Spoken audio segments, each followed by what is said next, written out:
Меня зовут Юрий Львович Аверба. Мне 97,5 лет. По профессии я гроссмейстер, старейший гроссмейстер мира.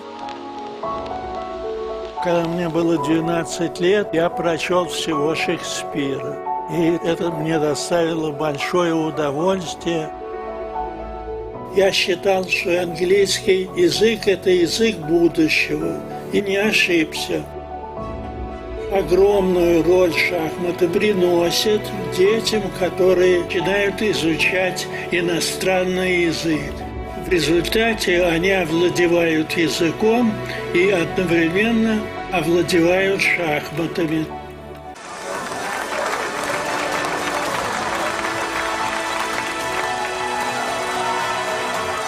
Если ты хочешь оставить след в жизни, ты должен создать что-то. Надеюсь дожить до 100 лет и издать еще 2 книги.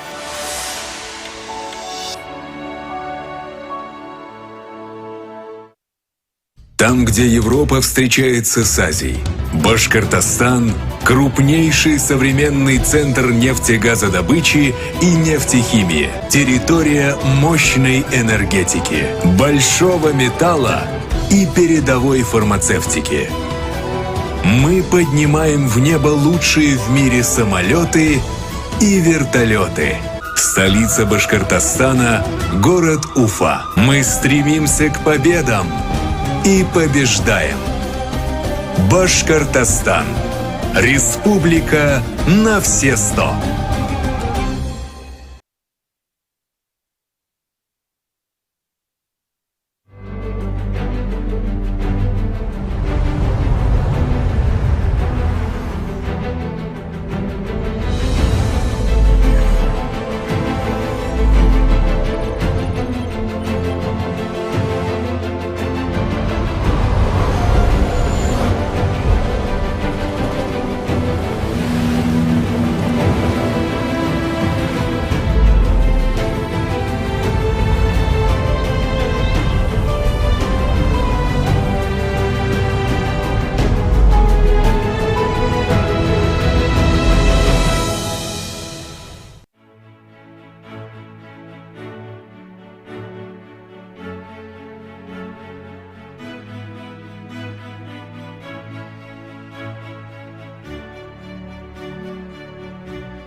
Aeroflot, Russian Airlines.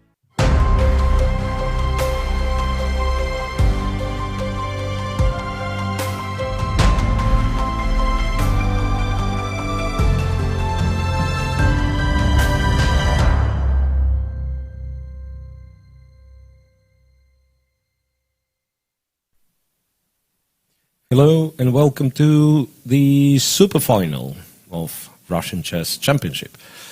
It's round 5, so we've approached the middle game stage of the tournament, which is important as in, any chess game, the middle game is an important part, especially since nobody got a huge advantage in the opening, right? So looks like it. Yeah, like we do have leaders in both tournaments, but it's not like, somebody's on 4 out of 4 and so on. Right, so those few rounds will be very important, but of course the finish will be crucial. So usually, I mean, there is no such thing as like you can play a few rounds, whatever, and then still win the tournament. So every game matters. Okay, so as you can see, the round is about to start, and what waits for us today? I've actually forgotten, Alex. How many leaders do we have in the open section? 4. Is it 4? 4 leaders, 4 people on 50%, and 4 guys with -1. Equally weighted everything. Yeah, absolutely. Yeah, so it's 1st to 4th, 5th to 8th, and 9th to 12th. Yeah. So on +1, Dmitry Andreikin, Kirill Aleksandr, Nikita Vityugov, and Maxim Matlakov. So that's it. Out of those, only Aleksandr has lost the game but won 2 of them. Right, then... In fact, he's the only guy who already won 2 games. He's the only guy who won 2 games. I wanted to say he's the only guy who has both wins and losses, but that's exactly the opposite. He's one of the many, because same for Goryachkina, won 1, lost 1. Yeah, Fedoseev on 50% by winning 1. Motolev as well. Motolev as well. In fact, now that I'm checking, if there is anything unique, it's Yesipenko and Rakhmanov are only 2 guys with all draws, right? 4 rounds. Yep. Yesipenko, I would expect Yesipenko to try to win a game at least. So today against Aleksandr Goryachkina with white. I'm pretty sure he's very, very focused today and will try everything to win this game. Yeah. So other pairs are Yesipenko, Goryachkina, as I mentioned. Motolev with white against Matlakov, as you can see.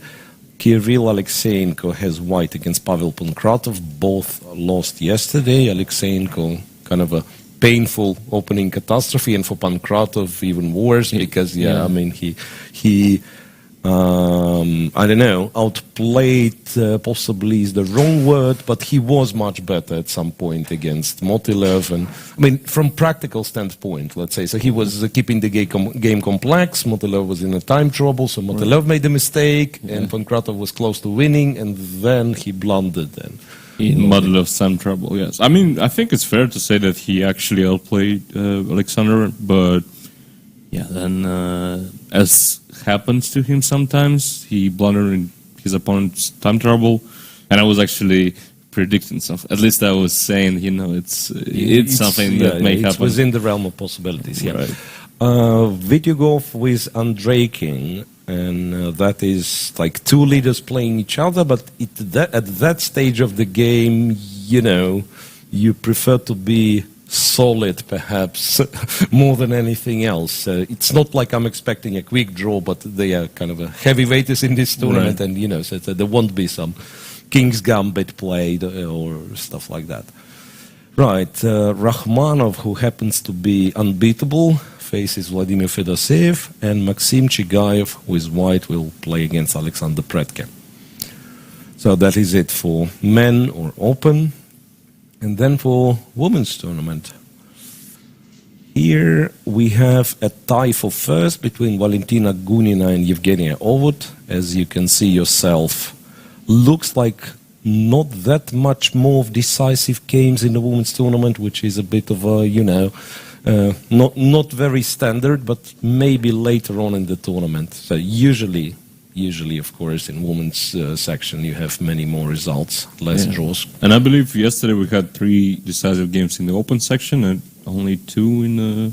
Yeah, in women's, and at some point it was like men's round finished. Right. And ladies only finished 2 games, 2 of them draws, and then the other 2 to finish were also draws.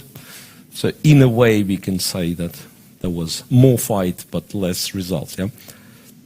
So here, 2 leaders, then what happens? 2 people sharing the 3rd place. Shuvalova on +1, as well as Gary Fulina, yes. Yeah. And actually, the top 4 haven't lost a single game, right?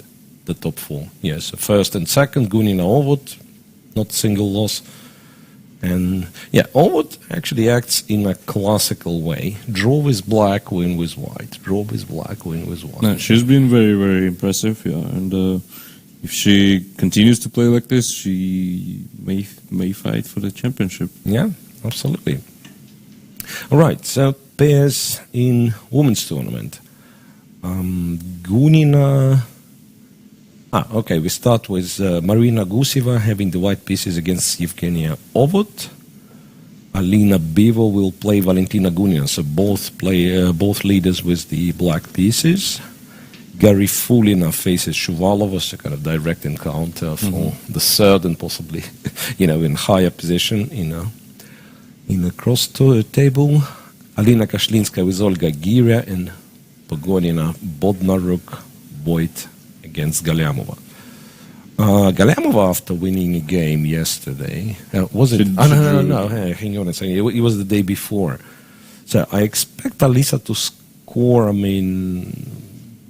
quite a few wins in this tournament. Experience counts for something. If she doesn't, if she won't fall apart, let's say, which has happened in one of the Superfinals that I remember, that like every single position was just lost by a terrible mistake. Yeah, but of course she has the class, she has understanding,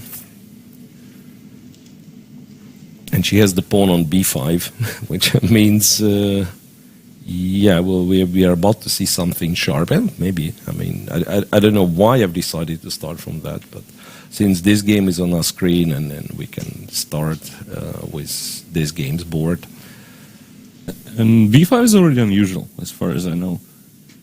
It's funny. It's kind of, perhaps if you check the database, it's the most common move, but at the same time, for a modern standards, it already sounds like a bit unusual. Yeah. Right. So we are talking about the Black's attempt to play the Meran variation, Queen c2 untie Meran, Bishop d6. Then, you have this g4 thing, you have b3, or Bishop d3 and Bishop e2, which is in fact different, but not for that line that happened in the game. Yeah, castle's castle, dc4, doesn't matter where you take on c4 from. And then what do? They play a6? Yeah, I think a6 is much more popular for some reason. a6, point being, if you go a4, they are not planning to... b5 is nonsense. Yeah, a6, a4, they're playing c5. So b5, and that's, you're right. It's interesting that Daria Voigt, who entered this variation, she's thinking after b5. She's a bit of a surprise. Once again, both Bishop e2 and Bishop d3 are possible. I think Bishop b3 is the line as well. Bishop b3 is the line as well, yeah. It's still actually Bishop b3 is also, it's also a possibility. So in general, what you want with black, now you can play a6, play Bishop b7, yeah? So you want to be able to play c5, free the diagonal, and kind of equalize the game.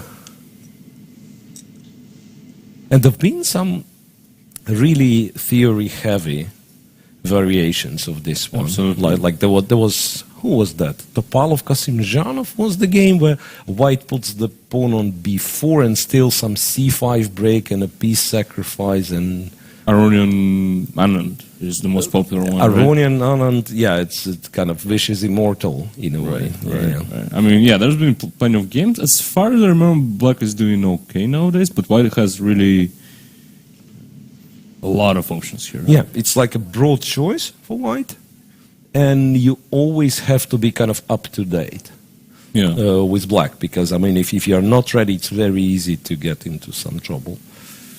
Yeah, I'm wondering if Alisa, actually prepared this b5 stuff, or she just, made the most natural move quickly. Yeah, kind of trying to play on the, on the old knowledge, which is. Right. Which is a tricky thing nowadays. Yeah. Okay, so since the pause takes too long, let's move to open. And I don't know, I'll start with Aleksandr and Pankratov, even though there is nothing to discuss yet. Right. Aleksandr is back to his gioco piano Italian. The thing that he seemingly understands very well, knows very well. And he could be one of the biggest experts right now in this Italian game, right? Yeah. At least he has a reputation of being one. He has a reputation. He played quite a few interesting games not only interesting, but kind of good games. Last World Cup, previous World Cup in Hunty, right? Mm-hmm. Then he was for sure preparing it for the candidates. Right.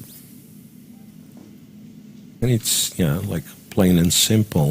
It's kind of interesting that I think every single one top player who plays the first e4 at some point try this Italian stuff, but it's exactly Kirill who considered to be one of the biggest experts. Yeah, that's interesting. Yeah, he's a young guy and so on, but it might as well be because he kind of never seriously played the Rui Lopez. Because, I mean, with the other guys, let's say, if you think, I don't know, Peter Svidler, Anand, maybe, I mean, did this big experienced players, they typically, this wasn't the thing, right? So they would all study Rui Lopez first and play Rui Lopez and so on and so on. So that's, I would not say very recent, but how old is the fashion for that? Like 10 years, maybe a bit more than maybe a bit more than 10 years.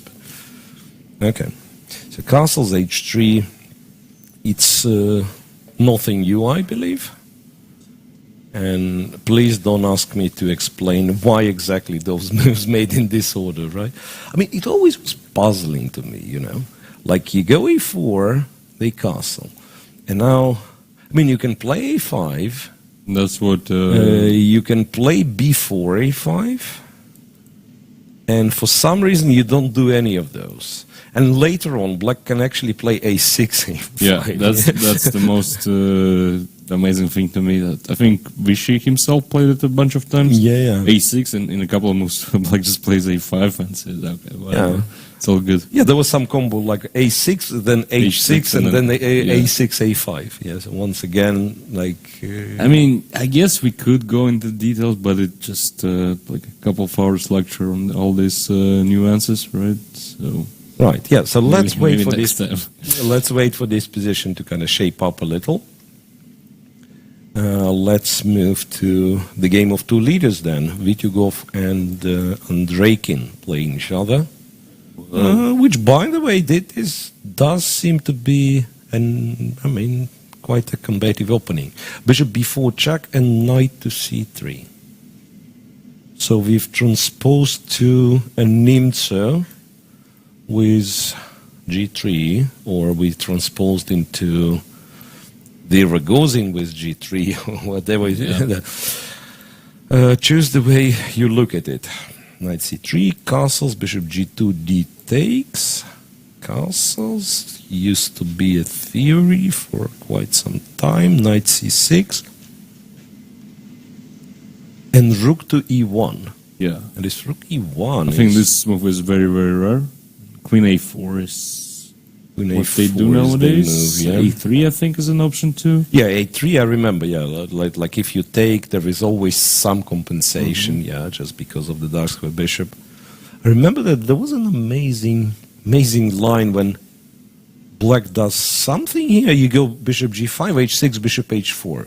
And it's very annoying, kind of, you cannot really break the pin. You cannot go g5 because he just sacrifices, goes e4, and he doesn't win immediately, but he has a very strong attack. So bishop g5, h6, and then bishop h4, and if you move the queen, so the pawns are getting doubled. Yeah, it's also a very interesting line. Yeah, rook e1, you just want to play e4. Black went bishop e7. I guess freeing this square for the knight so that after e4, not sure if immediately, but the option of knight b4 is there. Yeah, knight b4, knight e5 for now, yeah? Knight e5, c5, maybe that's... maybe c5, that's... d5, right? c5, d5, I'll take that one. And bishop f5, you right? take with the pawn, yeah, perhaps some bishop f5. It could very well be some long theoretical line, yeah?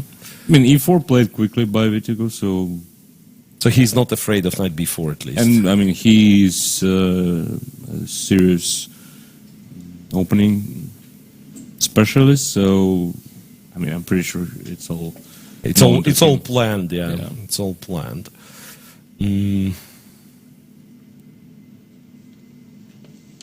But yeah, knight d4 is very principled, right? Not that you can do much else, right? I mean, e5, white just goes d5 and takes it, moving the b pawn Like, do you really want to play b6? scary, No, yeah. I mean, so that perhaps if you've played bishop e7, you really go for knight b4.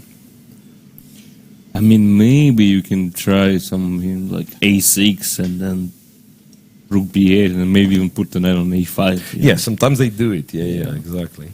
So I wanted to say, like, it's probably a different, maybe a3, bishop e7, e4, knight a5. That's the main theory, something, actually, yeah. So that since It white used to plays a3, stops knight b4, but then knight from a5 gets this b3 square, and it's, once again, it has its pros and cons. Right, so Andreikin seemingly taken slightly by surprise, perhaps with this rook e1. Rook e1, Yeah, I mean, first of all, it's hard to expect your opponent will play knight c3 against the check. I mean, you could, and you probably should know. I mean, you probably should know if this is your aperture move, right, then you should know what exactly you're doing against knight c3. And then, and then rook e1 perhaps is something a little bit surprising. So we'll see how this develops. At least what I said, that this is like a game of two very solid players. And, well, this position offers chances for complications. Well, let's say for it's, some sharpness. It's much more interesting than we were expecting, right? At least for the first 9 moves. Yeah. Fully agree. Yesipenko is Goryachkina. Here, as you said, Yesipenko will try his best, but he does so once again with his famous bishop g5 and bishop to h4 thing. Here, at least, he's not playing bishop g3 too quickly. Castles. Isn't this the position where black is supposed to go g5, queen e7, and just rush? Well, g5 is definitely one of the options, and queen e7 immediately, I think, is a move too. Mm-hmm. I mean, I would guess if White's plan is to play bishop g3 on the next move. Then you don't play g5 g5. castling, yeah. So we'll see. But why does he play bishop g3? I don't quite get it. But this is extremely popular nowadays for some reason. Maybe just something fresh and, fashionable. But yeah, it's really hard to understand what's the benefit of having the bishop on g3.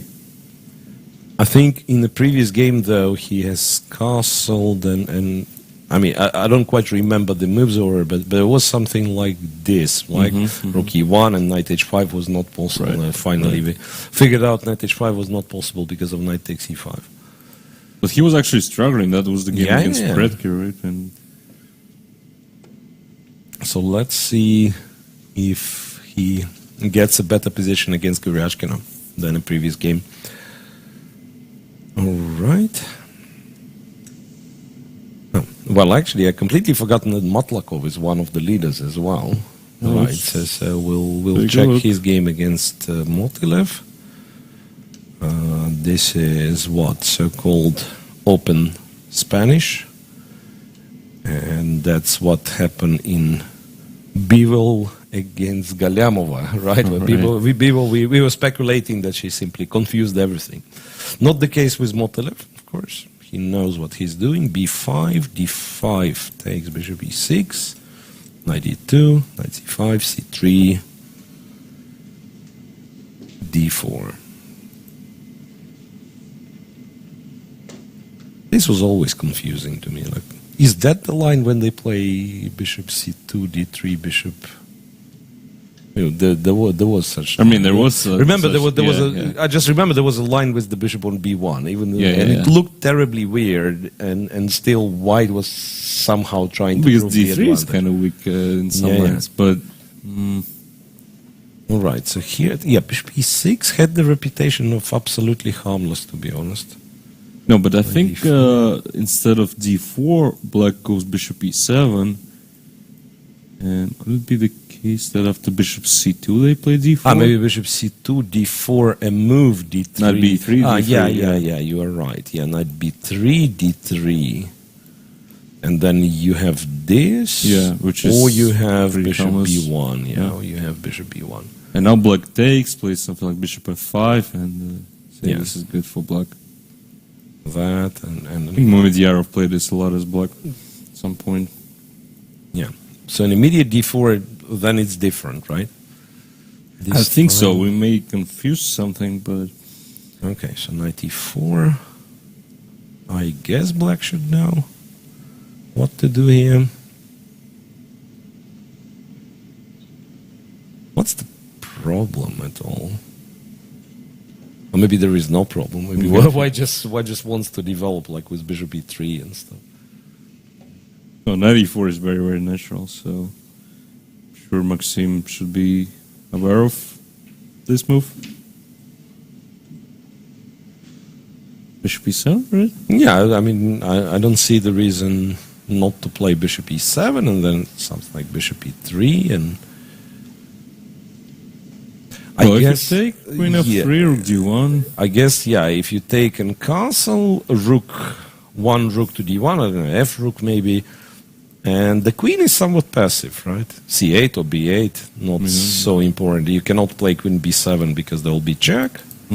So the queen is getting stuck there, and maybe white has some, some attacking prospects. So after bishop e3, you'll have to invent something else. Well, maybe knight f5 after bishop e3, so that you're makes sense and kind of not scared of playing the endgame. You also kind of more or less forcing the endgame unless white is ready to play this one without the bishop. I mean, what about queen c2? Is that so yeah, bad? Queen c2, knight takes, pawn takes. Yeah. Sometimes it's the case, yeah. Obviously the pawns are weak, but only if you are if you're on time to create threats. Yeah, castles will be now it's rook a to d1. Yeah, same queen. Maybe this time queen b8. Oops, in order to go to b6. Yeah. Maxim just played queen d5. So and you play some knight d4, right? Yeah, going to f5. Yeah, queen to d5, attacking the knight. Well, actually,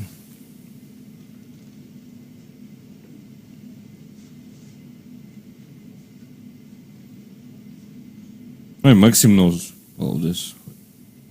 He knows. He knows. He spent like 8 minutes already. He knows. Knight d4. We take this horse. Or probably. I mean, knight d4, knight c3. I thought white is getting quite a few tempi. Queen and then d7. d7, bishop e3. Who knows? And now knight f5. Oh, but then queen f3. Right? Queen f3 with the that's what I'm saying. Maybe black holds, but it's like too many moves with the tempo. Queen f3 and rook d1, and why would you need this? Yeah, so I'm guessing queen d5. That queen takes e4, and if you take on e6, okay. Who knows? Like, potentially black can be better if you give if me a couple to develop. Yeah. All right. So here, I'm not sure yet what to expect, but there is a potential for quite a few pieces getting swapped early, and maybe just an equal position. Whom else do we have? We have a very original player named Vladimir, who likes to play fancy kings Indians. Fedoseev, black again, this time against Rachmanov, but Rachmanov is not trying to take the center, so Fedoseev takes the center. e6, Catalan without d4, right? Castles b3, and black plays d4. Now it's something that perhaps both players are happy with. Right. Rachmanov is getting his kind of flexible original positions, and Fedoseev, why not, takes the center. I mean, this is well known. Yeah. I think we were talking about that. Yeah, like if you try to play with black kind of the normal way, you'll probably not succeed, because it's Benoni with b3 is not the most useful move, even though sometimes it is. But it's also not completely useless, right? It's also not completely useless, and the other thing is no, there is no other thing. Yeah? Sometimes it would be c6 then c5, yeah? But here it's c5 and 1. Yeah, I mean, if you'll play e5, you'll do it in 2 moves, if you later play e5. But it's not that easy for white to prove any sort of advantage. And knight e5, the very next move, is also quite interesting. Because I think this is what Artemis plays a lot as white, this knight e5. Knight to e5, yeah. So trying to stop black from developing the pieces normally. Right. I'm not sure, like, if queen c7, is it rook e1 or queen e2? Or what else? Rook e1, I guess. I guess rook e1, yeah. So now with knight c6, you just take, right? You go d3 and maybe win a tempo with bishop f4. Yeah, e5 is critical here, I guess. Yeah. e5. And then I don't know. Queen e2, I'm not sure how much of a threat this is, right? I mean, probably it is a threat. Yeah, I mean, I guess we just need to decide whether, the change of a structure is in our favor as white. If that's the case, then we are happy, right? But I'm not too sure about that, to be honest. Yeah, it's interesting, like, if black would have rook b8 and c5 played, there won't be any question, right? C5 and e5, well, black just has a massive center, so it's very dynamic from white's perspective. Like, if you exchange on c6, you want to make use of it while it's weak. And what else can you do? Can you do that? And then just agree a draw after knight f3. But then I play knight c6. Yeah, actually after knight f3 you'll play knight c6 because the knight from f6 might go to d7 and very, very often goes to d7, right. c5 anyway. Yeah. But maybe I'm swapping, and then what do you take with? If knight takes, and then d3, and I'm ready to play b4, right? If knight c5.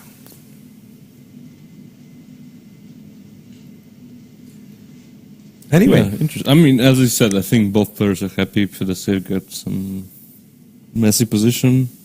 Right. Rachmanov, at least it feels like he knows this position a little bit better, so this will be interesting.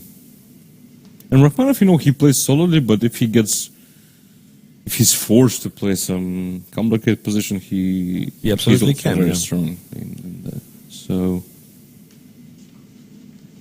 I think he's one of the dark horses of the event, to be honest, because it's really hard to beat him. Yeah, and this kind of round robin event, I think, is perfectly suitable to his style. Like, if let's say +2 would be enough to win the tournament, I think he's capable of doing it, and he could be one of the candidates. Yeah.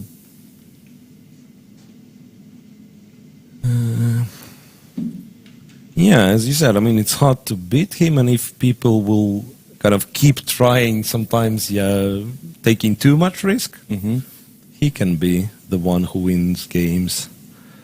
And, okay, last but not least, Chigayev versus Predke, something quite sharp already. Chigayev is a very aggressive player, I have to say. e4, what's that? d5, e5. In all seriousness, it's considered to be drawish, right? I mean, if black knows everything. But how do you know everything here? You just memorize it? Yeah, memorize. Knight e2 was the move? Or what was the move? Because here it was knight f3 played. Oh, maybe there is no difference. Takes, queen. Maybe knight f3 was the move, whatever. Queen h4, g3, queen h5. h4. Yeah, I think h4 is kind of rare. I remember, looking at it from White's perspective, and it was like always equal, always. So if Black knows, I think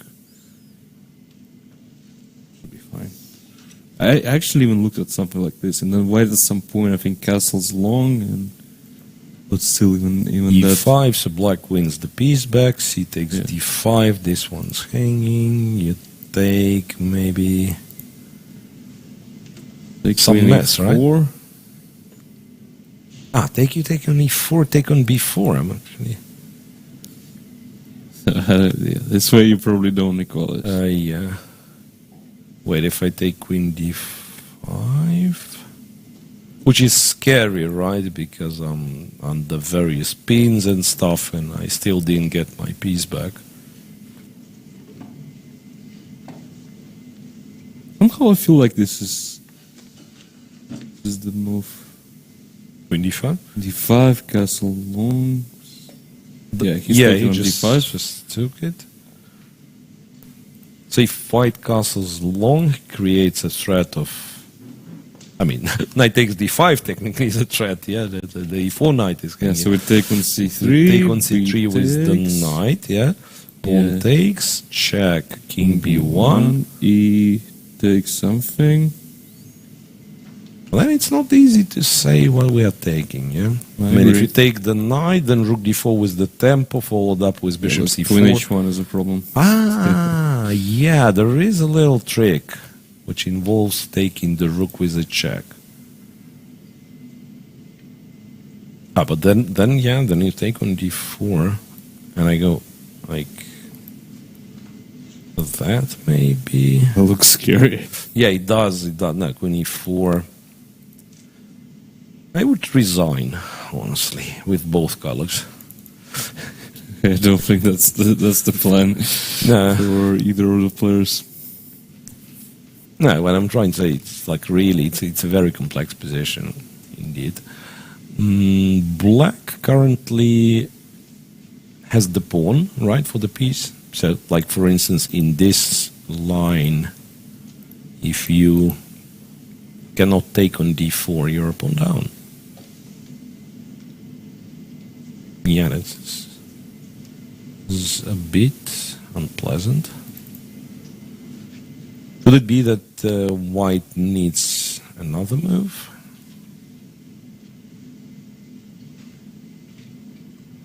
What can be, on the other end, what can be better than castle long in this position? Otherwise, too many things hanging. I mean, if you're going for this line, you should know how to play here as white, especially if you play H4, which is not the most common move in that position.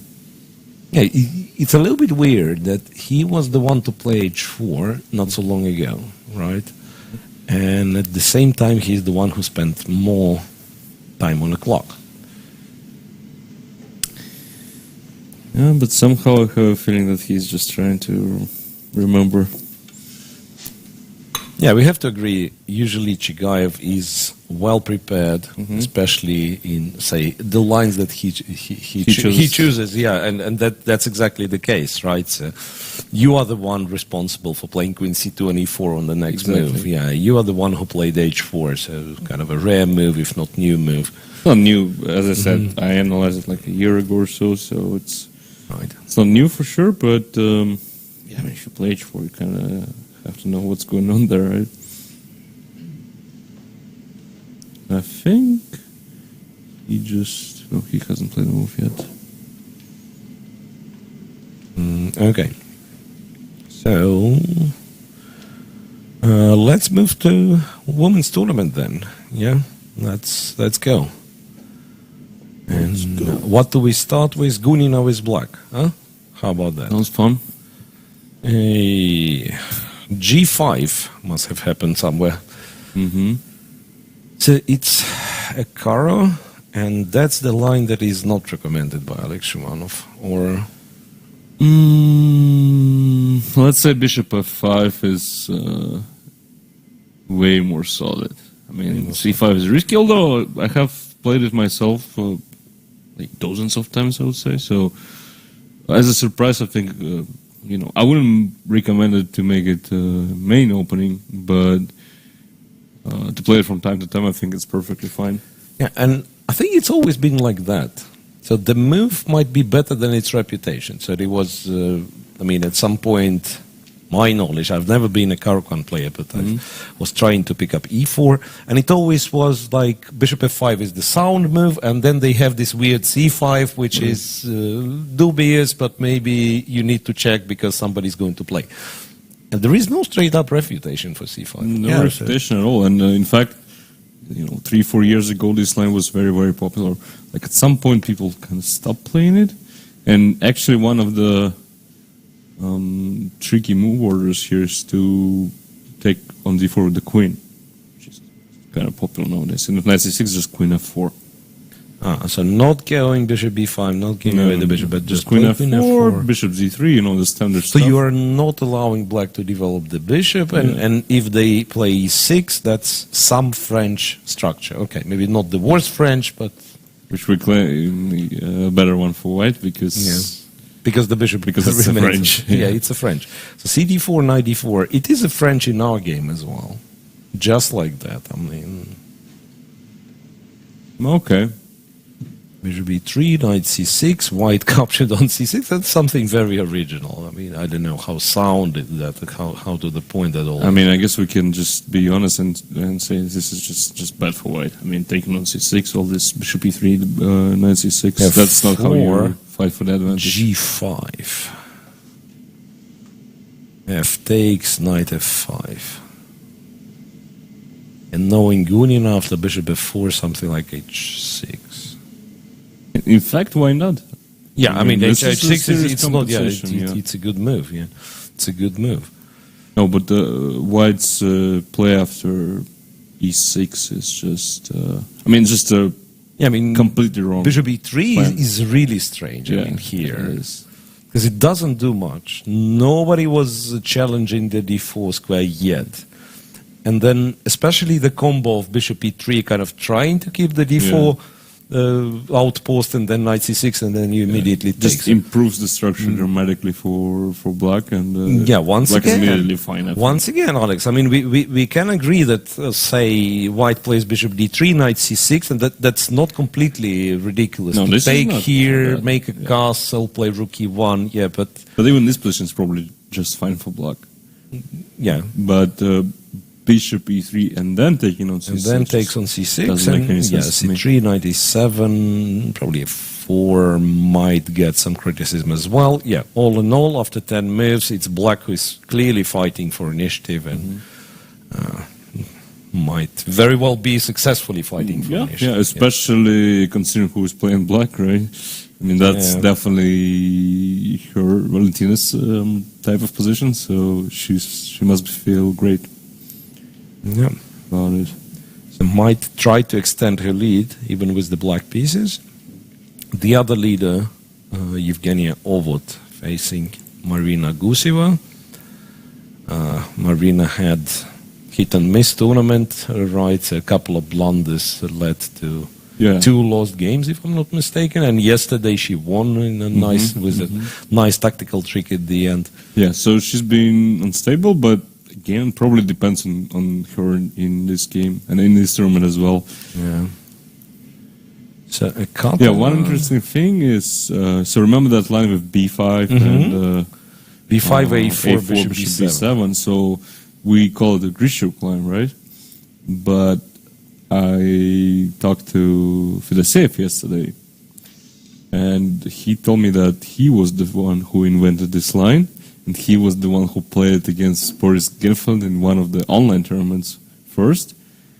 And then how Grishuk learned about this line, they were actually playing Blitz in his hotel room during the Olympiad, I think. Online Olympiad. Okay. Yeah. And Fedoseev showed Grishuk this line. He couldn't believe that this is actually good for black at first. But then, he picked it up, and this might be just the strongest line for black in terms of immediate equalization. Yeah. So after b5, I'm kind of threatening to win the whole tempo, right? I mean, if you don't play a4, you don't play a4, it's better. Yeah, bishop b7. Now you don't have a move apart from a b5. Yeah, because too many things. Yeah, have to take a6. Yeah. And then you know the rest, as they say. Okay, so here Weird, it's a little but, bit yeah. more classical approach. A6, A4, bishop to D7, bishop to C6. That's how it's been for ages. Yeah, and the problem, I mean, kind of a problem here for black that white actually gets to at least gets a playable position. Like maybe we could say that there is no advantage for white, and black is still very, very solid, but she can play it for a long, long time. Rook FD1. And I wonder if... well, actually, wasn't it, after bishop G5, wasn't you supposed to play... Yeah, that's some Wasn't old bishop D5 theory, the I move? think. Yeah. So yeah. maybe Actually, maybe not anymore. Yeah, maybe. I mean, you're right for sure that it used to be the main move. I'm not sure. Yeah, I'm just wondering if let's say this is one move's order when they go knight c3 and so on, and if bishop g5 and you didn't play bishop d5, maybe there is some subtle difference which I'm not aware of. Okay, a5, rook fd1, h6, and h6. Usually white takes an f6 Voluntarily, yeah. voluntarily, exactly. So h6 is a little bit surprising. I mean, honestly, it feels like Ovet is not really familiar with the nuances. Again, maybe I'm completely wrong and she just knows everything, but my first impression that she makes all the normal standard moves, but in order to fully equalize, I think you need to be aware of the details here, right? Right. So here, for instance, imagine you've never played h6, white took himself, so it's black to move, right? The thing would be you'll take on f3, go c6. I think that's how they kind of claim the position is maybe not equal, but very solid. Yeah. Because now white prefer to actually keep the knight, go knight e5, exchange the bishops, and white does have, well, very appealing center. Knight can go back to d3 to cover b4 square if needed. And I think players like Boris Gelfand, Aleksandr Grishuk, I mean, these guys, they've played that position with great success. Yeah, Dubov, I think. Yeah, Dubov recently picked it up, yeah. So, yeah, in fact, this could be much more annoying for black than it looks. I think the main problem is that the bishop on e7 is just so... doesn't have any potential in the position. Yeah, it's so strange. Yeah, you might claim, okay, we go to b4 and we are very happy, but what's then? Yeah, you're not really planning to take on c3, and a couple of moves later, the knight might just leave. Right. Yeah, even f3 perhaps. Yeah, why not? f3, knight e2, knight d3. You know, then sometimes white H4, will, G4, white will start advancing the king side. The problem is, the problem for black is that she can basically never break with c5 or e5. At least it's really hard to do. So she's destined to be very passive in this game. Yeah, right, and especially the inclusion of a4, a5, right? It gives the square on b4, but it makes c5 such a problematic move because you weaken literally all the light squares. So that's why, honestly, I'm not even sure about the 11th a5. Yeah. Yeah, you're right. Actually, some people, even this exchange that I've mentioned, some people play it without a5. Some people play it without a5. If white goes a5, yes, he gets a bit of space, but sometimes this a5 is also a target. Yeah. So bishop b4 played, and we expect white to protect the e4 pawn. Yeah, 3 or queen e2 maybe, and then maybe even knight c4. I'm not sure what the does. Yeah, queen e2 is also, it's like, queen is not too vulnerable on c4, but also doesn't do an awful lot. So queen e2 as well. It's a pleasant choice for white. I mean, I don't expect white to get a crush and attack quickly, but it looks like for the next 10-15 moves she will enjoy a slight but very stable advantage. Yeah, white's position is very pleasant indeed. Okay, and what else do we have? Kashlinskaya with white, once again, typically well prepared, playing against Olga Gira, and it does look like some preparation at least. I mean, some sharp position. So f3 Nimtza, and Gira went for c5. d5, b5, e4, castles. Wait a second. Knight h3. Is that Karyakin Mamidyar or something? Or I'm confusing? Maybe. Some piece sacrifice there was. I don't know. Okay. It's hard. It's hard I think to... bishop d2 is a move as well. hard to Knight recall. h3 I'm not really familiar with, to be Knight honest. h3, black captures, white captures back, knight to d5, and that's a known trick in this line, point being that if you take e d5, queen h4, and your bishop on c4 is hanging, bishop takes d5, ed, bishop g5, queen a5, castles. Played with 1 hour 28. I believe this is, this is something from Radoslav's book. Feels like it. Maybe for sure. unpublished yet. Bishop takes c3 because the knight was, bishop on b4 is kind of cut off from the game entirely if the knight leaves, right? So your alternative, the only alternative not to be terribly unhappy is probably something like d4, but then knight d5 and it d5 and probably looks very just scary. winning. Yeah. Very scary. So you need to take, b takes, and then I don't know. If let's say if you have the information that your opponent is well prepared, it might be a bit scary. Yeah, might be a bit scary because white certainly has better development for the time being. It's not easy, but couple of moves and we are talking kingside attack.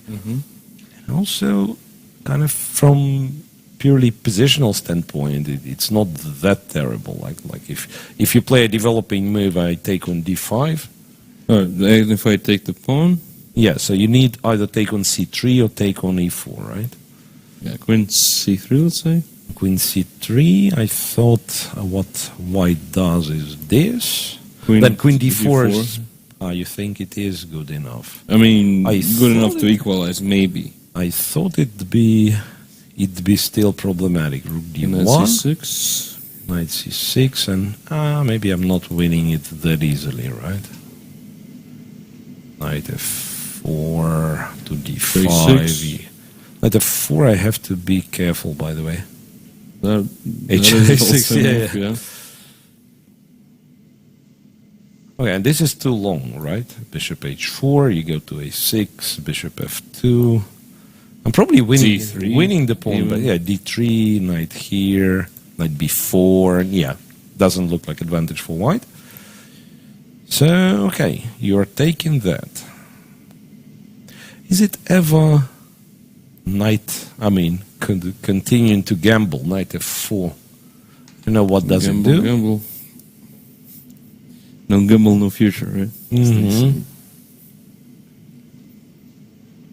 No, so if I do the same thing, you are at least You mean two queen champions? d4? Yeah, I'm very happy. I'm taking that. No, I thought this could be okay after knight c6, but then maybe rook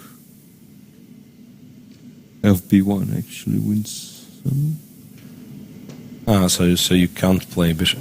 Rook b8 will be there. Rook b8, yeah. But this looks like this might be problematic for black, right?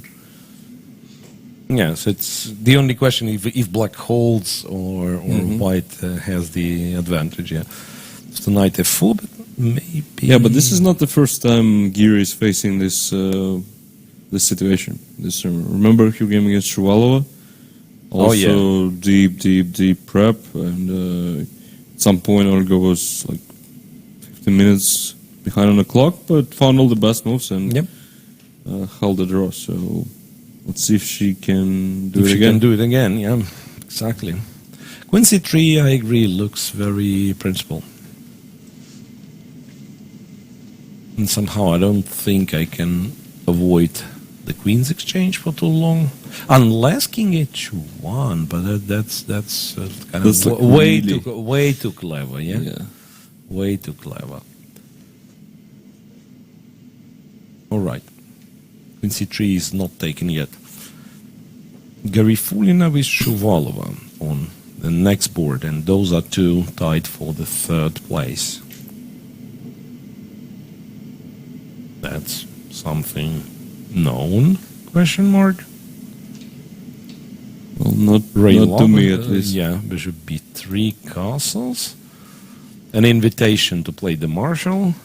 Anti-marshal from white. a4, rook b8, d3, d6, c3. Now black goes b4.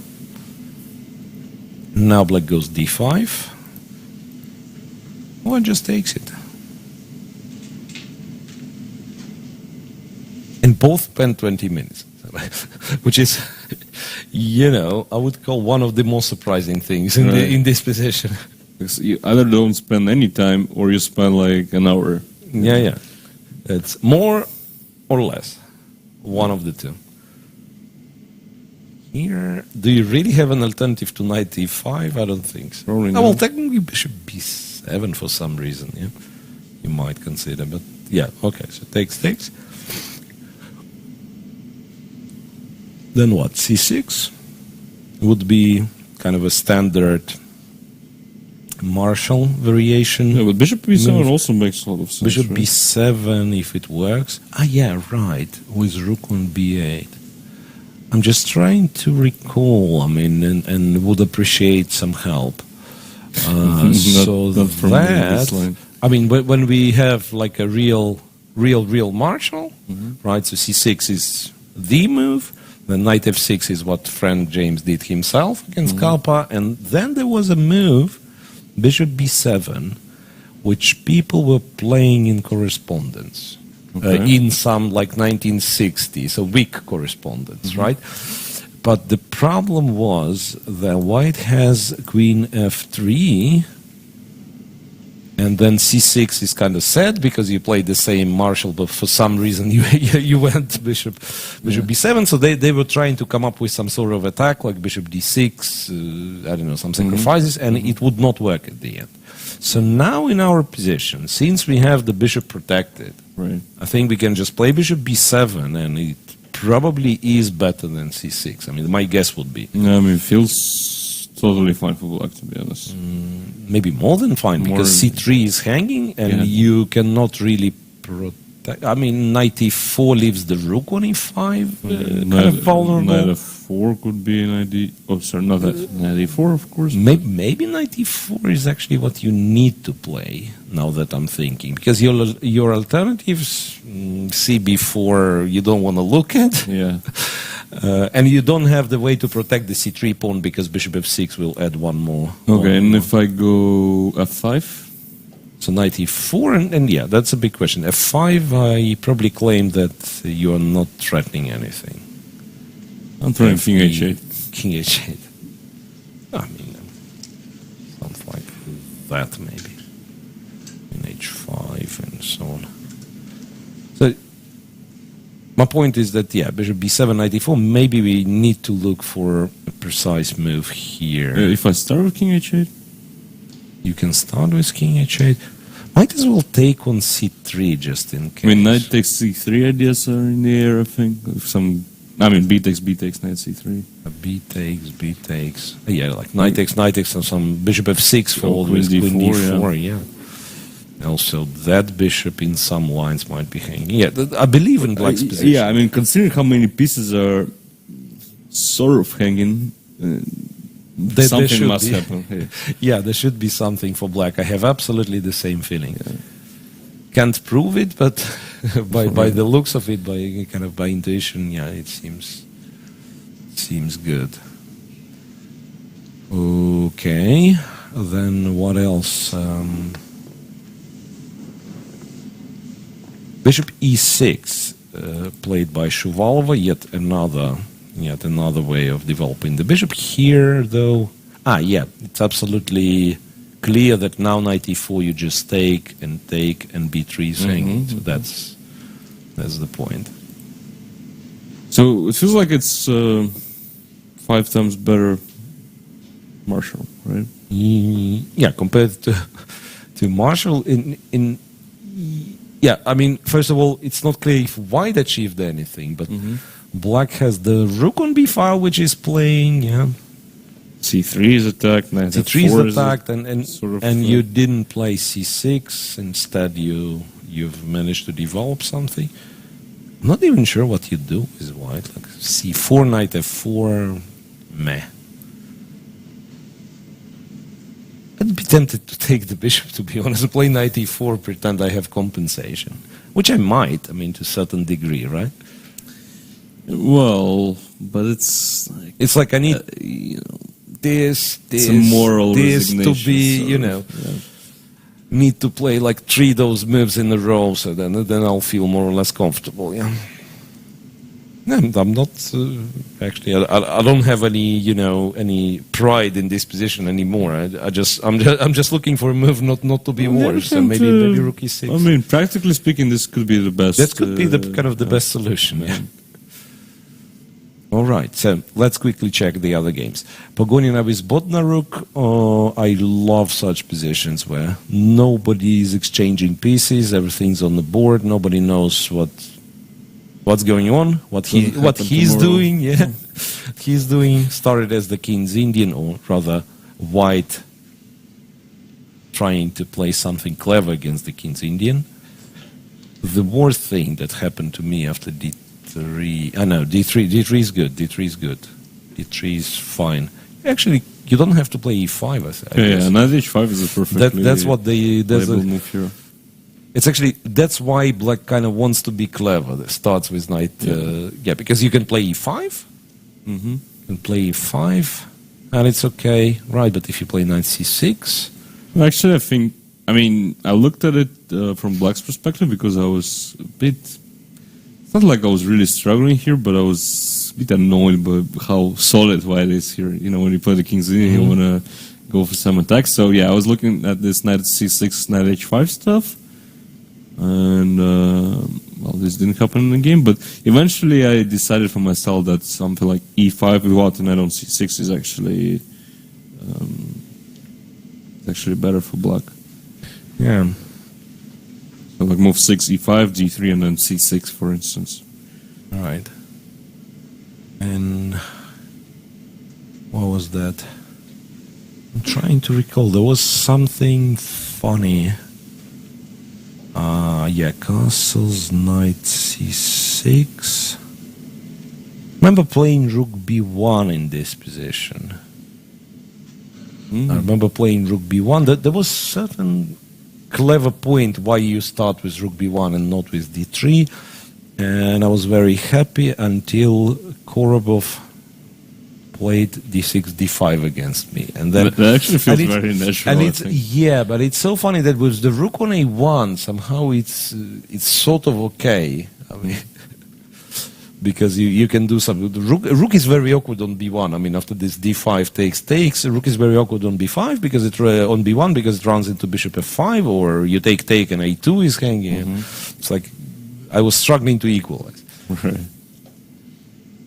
But I'm still curious. What's the point of not playing? Why would you play rook b1? Yeah. Because you're stupid. I mean, in my case. Okay, knight c6, d3, e5. Here, rook b1. Yeah, a5, b3.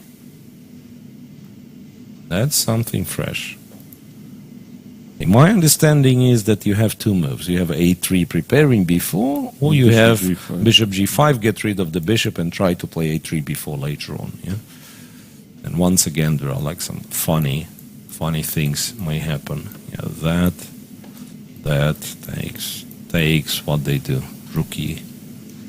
I don't remember. There was some funny, really funny one. Yeah, like rook e8, knight d2, e4. Yeah, rook e8, knight d2, and then you're running into e4. And doesn't matter what knight you take with, black goes f5, wins a piece, yeah. So e5, b3, h6, bishop b2, knight e8, in order to play f5, knight b5, f5, d4, e4. And black just went d5. And I can't blame black for going d5. It's a beautiful position. Right? I mean, if it works, then yeah. You take, and then, I don't know, knight b4, knight e7, whatever you like. And e7, bishop a3, right? Could be annoying. Yeah. But even then, knight d6. I mean, you do have some initiative, but at the end of the day, you have those two guys who are not on time. Now maybe you take go f3 and pretend that something sharp's happening, but overall, yeah, and especially if you can't really prove that taking on d5 leads to an advantage, then black's going to have an advantage in few moves. Or maybe he already has it. Well, let's say knight c2. What's your move? c2. Maybe just that. c6 next if you don't take. Okay, bishop a3, c6, just go back to c3. Looks like a very solid center. Knight e3, bishop e6. Once black starts moving, he never stops. Yeah, but that's what I do. I mean, I guess, yeah, this looks comfortable for black. I still don't feel like black is better here, to be honest, but yeah, I guess it's easier to play. Yeah, but one needs like real counterplay with white. Talking from the experience, I've been getting checkmated on the king side on regular basis in such positions. It's so interesting, even without this e4, even not allowing e4, d5, let's say, if you go back to this position, and so I had kind of good results overall because people were trying to defend the king, the queen side. And then, okay, I mean, at least you're playing where where you want the play to be, right? And then once I think it was Kashgalev, who didn't react to my rook b1, who kept the pawn on a7, just moved the knight, played f5, and checkmated me simply. I mean, the moment I won a pawn, I got checkmated. Yeah. I actually remember talking about this stuff with one of my students, and I couldn't really decide whether a5 is a good move because, I mean, it's definitely the most standard way of handling this play from white. But I mean, if we talk about it in basic terms, right? So we generally don't want to move the pawns where we are about to get attacked, right? Yeah. So that's sort of a clever way of activating the a8 rook, not touching it, but at the same time... At the same time, the a file will probably be in white's hands. Very often, ends up being in white's favor, So white later on goes b4, pawns exchange, rook a1, and white tries to use the a file. That being said, if we keep the pawn on a7, this could become an additional target for white, right? As you said, you want you want that pawn at some point, right? Yeah, it just proved to be not enough, So that's very interesting, but most people actually play e5 in this position.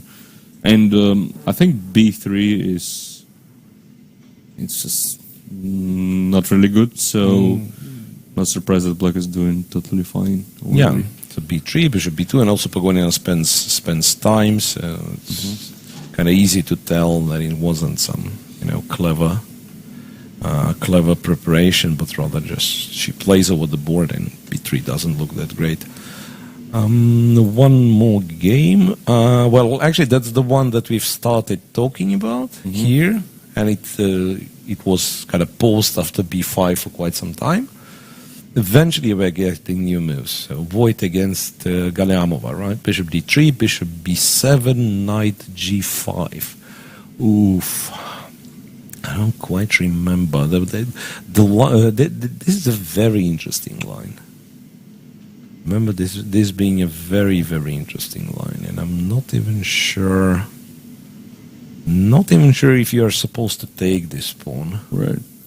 And for some reason, again, Anton Korbov comes to mind. I don't really remember why, but I think he played it as white and won a nice game, but I remember when, where, against whom. So. The bishop takes h2, king h2, knight g4. I mean, that's why maybe need to go a little bit back. Yeah. So knight g5, point is, of course, attack h7, go to e4. If black doesn't understand anything, you stop c5 and then bishop d2 before. Basically, it's all about the c6, c5 break. If white gets to stop it, he's forever better. Yeah, if there is no c5, then the bishop on b7 is getting stuck. Yeah, c6 is weak. Okay. So you can imagine white is black is doing okay. But everything comes at its price. So knight g5 is a pawn sacrifice. Bishop h2, knight g4, king goes back, queen takes g5, f2, f3, very important. So if knight e3, it's what? Queen e2, I guess. f2, maybe not so important. And if you claim that you have 3 pawns after queen g2, that's not enough. I think even if you have 4 pawns here, it's still not enough. So the pieces are too bad and white pieces are too many. So it's still enough to create, an attack on your king. So knight e3 is not a move. Back to f6, e4. That's more or less exactly what they were doing. Knight e2, and so on. Even like an endgame like that, once again, even an endgame like that, which was happening in some line, wasn't easy to, to assess. But knight e2, and I really don't like what black is doing. I understand it's probably connected with a 5 push. I think she just wants to get the queen back. I think that's her idea. Knight e8 just to go the back with the queen. To make sure it's not trapped, yeah. But then it's, it's sad news, no? It is, yeah. I mean, knight e8 looks really, really sad. So at the very least, I can play b4, the thing that I've promised. I'd probably start with a4, and if a6, b4, just cement everything on queen side. No, I think you can start b4 if a5, bishop d2 is a move. Yeah. Bishop d2, now black can't really take, so has to go a4. And that's a dream position for this one. +3, I would say. Yeah, something around +3, white being down a pawn. Yeah. I'm ready to claim white having an advantage already. This early, about 50. Serious advantage, I think. Yeah. And surprising choice by Galeno. I mean, she's very experienced, very strong player, but I mean, she said it herself many times that she's not professional anymore. She has some business activities and other stuff. So why would you play one of the sharpest lines in? Like even here chess? you can go a6 and right. And I mean, it's a little bit not even I mean, this. play this Queen's Gambit of a6. You're not gonna get the worst position, right? So Carlsbad. People underestimate how solid Carlsbad structures are. Good old Carlsbad, yeah. And I mean, this stuff. I mean, you need to be very well prepared. And she, as I said, she claimed herself that she doesn't spend that much time on the theory anymore, and yet she's going for this bishop d6 to h2 and those crazy unbalanced positions. No. All right, so I agree with the opening line criticism. Let's move on, because I think in men's tournament finally something is shaping up. Motilev and Matlakov. After queen d5, knight d4 was played, so not this knight, but the other knight is taken. Knight c3, queen c4, bishop e3, and rook to d8, so he keeps the knight protected. Bishop d4, and then what, queen takes? I think so. Or rook takes? Queen takes. Rook takes queen f3, right? If queen f3 and like bishop b4, let's say. Why is it such a big... queen a8, right? Is a problem. Potential problem. Is it though? You go here. You take c3. Maybe it's not a big problem. Rook c1. Rook c1 is a problem because I was about to make an argument that if you take c3, black castles, you're up a pawn, but I mean with all those weak pawns, I don't think black risks anything. Also rook a8, but rook c1 changes it entirely because this is something I mean this is black fighting for begging for a draw, right? And so I don't think that's the plan. Right. Is bishop c5 a move? Or it's too much? Queen g4? Queen g4. Yeah. Queen g4 castles, I mean the bishop is still pinned. That's a funny, I mean I've never seen this, like Queen g4 and that's the moment you're panicking. He ran away from the d file and at the same time attacks my g7, but you can castle. No, seriously, I've never seen such motive. E6, just bishop d4, bishop d4 because check. E7, bishop f2. Yeah, but queen d4 is also Queen fine. d4 is of course fine. Just take with the queen. So and maybe that's take what with Maxim is considering. I mean, this will be a very nice way of equalizing. I mean, if it does equalize, maybe even more than equalizing, because I think if black completes the development, if he takes with the bishop on d4 next move, then black might be. The bishop is great. The majority on the queen side. Yeah. I mean, maybe white has to go knight e2 just to try to swap the bishop and make even kind of then, switching to. Like, let's make a draw mode, right? Oh, rook c1 intermediate. Bishop f2. Bishop. You do have bishop f2. Yeah. No rook c1, pardon me. So I need to take, and then rook takes, and I don't know, queen f3 maybe. I lied about queen c1. Yeah, queen c1, I agree. Queen c1. Don't know what. I mean, I was thinking maybe we can just take with the queen. What's wrong with taking with the queen? I just take queen d4, right? And black can be worse here. Queen c2, rook d1. Yeah, black cannot be worse. I agree. Black can be worse. Okay, so waiting for Maxim to make his next. But if move. bishop c5 is the move, it's pretty cool. Yeah. But I have a feeling, even queen takes d4 should be fine for black. He did play is bishop c5. Alright, Nice. alright. Nice. He did play bishop c5. Alright, so bishop c5 played, and we can move on, right? I suggest we can praise ourselves for finding this move. We are brilliant. We are in a brilliant form today. Moving to Aleksandr and Pankratov, where Aleksandr, we keep referring to him as the specialist. He spent more time than Pankratov, but it doesn't show anything in fact, right? Sometimes more knowledge means more, food to thought, right? I mean, I mean the way black played all those moves, some people could play it in 10 seconds, 20 seconds of online blitz, And with white, you have so many. I mean, you could still play this in 20 seconds, right? But you have so many various angles you can approach this position. To me, all that seems to be like early d4 version. Let's call it this way, right? Because I'm personally used to the, to the d4 break when your knight is on g3, when the rook is on e1, but it happens to be too late.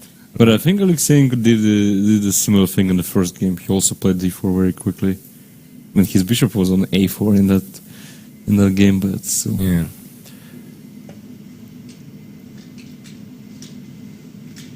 Remember there were some lines where the pawn is on b4, right? And queen b3 and some b5 later. Right. Yeah. Also fine for black. I mean, it's so confusing, all those lines. No, but this e takes c takes d5 reminds me my game against Li Liam.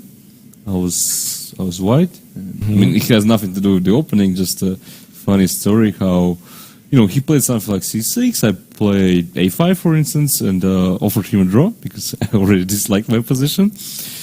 And then he made a move and he didn't say anything. And he's such a, polite guy that, if he declines the draw, he at least says something. He would say, I would like to play. Yeah. So I asked him again, did you hear me that I offered you a draw? He said, no, I didn't. I accept. So I was like, yeah. Because you thought you made him angry. He played the move and didn't respond right, to you. Right, and then I was expecting some torture for like 20 moves or so. H6, Queen B3.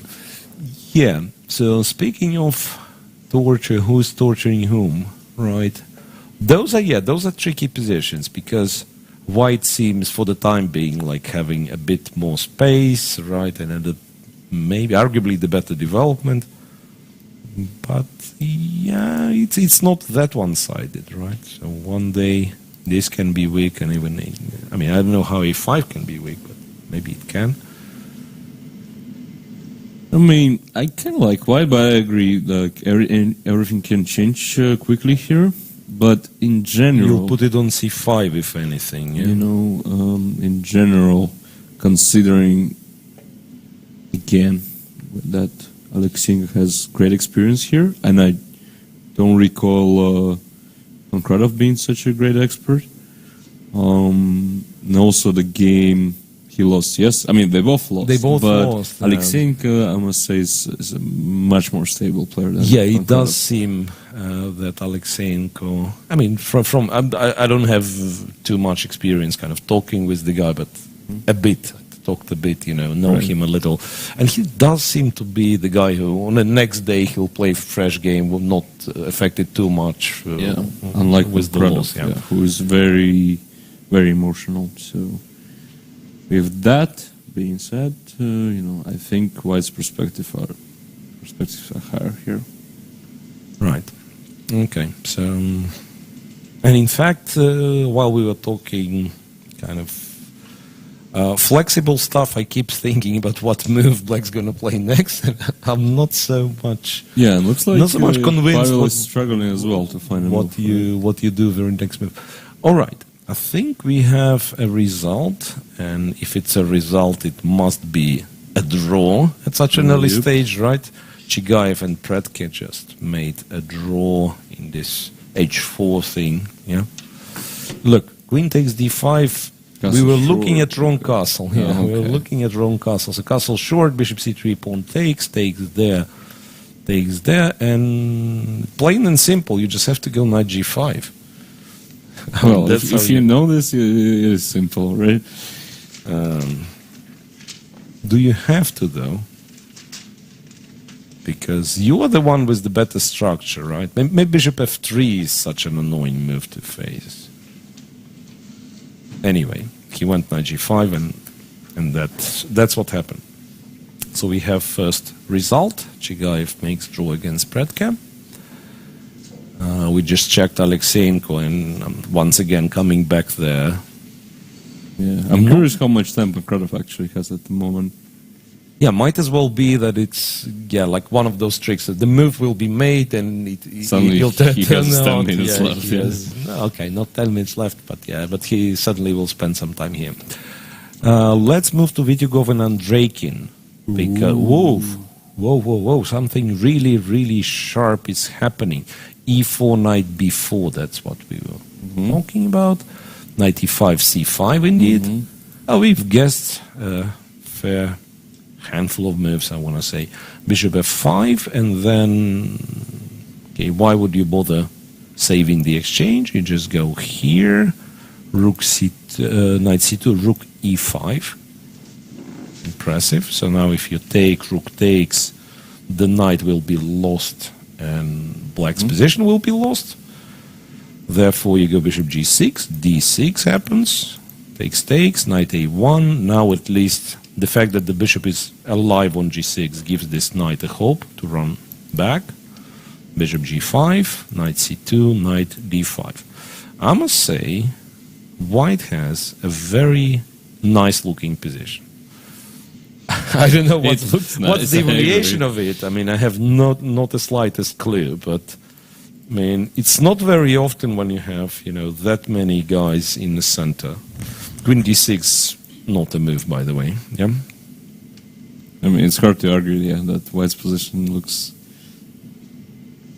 just great, but But yeah, okay. Let's play the down, right? let's play the kind of the obvious move and ask ourselves how does White continue here? 97. I mean, there is Maybe so just much. like 97, knight b7, knight c5. Maybe you just start maybe start with knight b7. Yeah.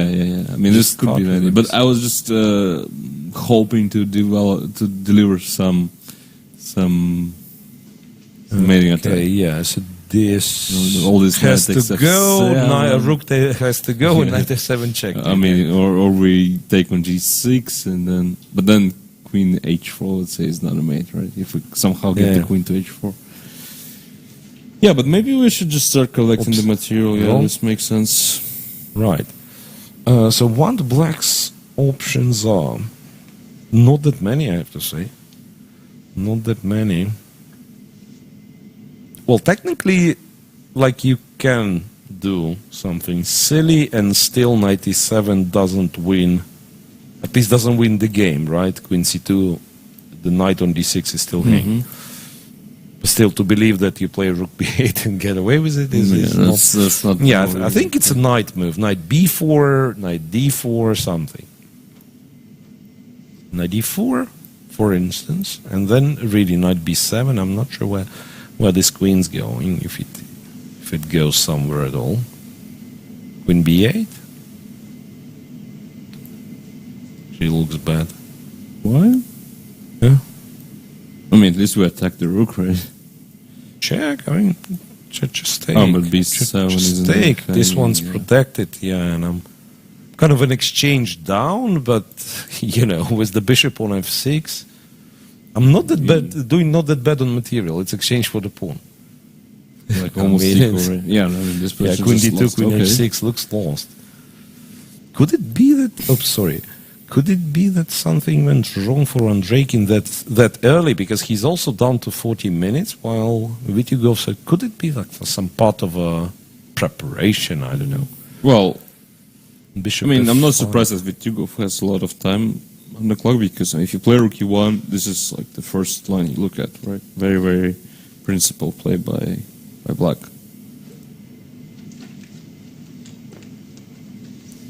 Yeah. I mean, honestly, knight c2, rook e5. I mean, it looks so straightforward, to be honest. 6. Alternatives there. I mean, you could go Andreikin knight doesn't look happy at all, you know? Yeah. He doesn't look happy at all, and 5. Now White simply... Maybe that's the moment, in fact, because still queen a1, queen d6. Maybe that's the moment, I don't know, you throw in h6 in or something. how does it help? I mean, even bishop h4. Yeah, h6, bishop h4, it doesn't help. And the bishop on g6 is actually more vulnerable. Knight d5. Looks bad. Yeah, remember we were talking, Nikita Vityugov has played like nearly all of the Superfinals. Did he win any of those? No. No, so maybe it's the time simply. I think he... Maybe that's the time simply. Right, he actually played tiebreak against Swiller once. I think, yeah, that was 2014. Petersburg. No, it was... I mean, maybe he played... Petersburg as well, so maybe 2 times. 2 times. Maybe 2 times, because that's I'm 100% sure. 2017, he was involved in a tiebreak with Peter Svitla. Only 2 of them. Yeah. So the same situation was in 2013, I believe, in Nizhny Novgorod. All right. Exactly the same. So, yeah. So it's too early to say, but let's I mean, say if he wins this he game, wins this against is Andreikin, that's super massive, important. yeah. Super important. Super important. All right, and it's a very rare case when you actually out prepare your opponent and come up with some. As far as I know, at least Rook E1 is really fresh, and beating such a solid guy as Andreikin. I mean, we can easily see why black loses in this game in like 25 moves or so, right? Right. So this is very rare. Let's say Andreikin won yesterday in 22 moves or something, but that's just because Aleksandr really messed up the opening, right? And here it doesn't feel like that's the case. It's just a brilliant opening prep by Vitigov. Right. Once again looking at options. No, Queen D6. There is also Knight E7. Yeah. Because all of a sudden I started to panic and look at this position and hope that maybe black doesn't lose this, which probably isn't the case. This king has to get Queen F6 yeah. Perhaps wins on the spot. Yeah, Queen F6 wins on the spot. Queen F6, Bishop H6, and it's checked. Yeah. But even if, let's say, this for some reason wouldn't work, Knight E7 wins for free almost. Yeah, so that's tough. It's tough, Dmitry thinking. Let's move on. Yesipenko and Goryanchkina. At least it's no longer, no longer symmetrical. Mm-hmm. So castles, Queen to E7 first, as you said. Yeah, Queen E7 first. I'm a bit bothered with this time white has. Knight H7, A4, H5, H4, G4, Knight E1. It's understandable, right? After H5 you have to react. H4 is the threat. If you go H3, they just checkmate you somehow. Right. H4, G4, and so on. So H4 is the standard thing. Knight E1, Knight F8, Knight C2, G6, Knight E3. Getting to those squares, so that's why black takes. Now he cannot take H4 because of 7 hanging. D4 takes, and B7, B6. Point perhaps being that B5 and then B6 and attacking the D6 pawn is what... Suddenly the bishop on G3 becomes strong. Looks scary for black. Absolutely, like too many loose things. Mm-hmm. A5. By the way, Andreikin just played something. King H8. King to H8. Okay. He actually wants to take the knight now, right? Yeah, we'll see. But it's still allows knight takes B7 and so on. Okay, we'll see. Stood up from the board, played his King H8, and now, Vitigo's gonna be back. And here, no, really, I'm really curious to see the camera on these guys, because Yesipenko reached, what is this, move 19, barely spending any time. Well, but we call Aleksandr a big expert on Bishop C4, but as far as I understand, they work together. Yeah, there's no secret anymore. Then I don't know to what extent, but they are kind of analyzing chess together, working together. They're actually friends in life as well. So maybe we could call Yesipenko an expert as well. Moreover, we could call him an expert on this Bishop G3 stuff. Right? Bishop G3, indeed, yeah. So B6. How do we prove that black did something wrong, if at all? I'm trying to understand, how serious knight takes H4 is. Don't really think it is, considering that there is always some... I was going to say takes and then G takes, but G3 just mates for black. Okay, so maybe it is serious. No, on the other hand, I don't have to take on H4, so I take on E5 and play Queen G5. Yeah.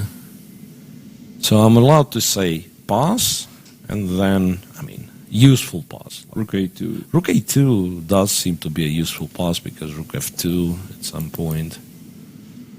And now if you take, white captures on E5.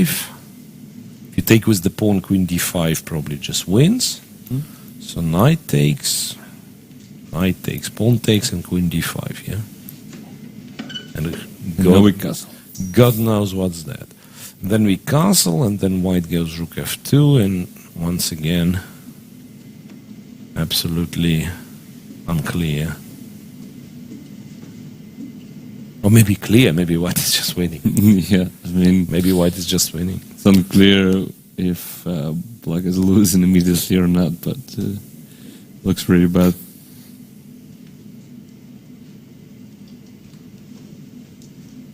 Right. So I don't have to care about h4, but yeah, well actually rook a2 makes some sense. Yeah, rook a2, rook f2. Maybe he's thinking about b5, immediate b5. Still, yeah, like b5. Okay, let's say black just does this, goes to b8, d8, sorry. But this doesn't look that clear, right? Yeah.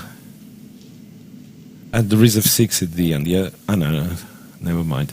Thought like takes twice and c4, but then there is f6 and there is also knight e8. Sorry, knight g6, y e8, whatever.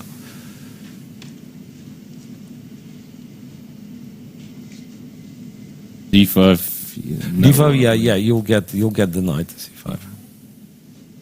I mean, this is probably still kind of playable. I just protect the thing. I guess so. If you but- castle rook f5, by the way. And if I take on h4? No, but I've you I've protected it. Yeah. That's why queen e1 played. I thought you just want to play queen f2. You know. Yeah, That was the queen whole e1, idea. and- Yeah.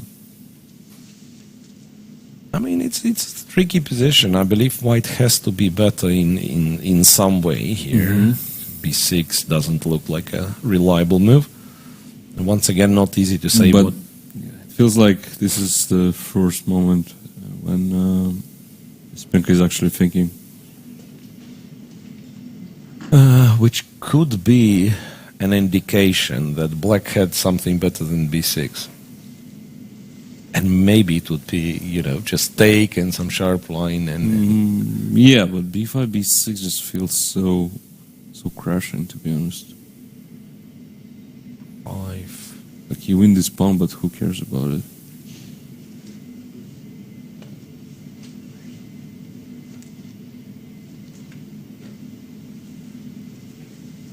You can never be sure with those computers, right?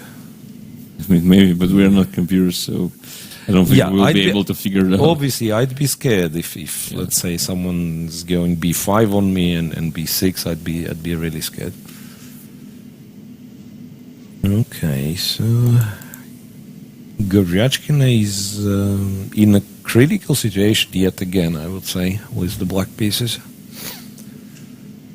And unlike the previous game against Aleksandr, where she actually got a great position out of the opening, this time, This what is it, time, move yeah.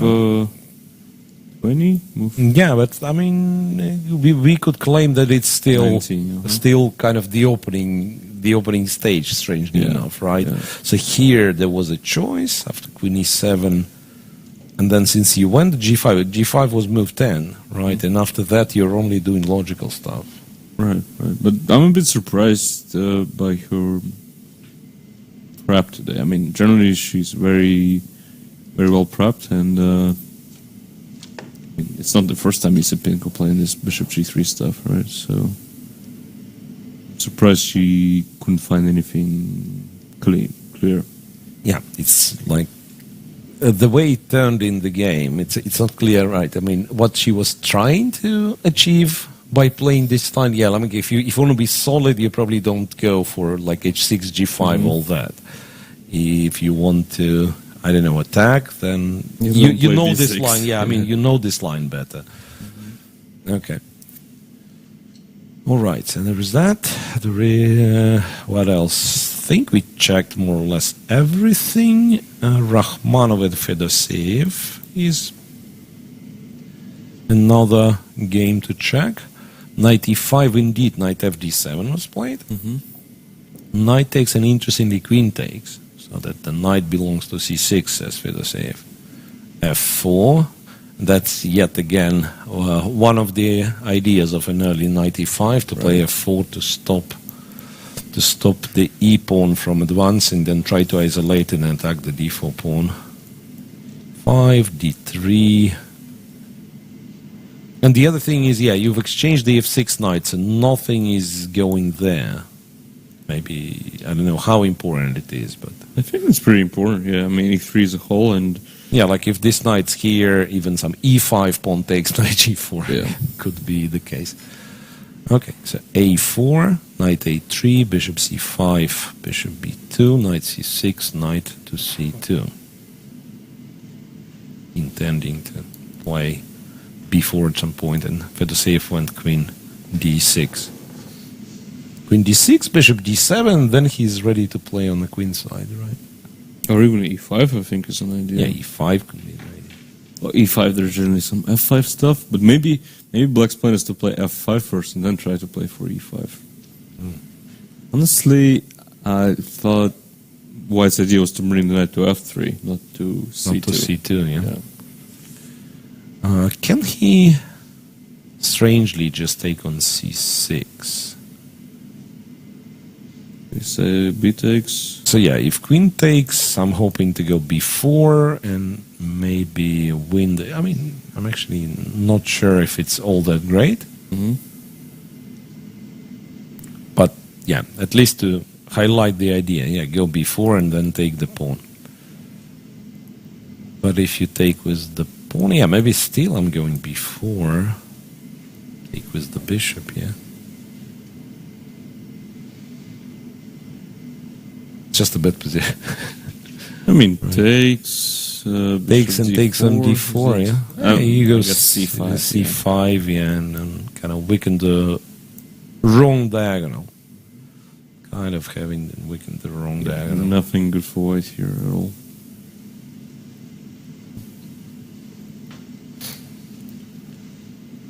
And it does feel like Black is the one who has some initiative here, right?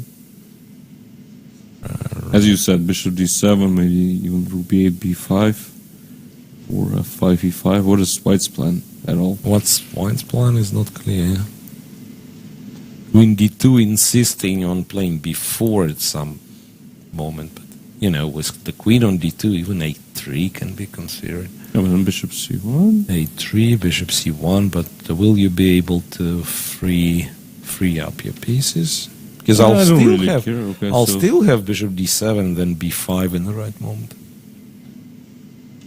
Those are still kind of overcrowded a bit. Rook b1? b1, knight b4. And just take. Takes, and maybe queen e2, and then bishop d2, yeah. Bishop c6. Still, it's not like Black is worse or anything. No, I don't think Black is worse, but without the knights, I think this is fine for White as well. Okay, but we do not expect Rachmanov to have problem. Yeah, he's very solid, as we said. So maybe he knows what he's doing. Speaking of bringing the knight to f3, maybe he wasn't on time. Maybe what Fedoseev was doing was actually very clever, like running a5, a4. What's wrong with knight d2? You can actually play it, right? Maybe he didn't want this. All right. Which is a surprise, because that's like for the Benoni player, it feels just great. He's not a Benoni player. He's a6 Queen's Gambit decline player, right? Okay.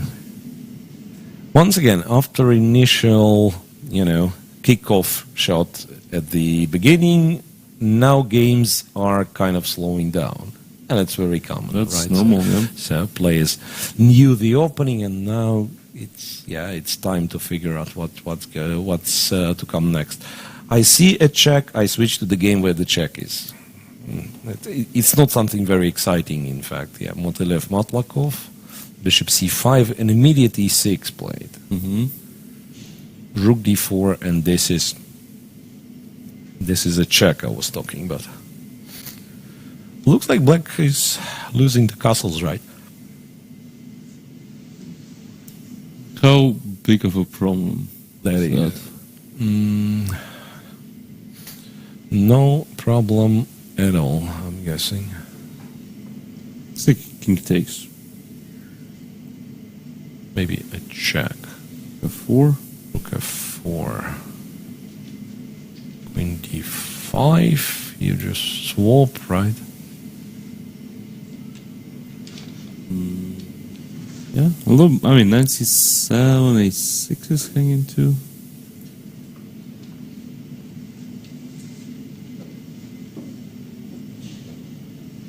Now rook c1. Yeah, you'll have rook c1.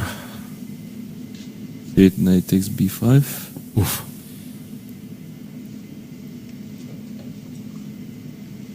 This is hanging, this is hanging. Some tricks.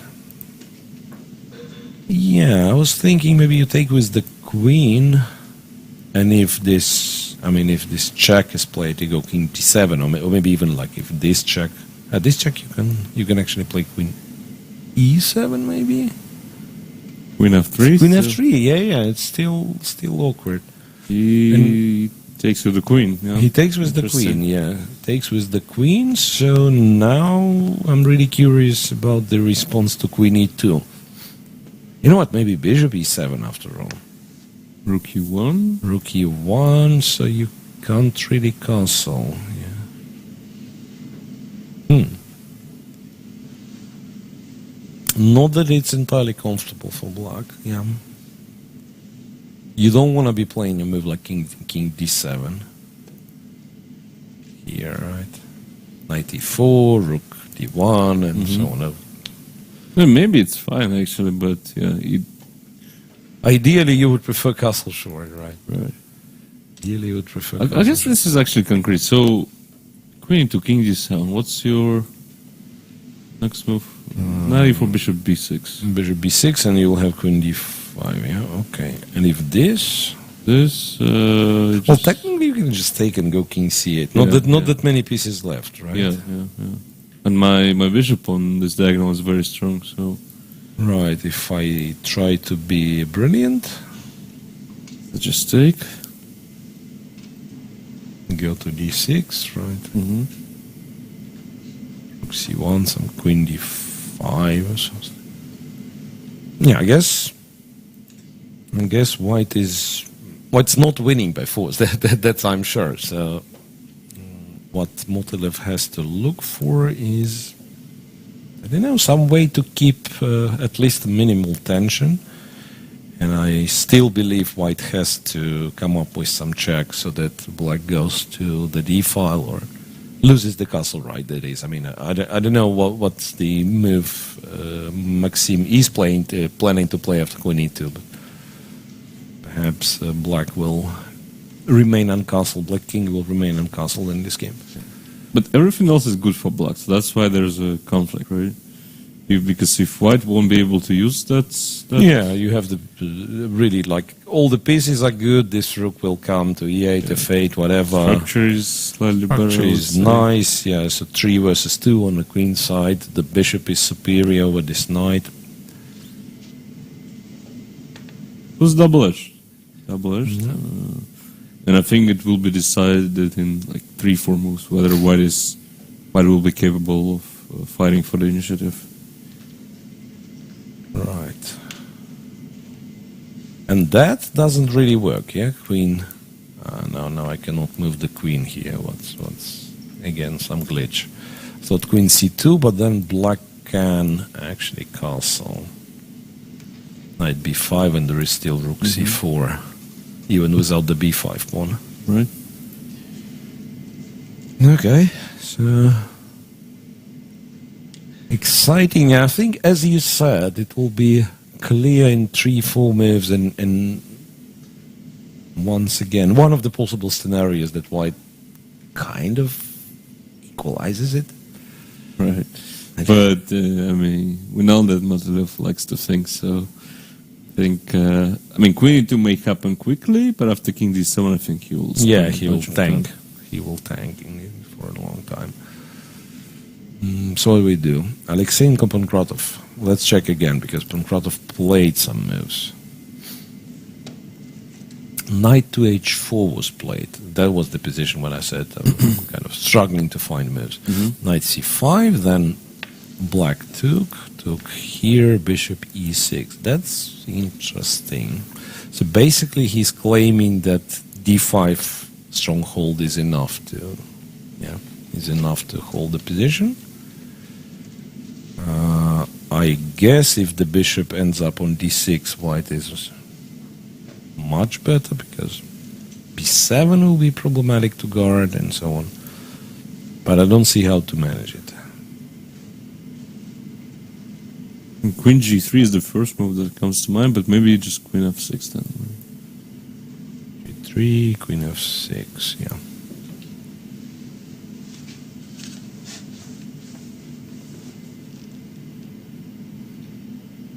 And bishop g2 maybe? And I'm tempted to play some rook a3 and sacrifice on h6, yeah. Queen h5, rook g3, That's something. an option too, yeah. Something. But yeah, but black queen also has a square on h4, so I have to be careful. How about b3, bishop b2? Well, the question is, can I just play queen f6 anyways? Ah, yeah, fair enough. So now if I... doesn't work, yeah. If I take, you take on f6, you're sacrificing the pawn, but the knight on d5 will be like... Much better than your bishop, yeah. Probably good enough to claim inequality, yeah? Right. Right. But they've catched up on the clock. So that means we are right when we said like what Kratov's going to be spending time.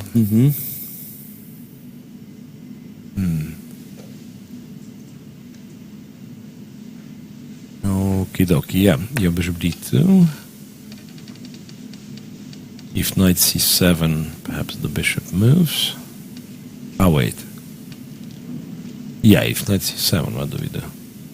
We don't want to take on e6. Yeah, but my plan was to play queen g3 first, and then after queen and then bishop d2. Yeah. I mean, then black can probably take on z2 and b2. Maybe I do this, and then you do this, and then I take. You take on d2. I'll go rook e7, and I Bishop claim. c4 is weird. No, probably I shouldn't be doing this. You should not be doing this. But then you achieve what you want to achieve, like bishop c3, rook a d1, you know. Some pressure on the king side. We shall see. I mean, white is pushing here, right? Yeah, white is better. Can never really be worse, so... And can Pleasant easily, position. Can easily be better. Yeah, so that's how you assess kind of unclear at first glance positions, right? I mean, during your own games, like you're asking, can I be better in this position? Probably no, right? Can he be better? Yes. And then you act accordingly. Okay, I suggest we quickly check the women's tournament, starting with, I mean, we have the list of games, let's just go follow the list. Guseva is over, no big things happen, basically. The character of the position will remain for quite some time. Queen e2, rook ac1. As you said, like black cannot really do anything about this center. White doesn't want to. What white wants is like, yeah, advance slowly on the king side. Maybe not so slowly. Maybe already like get it to all the way to g5. I mean, so far everything is according to our scenario, right? Predicted scenario, and knight e2 and g4 maybe. Our scenario, and also how how white likes it, how white wants it. Right? I mean, everything's solid. There's bishop on b4. For now, is not doing all that much. White, yeah, can get this knight to f4. So all in all, better. Yeah, that's why you need to work on the openings, because making the good-looking moves is not enough sometimes. Because this position is very, very unpleasant for black.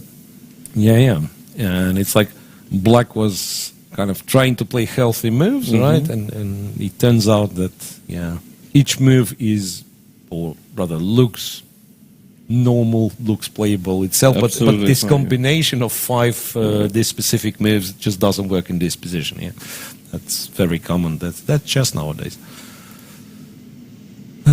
Okay, so there is that. Guseva has a better position against one of the leaders. Gunin is supposed to have, I thought, like a winning position by that point. Supposed to have a crazy position, and he... Yeah, knight f5, bishop to c1. Yeah, obviously. Why would you go to f4? You want to keep your stuff together at home, yeah. Protected, yeah.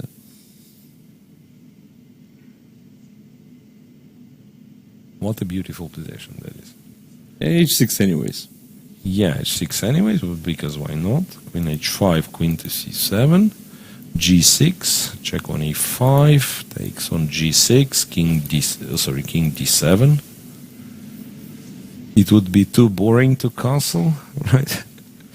King to d1, rook e1, knight h4, queen g4, h5, and h3, and queen f5 played by Gunina, interestingly. No queens exchange, g4. Let's go. Yeah. I mean, obviously, queen f5 is a good enough move, and maybe just a good move, yeah. Because this endgame, if it happens, is so good, that's yeah. a really cool position. I mean, I like this game. g4 and queen e4. Why would you provoke g4? I guess there's no bishop. You just won the g4 and then yeah, maybe there is no pretend like nothing happened, right? Yeah. Knight d2. Knight d2, queen g2. I think that's the idea. Knight d2, queen g2. Take. I cannot take. Takes, and then you sacrifice the exchange. Go I take that gh5, exchange, yeah. and no, you go here. Right. That's why. That's why I sacrificed the exchange. Obviously, that's a silly move. G takes h4, but just wanted to show this checkmate on e3. No, but seriously, white is in trouble for real. Think so? I mean, what if I or just not take anymore? on h5? Or you think it's not the case anymore? I'm not sure at all, to be honest. And she's about to take, yeah. King c7 and knight d2 now. I can still do Queen this. g3. Queen g3 comes with a check. That's annoying. Although you can still take and play knight g2, maybe. Trying knight d3 and knight c2 check. Yeah. But that is unclear, I think.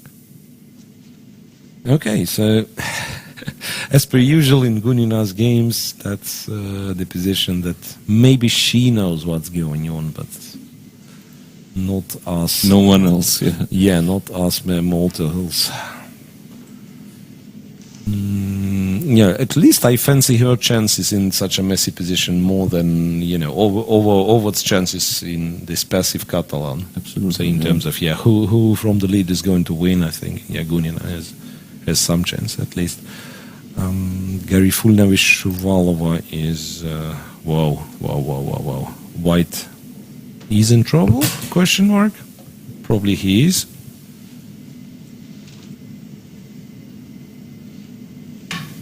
Yeah, that's probably the case. F2 is hanging, C3 is hanging.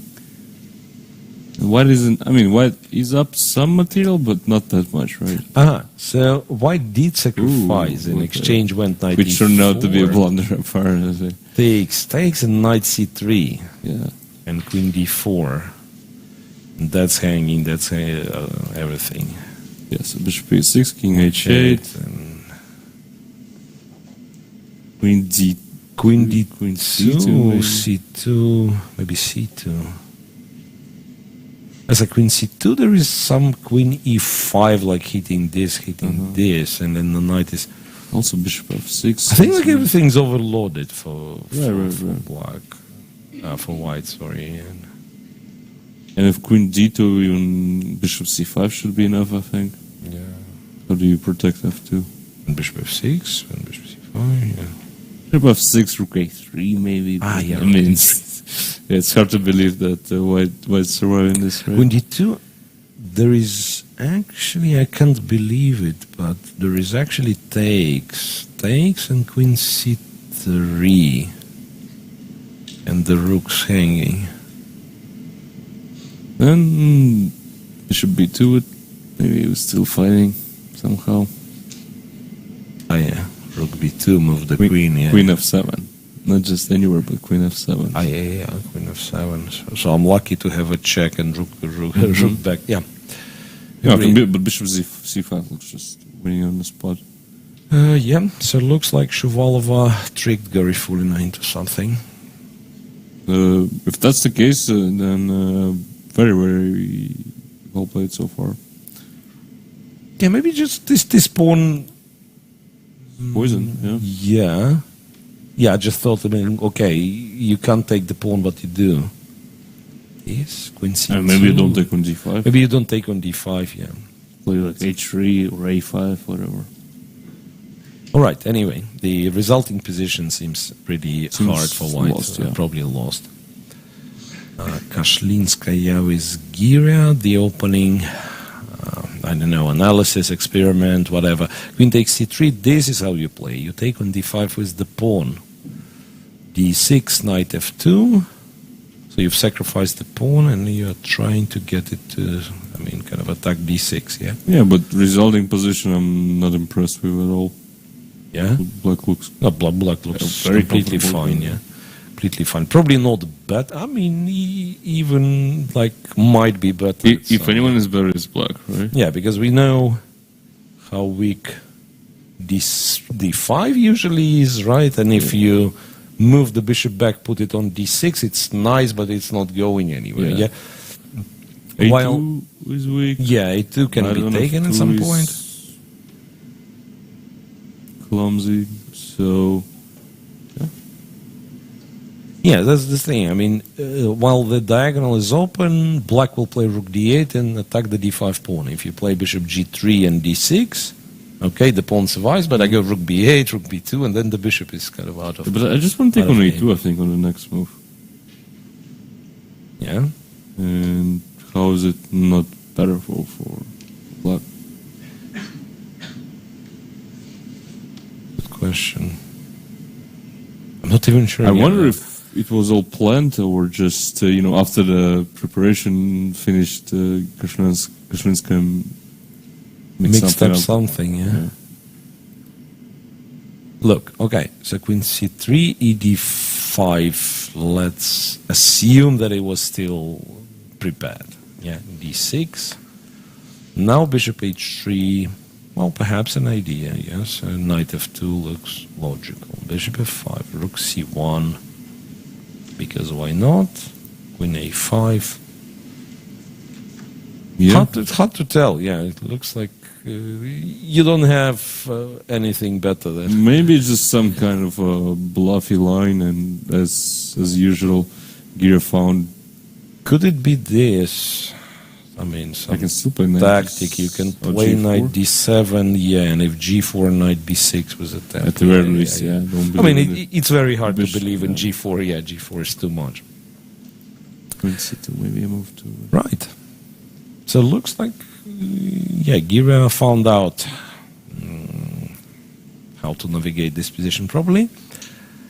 Then what else? Pagonina with Bodnar rook at last have exchanged one pair of pawns. d5, knight c2, knight e3, c6, knight c3, knight f6. But bishop e6, knight d6. Well, okay, that's also possible. Rook c1. Knight from d6 was covering b5. That was kind of a benefit. But at the same time, rook f7. Knight b5, you go. Knight. I don't know if you want to see it, the one that go to c8. Maybe you go to c6. Knight d6 and b7 is hanging. Yeah? Still have a feeling that at some point, like you win an exchange and the resulting position, like all the pieces are so bad. Yeah, but Yeah, I agree. I mean, first of all, It's she not will never give up straightforward, the yeah. exchange, but secondly, I'm just curious if f4 is a good move for white in general. What do you think? I can't really decide for myself if I want to play it or not. Yeah, like say rook f7 or maybe go here. And I thought, yeah, if both of those are the threat, maybe black goes knight e8, and then say you go f4, right? So if black wants something, he has to take, right? Or not sure. Yeah, maybe later on g5 would be still. Yeah, maybe g5 immediately, but yeah, this way I kind of stop black's play, and I guess at some point I want to move the knight away from e3, Yeah, play like e3, maybe run with the king. Yeah, so that makes it much more solid for white. Yeah. On the other hand, even if you've played f4 and black agrees that, yeah, g5 is leading nowhere, can you win on the queen side? I'm Apparently not sure. not, yeah, like knight c6. I mean, there is a similar line in the King's India.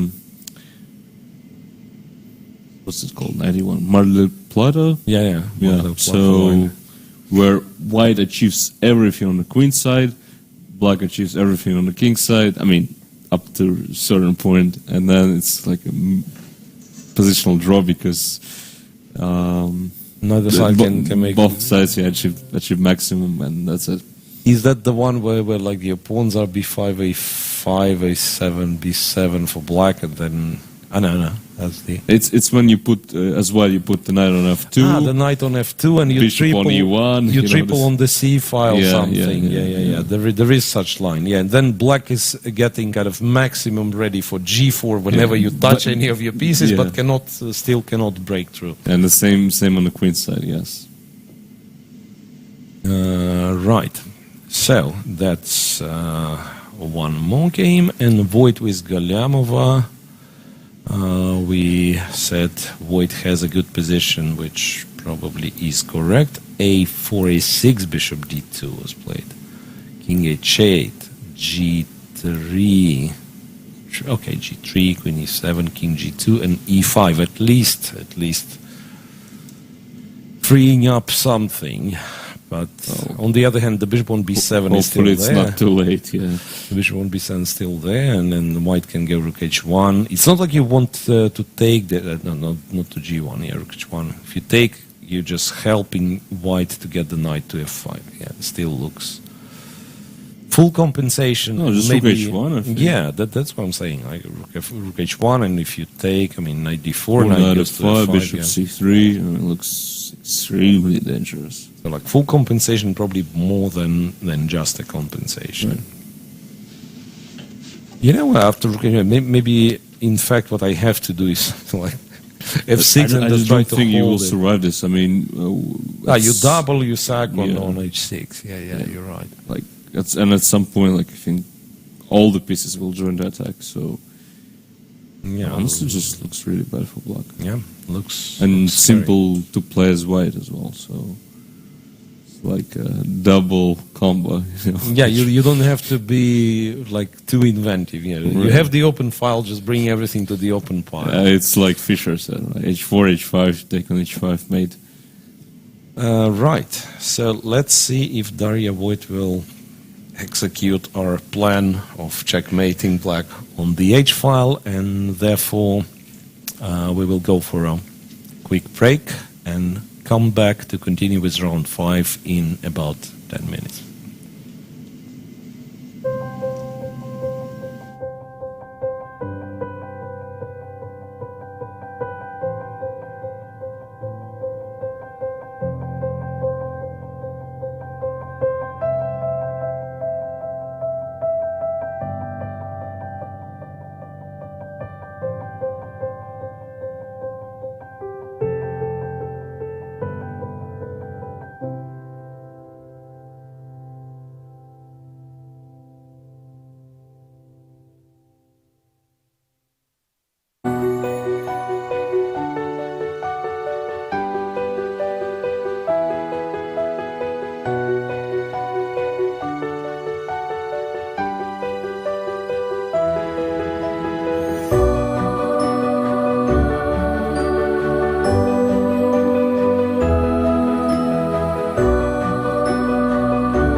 Меня зовут Юрий Львович Аверба.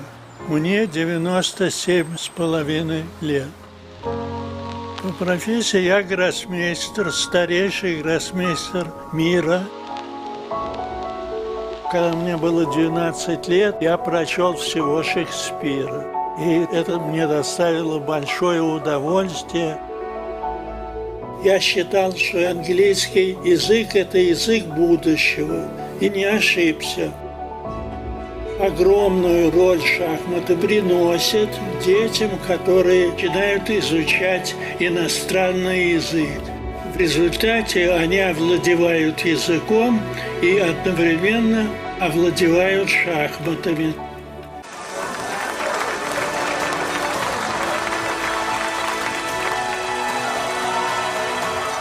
Если ты хочешь оставить след в жизни, ты должен создать что-то.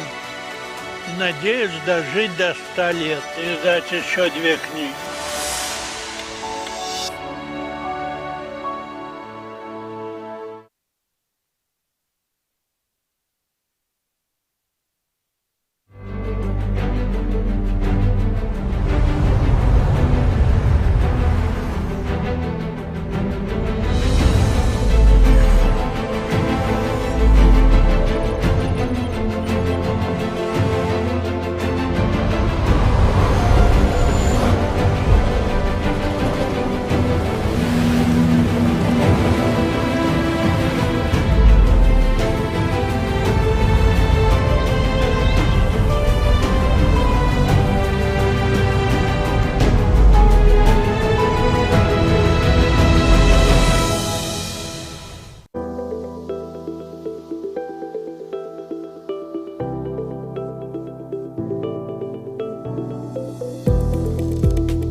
Там, где Европа встречается с Азией. Башкортостан – крупнейший современный центр нефтегазодобычи и нефтехимии. Территория мощной энергетики, большого металла и передовой фармацевтики. Мы поднимаем в небо лучшие в мире самолеты и вертолеты. Столица Башкортостана – город Уфа. Мы стремимся к победам и побеждаем. Башкортостан. Республика на все 100.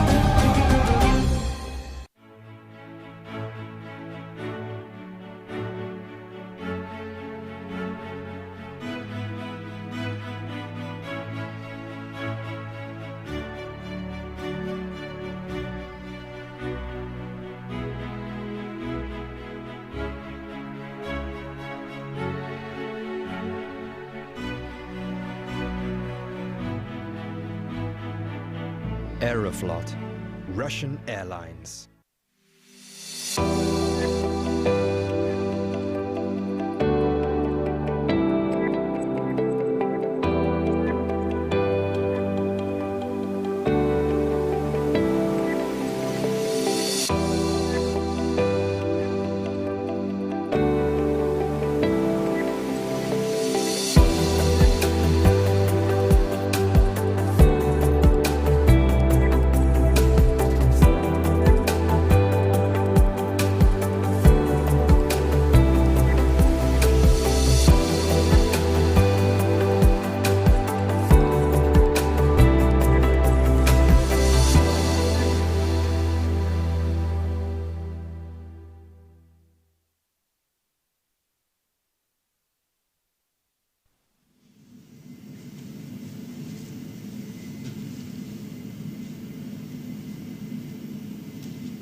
Okay, welcome back to round 5, and let's waste no time but look at the games. We have some very interesting developments.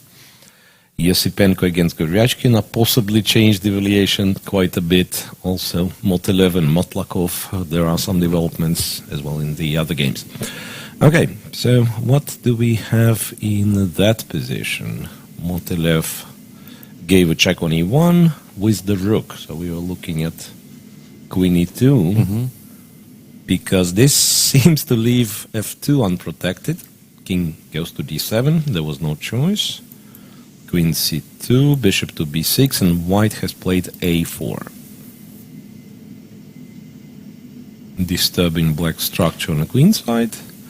Now, if b4, I mean, you can move the knight, maybe you can throw in a5 if you like, yeah? So, Alex said that queen g6 probably is a possible move, right? And if... I think so. And yeah, and if white exchanges, which by the way, once again, the queen is not moving, I mean, I don't know what to do. Probably just do that and see if it works. Yeah, queen g6. If we swap and try to win the pawn, then rook d2. Yeah, d2 okay, or rook b4. Yeah. Knight b5. Yeah, rook b4 wins this pawn. Rook d2 probably wins the f2 pawn. Actually, yeah, rook d1, I'm guessing. Yeah, rook d1. It should be right. I mean, there's just too little material on the board, right? Yeah. Yeah, but if he doesn't play queen g6, white actually might be a bit better with this king in the center. But who knows on the other hand? Yeah, like I'm thinking, if black doesn't touch the queen side, you take twice, and the rook I don't know, goes somewhere. D5, yeah. So, I mean, rook f8, for instance. You take twice and the rook goes back to d5. Now f2 is hanging. Yeah, but I can take twice, play rook e2, let's say. I mean, that position feels... So to take on b5 dangerous. and like rook e2, yeah? Yeah. Then bring the other one to f1 if needed, yeah. So it's But still better, hanging. of course, it's better to swap the queens, yeah, if he can. And if we open up the A file, then Black's king won't be safe on C8 anymore, right? I mean, it's not safe right. anyways, but... It's like here we spawn on a2. In some lines we were discussing like maybe king c8, king b7. Yeah, and here it will be hard to play king c8, of course, with the a file open. So perhaps closer to a draw if black finds and plays queen g6. Then Yesipenko, we said something has changed, right, in Yesipenko's game. And here we were looking at rook a2, which seemed to be very promising move. Instead, Andrei went for b5, a bit more straightforward. Rook swap, knight d8, d e5, and knight takes e5. I mean, we looked at it as well, right? Yeah, I briefly mentioned that, yeah, maybe, I know. I said this for some reason, and then I was trying, remember, knight e5, knight e5, f6, yeah. But perhaps knight takes e5 is just better. Actually, knight e5, knight f5, c4, f6, rook takes f6. Maybe we should continue the line. Yeah. No, but then I've spotted that there is knight g6, yeah, and that's why That's we good enough, stopped. yeah. That's why we stopped. Anyway, so exchange, queen a8, f6, queen c8. Yeah, and this is now very, very risky for White, I feel like. I mean, if he doesn't win immediately, then... Yeah, like strategically, Maybe he it's a just very risky lost, position. I think. Yeah, because imagine something like, I don't know, king f7, g7, knight e6 happens. Doesn't matter where your pieces are at that moment. Knight c5, e4 is weak, bishop is out of the game. Forever, right? I mean, the Yeah. structure is just... Can black castle? Yes, the answer is he can. legal, yeah. Queen f5, though. And queen f7? And you are fine with queen f... No, queen f7 I have it, right? Takes, check, and swap on f8. Okay. But, yeah, maybe not castles, then maybe just king f7. King f7, no bishop e5 here. Queen f5, I have king g7. And if rook d1? King f7, rook d1, yeah. Sorry. Then knight... Oh, sorry, I was going to say knight e6, yeah. Rook is hanging. No. Maybe that's the thing. Maybe there is no comfortable move for black. Maybe there is no comfortable... Oh, but we can castle, and after queen f5, queen h7. I think. Queen h7 is the thing, yeah. Queen h7 is the thing, because if we trade... Maybe trade and rook... And takes on e5, right? Yeah, takes on e5, yeah, right. Even that, like... no, but c7 is... Now I'm losing kind of couple of pawns. Okay, this is not... At least something that I don't wanna, Yeah. don't wanna go for. I mean, maybe black holds after knight e6, who knows? But yeah, but why would you want to figure out if it works? So I still feel like black should be okay, but it's just, I mean, you just need to find, find the right way. And then queen e8. Castles here and queen e8. No check on g6. If bishop e5, you just take back with the pawn, perhaps? Oh, I mean, queen takes is enough for... No, queen takes is bad, yeah? Queen takes is bad because check on rook f5. But pawn takes... Pawn takes, yeah, and then... Pawn takes one check here, king goes to whatever... You have to take. I mean, you can take some pawns, but White is fighting not, for a draw. White's not playing for a win this one, for sure. Yeah, so castles. Only and 12 minutes left for Aleksandr for...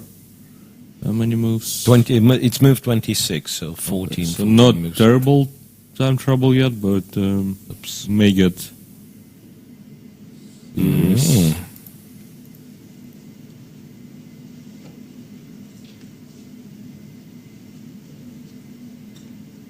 And now it says 16 minutes. You see?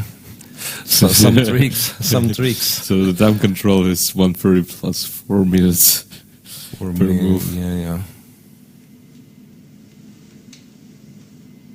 Okay, so she's thinking. I mean, the good thing for black In is reality, it's 9. I you mean, see? okay. Uh-huh. I mean, I was going to say that it's just not easy to suggest an alternative, right? Black. Yeah. Like King f7 loses immediately. Rook d1, I guess, is the next move, and then you won't be able to castle because of some Rook d7 stuff. So maybe Queen d6 is a move too. Yeah, but you need to, let's say you need to bring the rook into play anyway, at some point, so that's I why. guess. Alright, so she castles. She castles. Queen f5 will be played very quickly, I think. There's nothing else, right? Yeah, I mean, if it's not Queen f5, then knight e6, black has everything. Black wins, basically. Yeah. Has everything under control. And let's see if she finds Queen 8, but it's not a hard move to find, I think. Yeah. At least we don't see any refutation. Yeah, and this guy is not. Okay, and if I try to be slow, like. 96? 96. Yeah. Nothing. Nothing here. Next move, knight c5, you control d7. Yeah, you can make some useful moves like King g7 as well. Yeah, King g7. I mean, it's a little bit awkward to kick off the queen from f5, but you'll manage somehow. And once you manage, it's it's all of a game sudden over, just basically, winning. yeah. It's just winning. You know what? I mean, okay, I'll skip a few moves for white just to show how it happens. I don't know, rook d2. King g7 here, and then you can finally play Queen c8, so that when I take it's rook h8, the queen is trapped. Yeah, Queen c8, and I mean, even if you swap, kind of undouble the pawns, still the square on e4, you know, king gets to e7. Yeah, so black is better with the bishop is just miserable. So I think if somehow wrong game. Somehow Miroshnichenko doesn't win this game, or even if he makes a draw but ends up, fighting for a draw. Yeah. This is the last time we see him playing this bishop g3 nonsense. Yeah, hopefully. Yeah. Right. What else do we have? Rachmanov with white at our screen against Fedoseev. Whoa. Some far advanced pawns for black.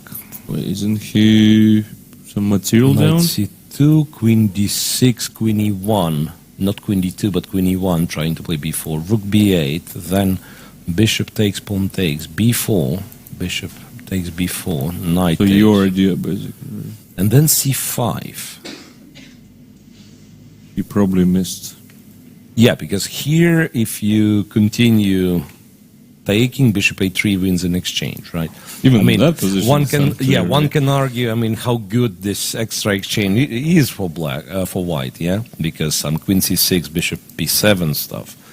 But c5 perhaps is just stronger. c5, queen e5, they swap, takes here, a3, and he decided not to take because b3 maybe. No. Rook d8 maybe? Because rook d8 and you're kind of pinned, maybe. Maybe that's the just thing. paralyzed, yeah. So bishop c1 and f6.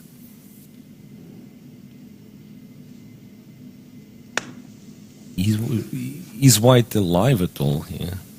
I'm not sure, because if you take, you also have to reckon with e5. Bishop h3 stuff and so on. This just looks bad. So what to do? Take this, go here, also like rook d8 even, right? Yeah. Pretty bad. Garyashkin is about to play queen e8. Should just play queen e8? Yeah, Garyashkin just played queen e8. And Ariel in the chat is mentioning that, time trouble for black. Only 9 minutes left, but okay, queen goes back to c8. So he's basically begging for a draw now. Yeah, so still using the fact that there is still no knight e6. Right. And as far as yeah, she will repeat at least once. Yeah. And I think she will repeat like twice and as many times as needed. Basically, I think thrice is a word as well, right? Yep. So, but if we are aggressive, if we want to play, is there a way to play? Queen f7, bishop e5, rook f7, rook d1. Could it be that there is a way to play, but it's just too tricky? Wait. Queen f7, bishop e5, is knight c6 a move? 7, bishop e5, knight c6, it is a move. And you attack it, so it's like I kind of have to give up the queen, yeah? Check, queen f8, takes. Yeah, queen c5. Yeah. Right? No, this is winning. Probably this is winning. Yeah, this is winning. This is actually easily winning. Take on c6, yeah. Right. Yeah, but remember yesterday's game? Plus, I mean, I actually talked to Vitigov yesterday, and he said at some point on the strong computer was showing +3 in White's favor. So she in was the position. She was winning. Where she took a draw, basically. Yeah. When she took a draw. So instead of rook instead of g7, bishop d5, she should have played rook g4 immediately. And then in some lines you'd have bishop e4, and then you just continue. You just play for an attack. Yeah. You just play for. I don't know if we have this game, but anyways, yeah. So she was winning yesterday. She took a draw, and in this case, I mean, Yisapenko should realize that there is nothing, right? He's repeating, and queen f5, queen e8, queen e8 will be played quickly. So we are trying to say queen f7 is the move. I mean, it's still kind of. No, but if I get to play knight e6... once again, it's all about knight e6 happening or not happening. Because there is also this, I just thought. There is also this. Queen leaves, and it's like if you go back, I still have queen e8. If queen c7 looked scary at first, but I thought, okay, queen c6. Maybe I'm not that maybe much... Maybe queen c5. Right? Maybe I'm not that much better after that. Yeah, but the bishop is still an idiot. No, but how are you not better, right? Yeah, after queen c7. Yeah, I think we wanna see. We wanna keep following this game because this is critical. Yeah, sure. Right? That's critical, and being to both. Well, technically, that's the position that happened once, twice. This is the second time. Yes, so Yisapenko could have claimed with queen c8. No. I mean, the queen was on e8 2 times only. Wait, queen c8. Castles. Yeah, you're right. That. Yeah, you're right. Yeah, just hallucinating. Yeah, and it's queen f5 will be third. Okay, so Yisapenko is claiming a draw, and it's a bit of a pity that Garechkin, she's still a bit afraid of all these big boys, right? Because that's one thing, and also, I mean, the fact that she's got into time trouble apparently means that the position wasn't great, and sometimes it's hard to readjust. Okay, you understand? I'm probably okay in this position, so I'm no longer scared, but still to switch to understand that you're actually, you're actually much better. Yeah, the queen f7. People in chat are saying that is just winning for black. Oof. Minus 1.7. Yeah, queen, which basically means that bishop e5 doesn't work, and then black plays knight e6, and so on. Right, so that's a bit of a pity. Yeah, on the other hand, I mean, the result itself is obviously great for her, I think. Yeah, draw with black. Still, your bet on Goryachkin not taking 2 last places is... I'm still in the game, but would have been even better if she would have won. Yeah, if she would have won. But okay, I mean, this when you look at all the pairings, right? This feels like one of the most dangerous games in the whole tournament, right? Black against Isipenko. So yeah, obviously draw is a great result, but yeah, kind of a pity for her, I guess.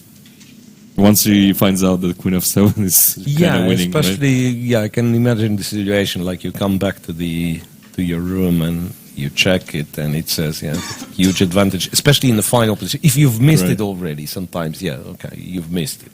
But with no time on the clock, I mean, it's understandable. It's a little bit frustrating, disappointing that she didn't even try to see if there is anything else, but again, it's understandable. Meanwhile, only 1 minute for Akhmatov on the clock. He went h4. A very weird move.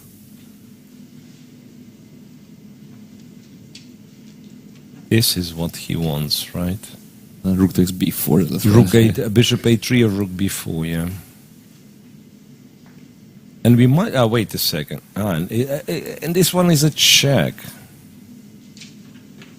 So I thought like b3, swap the rooks, a2, bishop b2, and some e4, and, some Karpov thing, but bishop a3 is a check. Yeah, well, actually, it's not like black is forced to do that. Not at all. I mean, but if this happens, does black win? I mean, funny enough, rook b4, rook takes, bishop takes, and this silly bishop also takes the d pawn because everything. h4. But on the other hand, if white didn't want to take on f6 a move ago, I mean, does it mean that he wants to take now? So maybe just play bishop. Maybe just play some bishop b7, connect the rooks. Now you just want to take with the rook on f8, because white's king side is also kind of damaged, right? So that's can imagine. Black is just up on a pawn as far as 3, 4, 7, which is 1 by 1 greater than 6. Right. So we were able to identify black is up a pawn.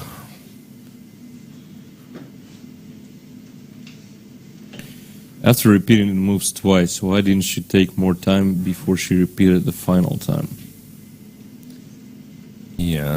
As I said, this is kind of a disappointing thing. On the other hand, she didn't have much time left. She was probably worse throughout all the game. And before the game, if anyone told her, okay, you go and make a draw against Isipenko, she said she's happy with that, right? Yeah, no, but really, I get the argument in the chat because technically it's like it's a free roll. Right, but I mean, unless you don't see that Queen f7 is possible, because I don't think there is anything else besides Queen f7. Yeah, no, I mean, not the move Queen f7 is a free roll, but the fact that you can repeat. Oh, you mean you can spend some time? Yeah, you can spend some time looking for weird stuff. I mean, the cool thing to do is to spend all of 8.5 minutes and play Queen e7. Say, okay, draw. All right. So Fedoseev is very likely winning. With you go with Andreikin, a lot has changed. A lot has changed. Vityugov is up a pawn. And I don't know what's the evaluation here. So what has happened again? Let's follow. I mean, this game was quite interesting. After knight d5, king h8 was played. And I think we have to mention that it seems to be the strongest move according to the engine, right? Knight e4. At least I've missed this move completely. Queen goes here, bishop f6, gf6, rook e7. Knight to b4, swat and queen d4.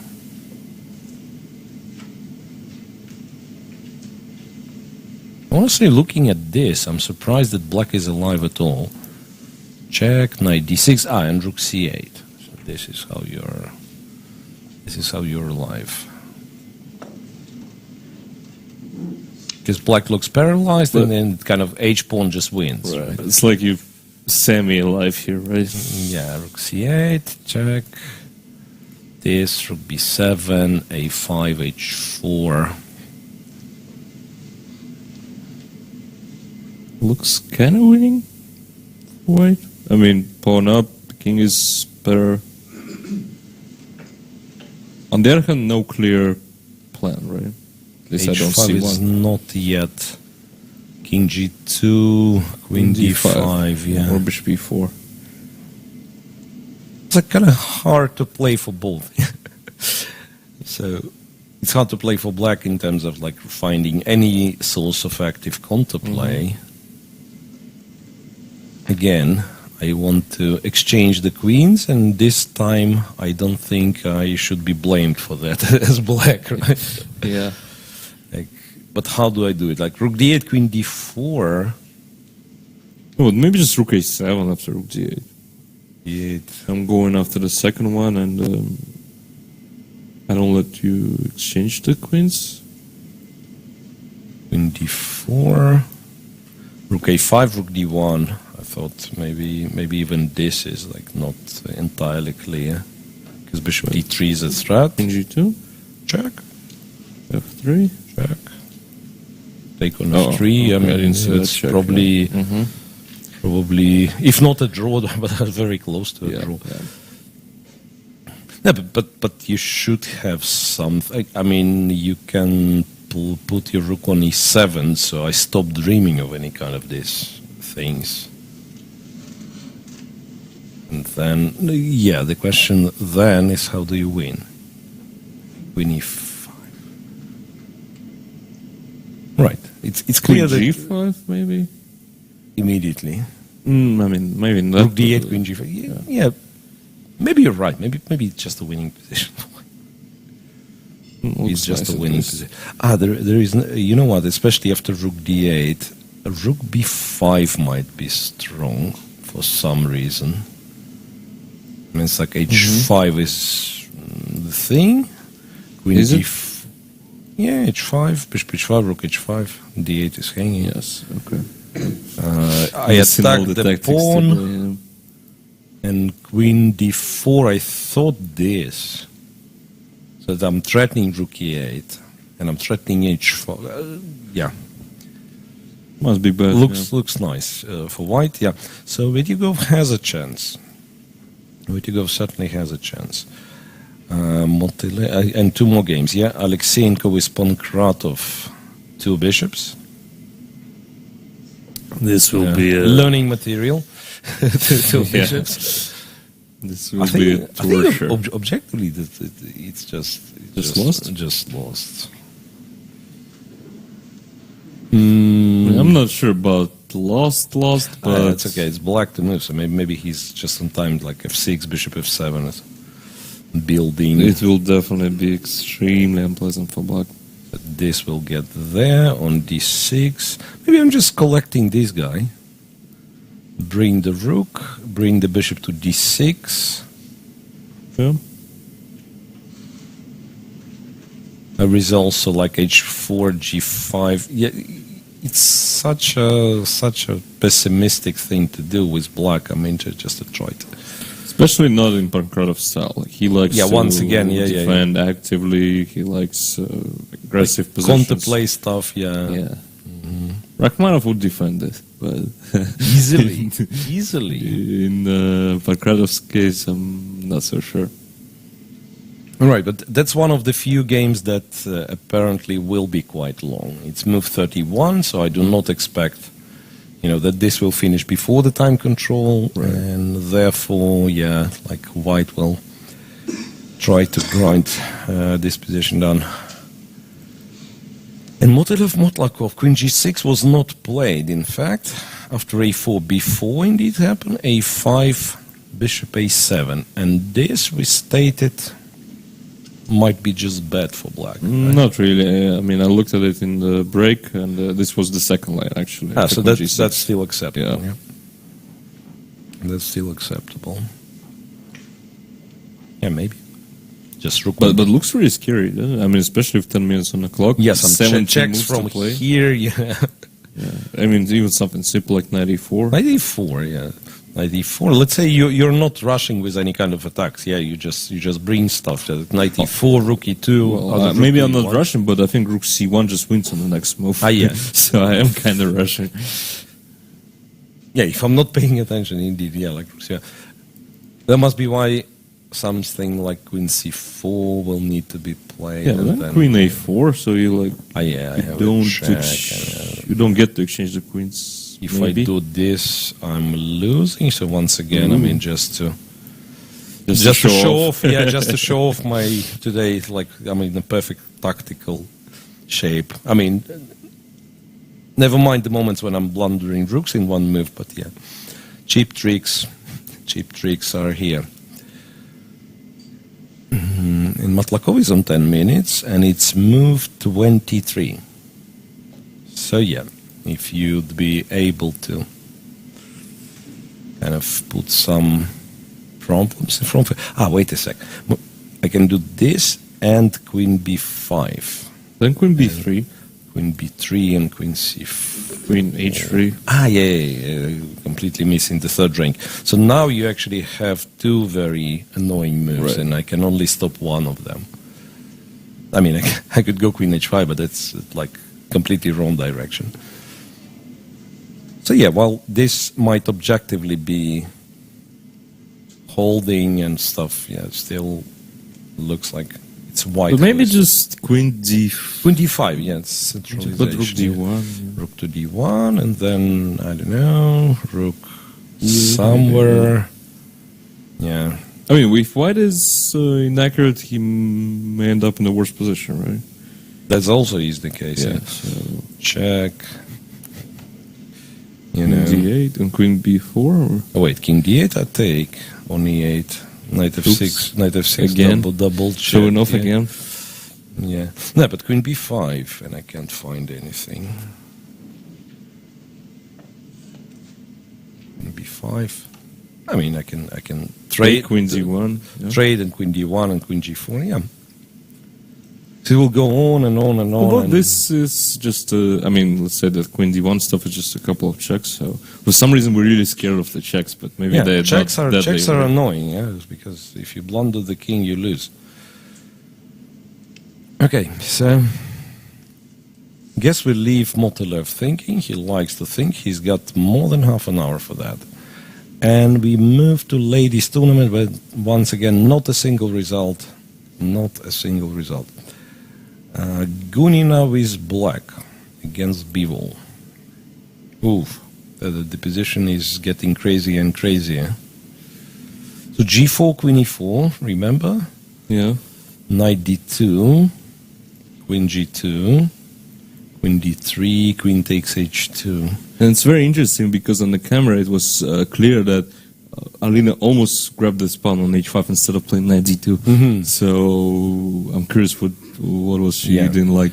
So, no, but it's so strange. I mean, Gunina is like very strong attacking player, feels initiative very well, and yet she's trying. I mean, now she's moving the queen for a bajillion times in a row. Like you have other pieces, But right? she's attacking something. with the attacking queen, something yeah. with the queen, and then her queen's getting attacked. A5, G takes, Bishop A6, C4. You know, I don't know. By now, I don't know what kind of position is that. Rook F1. Looks pretty bad. For white, Takes, takes. Bad for white. I think. Yeah. I mean, the center pawns will just crush white's position, I think. So just go D4. Or the E4. Some Queen H2 ideas as well. Check, right? Yeah. Yeah, white's not on time. Because I thought this king itself is also not like perfectly safe, but white never's going to be. White's on time. king surprisingly looks much weaker, right? Yeah. 4, G4, D3. The power of central pawns. Yeah, I agreed. So Gunina might win after all. But there've been kind of quite a few. Yeah, E4 play. Just played E4, E4. Quite a few moments where it felt like the evaluation shifts from one side to the other, you know. I mean, if she wins, maybe we could invite her and explain to us what was going on in this game, because this is so far one of the most confusing games of the whole championship, I think.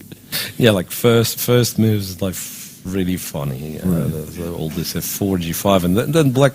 How many moves this queen has made? Queen to C7, And then to e5, that's 2, right? And then queen went to f5, 3, 4, 5, 6, 7. 7, not that many. Yeah, only 7. Not that many, I mean, and bishop on c8, he is dead. And says, no, I want to move. Oh, no, he was moved. It actually, yeah, everything's fine.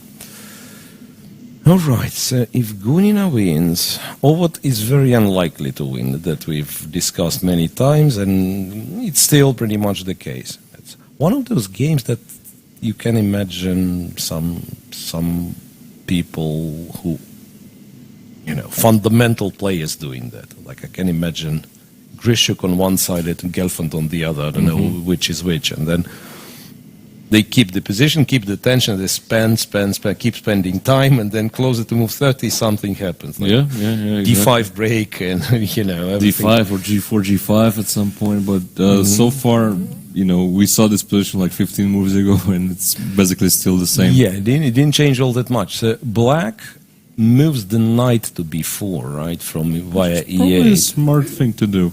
Yeah, bishop to c7, knight to b4. So at least you guard d5. This knight, it's not threatening anything, but some annoying jumps. Annoying, yeah. Some annoying jumps. Rook d2. This knight c3. Knight c3? Question mark.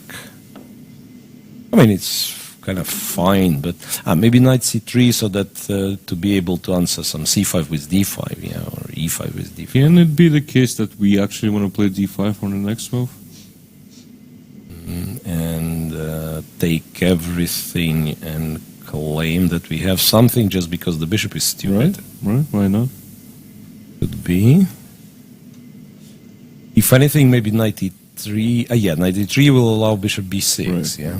So maybe some preparation like h5 for some reason. H5, why? I don't know. H5. Yeah, h5 so that like you go d5, everything's swapped, and then knight e3, and knight is heading towards f5. There will be no g6. Yeah, but maybe we want to wait for g6 and then play h5. Right? That's also a possibility. Yeah. h5 is often the move if earlier on Black exchanged on f3, right? So you have the light square bishop and the knight, and then this moving the pawn to h5 is but that it has a completely different idea. Yeah, right? different ideas, obviously. Yeah, so it's all about mating. Yeah, all about the diagonal in this case. Right, so here move 28. Both players left with roughly 15 minutes. So I think the crisis will inevitably come, but maybe a bit later. Maybe on move 60 or something.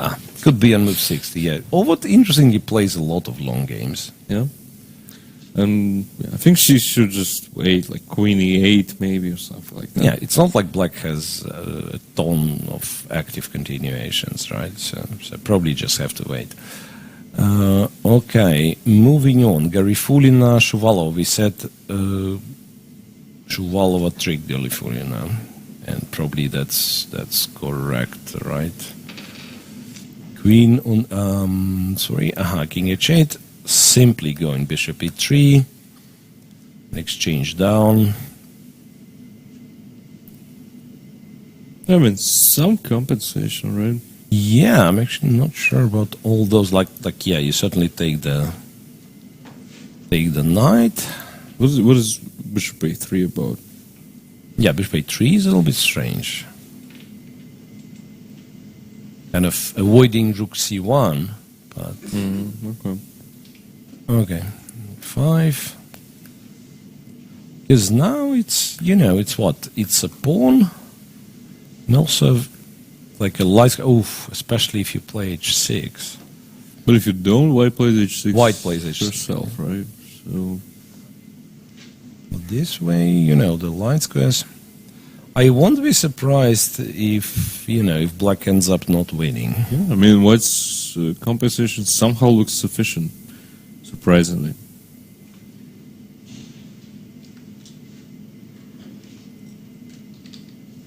But I mean, it's been the case in this tournament that Paulina, it looks like she plays very confident confidently and usually Quite quick, fast. quite Yeah. fast.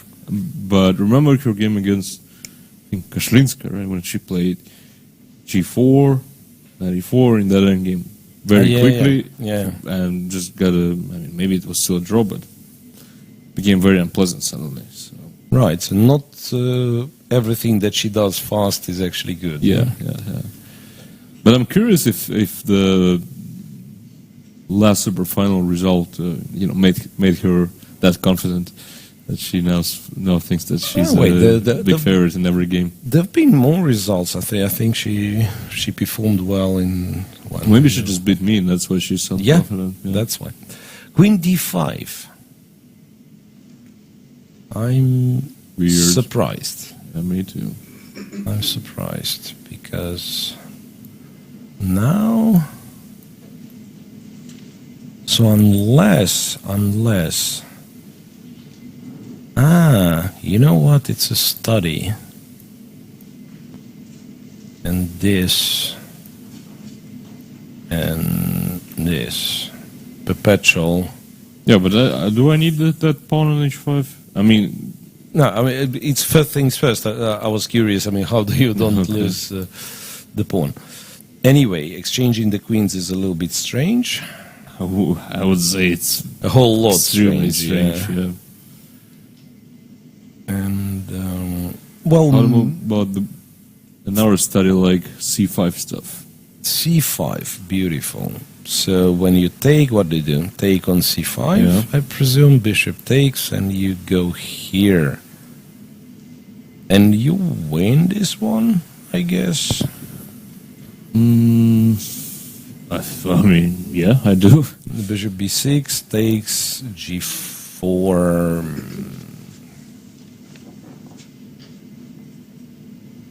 You're probably on time. It's a long way, but you're probably on time just to get there. In any case, this endgame is so much more comfortable for black to play. Yeah, absolutely. So the thing is, with the queens, black also has to be careful, right? Mm-hmm. Maybe not no straightforward threats yet, but black has to be careful. Queens off, you can shuffle around, you can do whatever you like. Black either wins or doesn't. I'm surprised she's taking that. I would take this queen in take on d5. Half a second, before it take goes on back. D5. It's really a surprise. Some tactic like that is the only reason I can. If I take it with the if you take with the pawn, I have two checks and take e3, right? If you take with the king, I don't have anything. I have one check. But not it's good enough. It's check on b1, check on g1, two checks in this line. So. No, really, she's to my liking, she spends too much time before exchanging the queens. But it's okay. Right, so here, maybe she wins after all. Maybe she wins, but queen d5 is surprising. Not taking the queen within 5 seconds is even more surprising, to be honest. Yeah, okay. Well, technically it could be, something queen, say... If I take the pawn? On a5. No, I'm sorry. Queen d5. Now this queen doesn't move. Okay.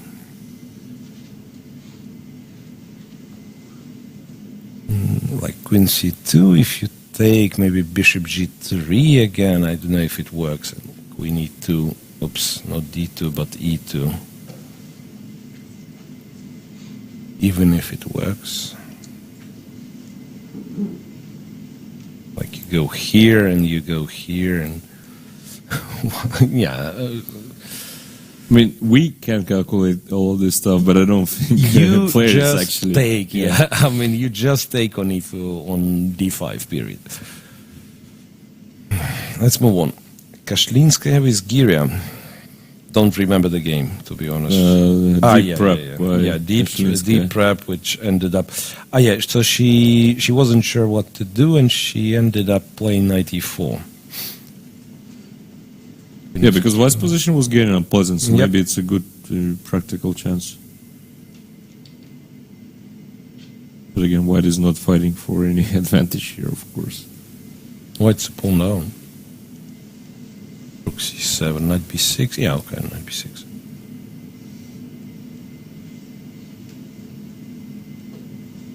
So rook d8, rook a7, rook takes d5, and we play this for... And this will go for ages, yeah. Although I think, practically speaking, White's chances are... Black's chances are even higher. Greater? Yeah, I don't know where this goes. That's actually, it's a terribly placed bishop as well. Yeah, I mean, but in general, this position with the knight, so easy to lose. I mean, maybe it's just bad.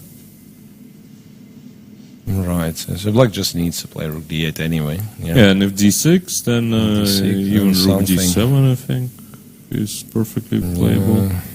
Then just bring the king to e6. Yeah, king is easy. e6. So the bishop is bad. And what's good. And what's good, yeah, exactly. So, next to zero counterplay, yeah. Rook Bishop a3, right? Bishop a3, you go here. Bishop c5, you go here. And still. No, but then you actually...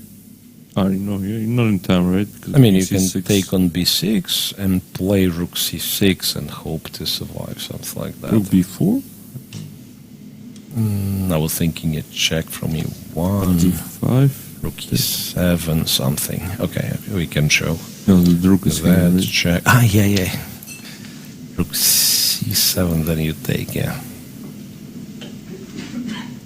Okay, so indeed, Kashlinskaya came up with a surprise, and Giria figured out what to do. Yeah. Yeah, and it's the same situation as yesterday when Giria was very well prepared, and then she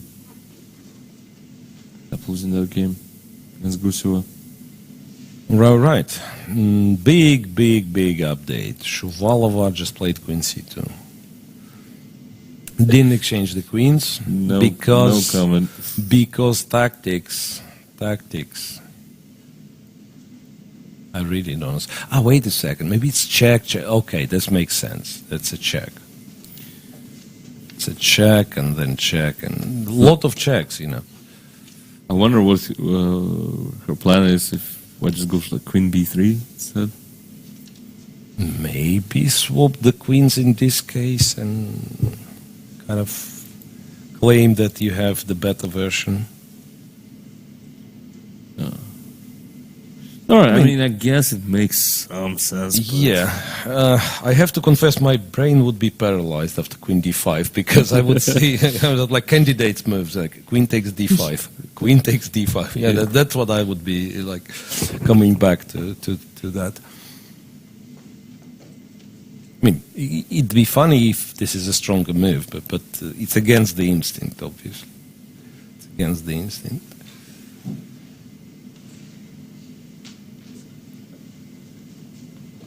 But maybe Leah knows that Paulina hates to exchange the queens, and she was speculating on it. That's funny, yeah. All right. I mean, that's the only explanation. It doesn't change the the evaluation much, right? It's still Black is the one who is trying. Okay, then Pogonina with Bodnaruk, move 31. Some knight takes e6. Oof. Is it the same game? Is it the same position? Black used to have a beautiful pawn center. And the bishop on e6. And the bishop on e6. Oof. How did it happen? Rook c1 and then Black went g5. Then Black went g4. And Rook f7 and f3 happened. Yeah. But Bodnaruk is in a time trouble as well, yes. I don't know what happened first, but... But I think it was all still okay, but G takes F3 looks After extremely F3, right? strange. So Why just don't you just play like H5 wherever you move? kind of keep it so that the bishop on G2 is not Yeah, playing. yeah. All of a sudden she decided to exchange one thing and the other thing, knight E E4. takes also and feels wrong, to be honest. E4, bishop B2, the D4 pawn is protected, and no one's gonna take your knight on E4, right? Now, like everything's falling apart. And it's so interesting, like, you don't even see exactly how white wins, right? But, maybe you see. I mean, I don't see exactly the line, but I know white is winning. Yeah, must be. Somehow it should be the case. I mean, it's just black's position is so full of weaknesses. Yes, basically consists of weaknesses, and that's it. Less than a minute left. And regular time trouble for Badneruk, but Rook D6. she's not the Grishuk type of player when it comes to time troubles. Yeah. She unfortunately blunders quite a lot when she has no time. Rook D7. I thought actually Rook D6 to kind of force white to move the knight, because now there is also bishop H5. You don't need anything. Maybe you just play Rook C2, so everything is protected. Yeah. The Queen D6. You can go back to F4. You can take the action. Yeah, not the greatest event for Anastasia so far. She's clear last already, and if she loses this game, obviously it makes it even worse. It's one out of four, and will be 1 out of 5. Yeah, that's rough. Daria Voigt with Alisa Galyamova. Galyamova somehow managed to defend, and not only that, but kept her extra pawn. See, Rook H1, I've told you, F6 is very solid. G6, but I don't know what white was doing, to be honest. Kind of skipped moves or something.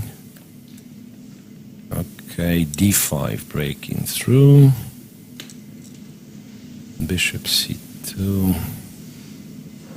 Maybe it wasn't that easy. Maybe it wasn't that easy. I agree that the white's play doesn't look consistent, but on the other hand, at least I didn't see any obvious idea. All right. And then maybe once again, when I've seen this for the first time, I thought, white clearly missed everything. Maybe there was something better. Now that I'm looking at it, maybe black's still not out of the woods. Like, if I'll play this, Rook on G7, some Queen H6. There's also Knight C3, Knight D5. Maybe it's still unpleasant, I think. But yeah, right. So black needs to regroup further in order to claim that, I've solved all the problems. Bishop C2. The time trouble is coming here as well.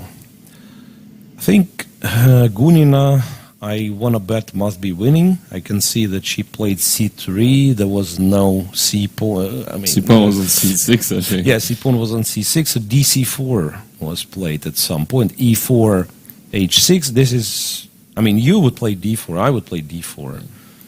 D takes C4, of course. Maybe even stronger. H7. How do you achieve positions like that? Yeah, but H7, I think Queen Z3 just wins. Right? Okay, bishop here, knight F3, F5, Queen H2. What game are they playing? In a good sense. It's like it's bishop E3, C3, bishop F2. It's madness.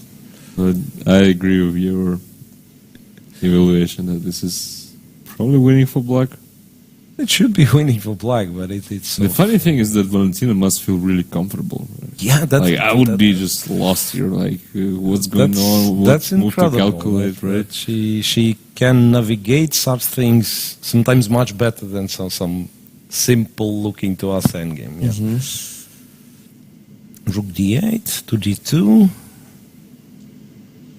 One of the thoughts that I'm having here. kind of rook d8. How do you stop rook d2? Do you stop rook d2? Maybe you don't. Maybe you don't stop rook d2. You know what? For a second, I was thinking about bishop to e3, and then I realized that the bishop just went back to f2. So this is some bad news for white. Sometimes you make a move and your opponent replies, and you're like, you can see an obvious option, and you check it. Maybe I do this. Oh wait, wait, I just played this. Yeah, so this, this is generally a bad sign. Yeah. Yeah, I was thinking like, that's a famous, by that point, I guess it's a famous statement, rule by Dvoretsky that sometimes it's good to acknowledge the mistake, to go back on the very next move. Yeah. But I was thinking, did I ever do this? Because I played a lot of dumb moves in my career, but did I ever do this so that I've returned? And I cannot really think of any. I mean, unless it was kind of a repetition, right? Or you forced to do that, right? Or you're like forced, yeah.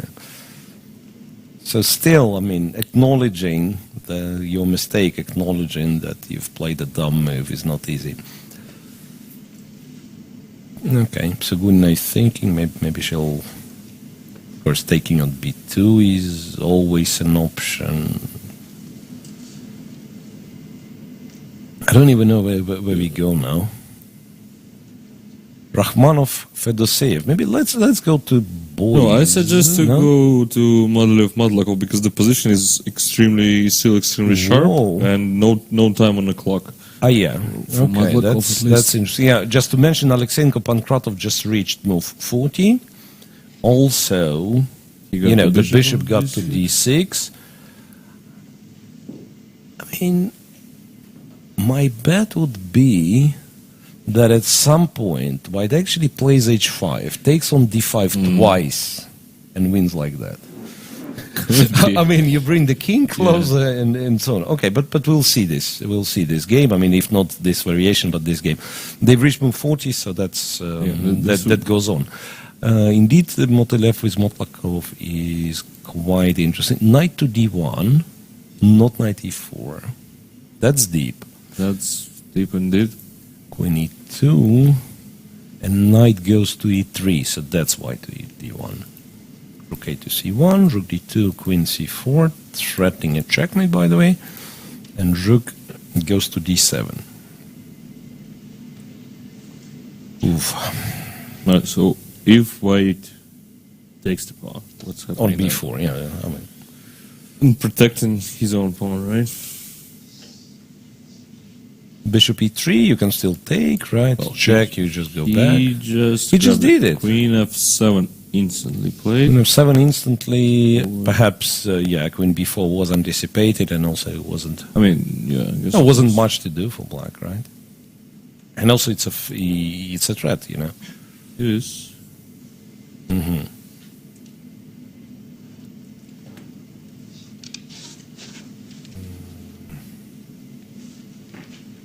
Can you protect the pawn? Rook f1. Rook f2? Maybe? Yeah, rook f2, bishop e3.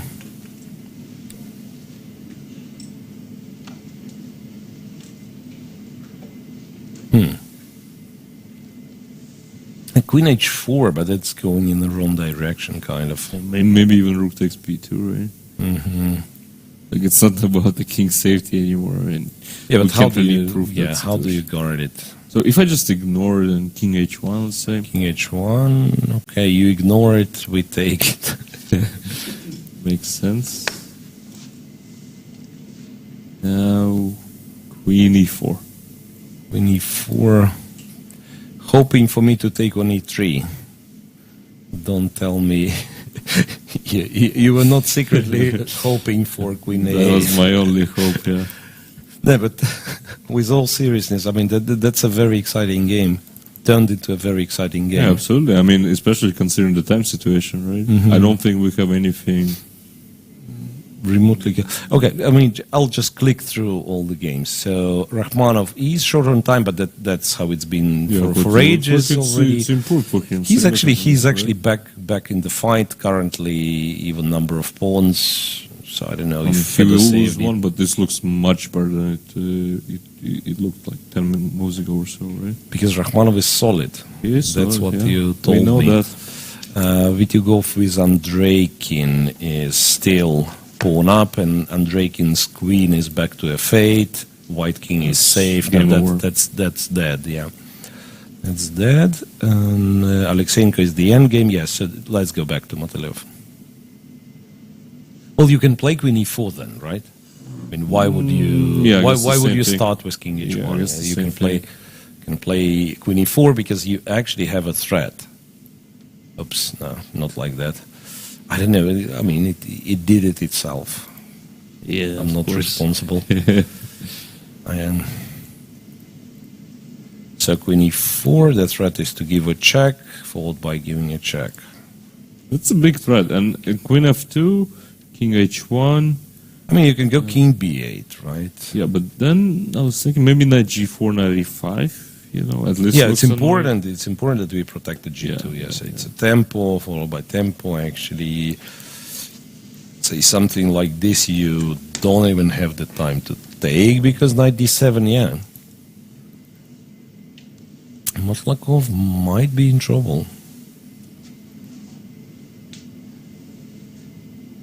Might be in trouble.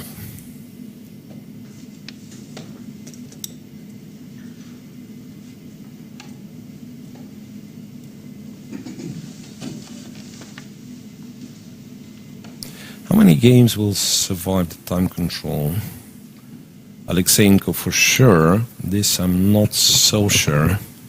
Yeah, this one is unclear. Andreikin, I mean, Even maybe if he will makes make move it, 40, yeah. but yeah, that's not the longest game for sure. Rakhmanov surprisingly, right? Although Shaped up. Fedoseev looks like he kept the second rook on the board somehow. Yeah. I thought he would Rook exchange. e1. Queen e4 is This, played, bishop by the way. b2. Rook b2, bishop f4, rook f2. So maybe Fedoseev. Maybe mating. it's just the opposite. Maybe he has calculated everything. But if he, miscalculated, then white is just fine, right? I mean, the maximum white, unless he mates. But then, like rook a6, yeah, makes sense. a6, yeah, you have to try to stop the bishop. Yeah. Has been played? Rook a6 is on the Yeah. board, yeah. You know what? Maybe it's like checks, force the king to f1, go e5, maybe that's, and put the bishop on h3, so it's hidden. And if I keep checking? Yeah, let's see. So check, you go here, it's forced, this is forced, e5, you take, right? Right. And bishop here. This is unavoidable, so you only need a perpetual, which you might get, by the way. Yeah. Check, Check. then checks like that. That's too long of a variation. That's a pretty forced one, I guess.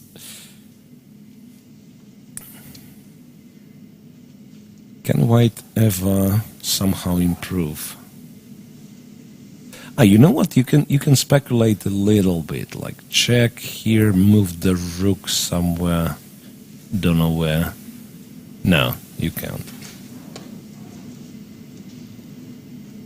Really 5 immediately. e5 immediately. Okay, if There any rook difference? takes,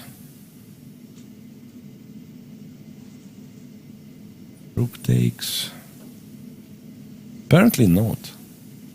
I mean, unless this, and you postpone the threat for one more move. And like saying that That's kind white's king of is white can't super really, safe, yeah, like white can't really create anything in two moves. He can't even stop bishop f3. Mm-hmm. So this is probably the move, yeah. And that's why he didn't even check on h2. So Yeah. bishop a. I mean, maybe there's no difference, but this feels. Okay, so that's move 37. So very likely they are reaching the time control, and Fedoseev kept his chances. All right. This will be a draw, which leaves us somewhat disappointed, I have to say. Queen before back to Matlakov and Motolev. Yeah, Like, you know look what? like he's Maybe that's actually super clever to go to b8 without touching this pawn, so that now knight g4 you can actually take it with the bishop. H1. You have to take, right? Yeah, king h1. Because you want to play f3. And someone's claiming a draw. Let me see. So one, I'm not sure, in fact. No, but 1, 2, 3, and king c8 will make a draw, right? Because queen b4 was played. So that's first time, yeah? Yeah, that's first time. That's second time, and that's third time. Yeah. So it's a draw. So three results. But a cool game. Three A cool draws. game. A bit disappointed that they finished that quickly, but But yeah, that was entertaining. And Vitugov, no, I mean, that's how do you make it to move 40? Move 34. not easy. Yeah. G4 H5. I mean, Queen f6. I think. Queen F6 back just wins. Yeah. It's a nice victory for Nikita. Very This will be. nice. I mean, Andreikin is not easy to beat at all, and especially in such fashion. But I mean, somehow Andreikin made it already to move 34, but we never really believed in his chances, right? Right. And this is what? Still not officially a draw, but yeah, confirmed. Draw confirmed. Montelev Matlakov draw confirmed. Queen c8 played by Andreikin. And with bishop on d5, there is like zero chance, I guess. Yeah, just Queen d6, right? And Queen e7, Queen- maybe. Queen e7. I mean, I just want to unpin, yeah. So Queen d6, Queen e7, and then take f7. And if Vitugov wins, then he will lead the tournament for sure. And we expect him to lead it with Aleksandr, if everything goes according to plan, and Fedoseev will go to +1. right. Still, not a single result in the women's section. Kashlinska and Gira were the first to reach the time control. And where are the minor pieces? Yeah. May I ask you something? That's our line. Where are the minor pieces? Okay, takes and rook b1. That's actually very, very clever. Yeah, agreed. How many moves this game's gonna go? Considering that Gira is playing with black. I mean, to be honest, 80. I've seen a trend that people lose it all the time. Three lately. versus two. Yeah. Okay. I don't know why. I mean, So it's an unclear position. it wasn't trend like 10 years ago, 20 years ago, but nowadays it's like no one's even surprised if If black wins. If black wins somehow. Yeah. But are those the same people? That's the question. I mean, No, because no, I mean, like, as per usual, you are getting older and you tend to blame, young generation for not studying properly and stuff like that. I mean, you don't even need to study, right? Yeah, but that's just. But one cool thing I will mention, which was brought to me by Dmitry Bocharov a couple of months ago. I was talking to him about this exact tendency that black win a lot of such endgames. He said the problem is a lot of players as white, they want to bring the king to the center at some point, like king a2 or king a3 or maybe king a4.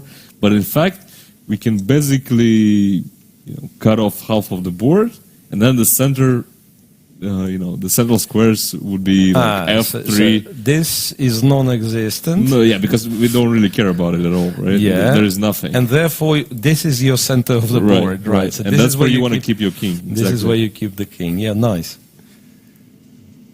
Kind of nice description. All right, so that game reached the time control as well as Garifulina Shuvalova and what Shuvalova is completely winning. Yeah? So you see, her queen c2 was a brilliant move, because after that she just took, and queen e8 and queen a8. How about that for geometry? Brilliant. Look, All right, one, Fidesz save, just finish his game. 2, 3, 4. That's But lovely. queen is a powerful piece, what to say. Yeah. And eventually, none of that. The ironic thing that she did exchange on d5. Yeah, So that's, yeah, right. So Shavalova wins. Fedoseev finished. He just won And after looks like- e5, rook e5, rook gc2, threatening rook b1. No rook a1 because bishop c6 check, and after rook e1, bishop g4. So he found, so he just found a win. I mean, bravo. not a surprise at all. I mean, Bravo. this is what he does the best. Yeah. Do we want to see him in the studio? Well, probably. Maybe. I'm not sure. It's like we are reaching the time control. Let's see. if they'll be kind of nice enough. Some of those who are winning now. Actually, Motolev didn't win. I thought if he wins, No, but maybe Vitugo, if he's winning, yeah, of course. So how did?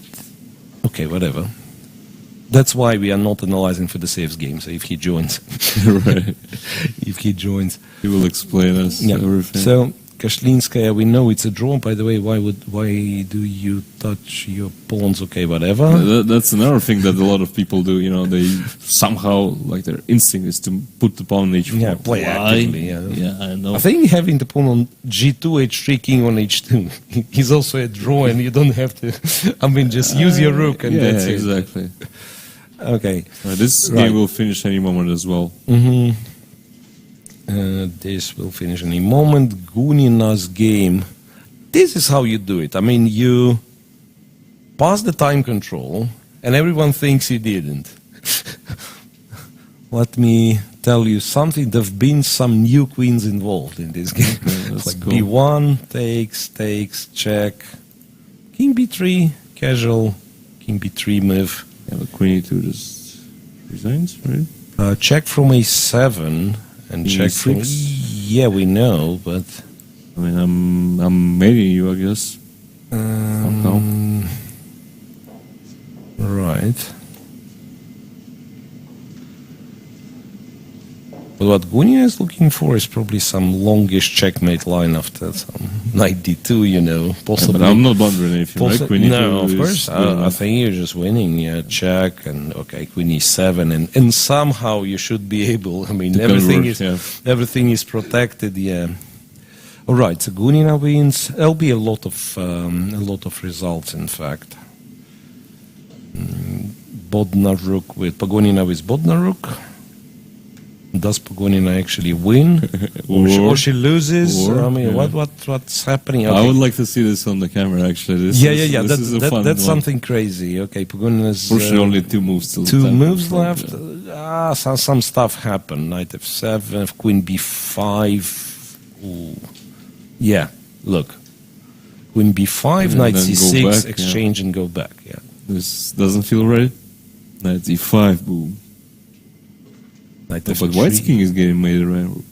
As far as I see, queen takes e4. Oh, Yeah, it's a check, sorry. There is queen e4 I check. didn't realize it was a check. King, where the king's going. g7, I guess?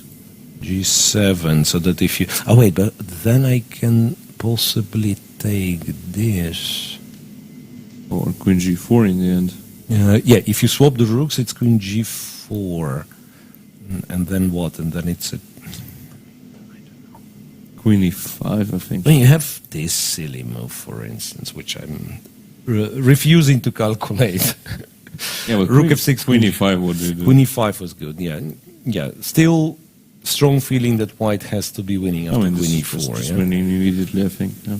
After queen e4, I still have a strong feeling that white is winning. Someone's joining us? Someone's trying to open the door. Break you know? the door. And this is this is Some- Vladimir Fedoseev. Some apparently. gifts. Okay, so I think I mean I don't know what to do because that's like still a couple of a couple of games to reach the time control, but as well, we cannot keep Vladimir waiting. Our dear guest, yeah. Yeah. Maybe. Okay. So we need. So what we need then a minute of break to set things up, and we'll be back with Vladimir Fedoseev. That's good. Да,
Okay, so we are back on air.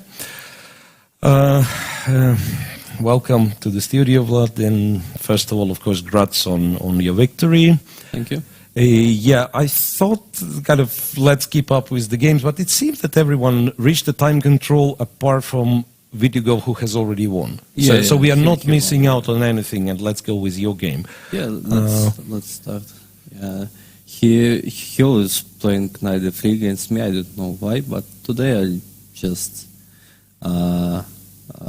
decide to play less creatively in the opening. Yeah, so no B6 in the King's Indian. I just spent all my power in the first rounds, round 1 and 3, to prepare some original stuff. Original stuff, and today it's simply other strategy. Yeah. So I just this is kind of mind games, because I think he doesn't feel comfortable to play Catalan against me, because I do it quite often with white. So that's why he. Yes. So what he will do? Yeah. So it's C4, and you allow the Catalan, and I'm allowed the Catalan, but it's more like a bluff, because in Catalan I don't know, especially with bishop on e7, there is really low chance to create a game with black. But I was kind of sure that he will play b3 or something.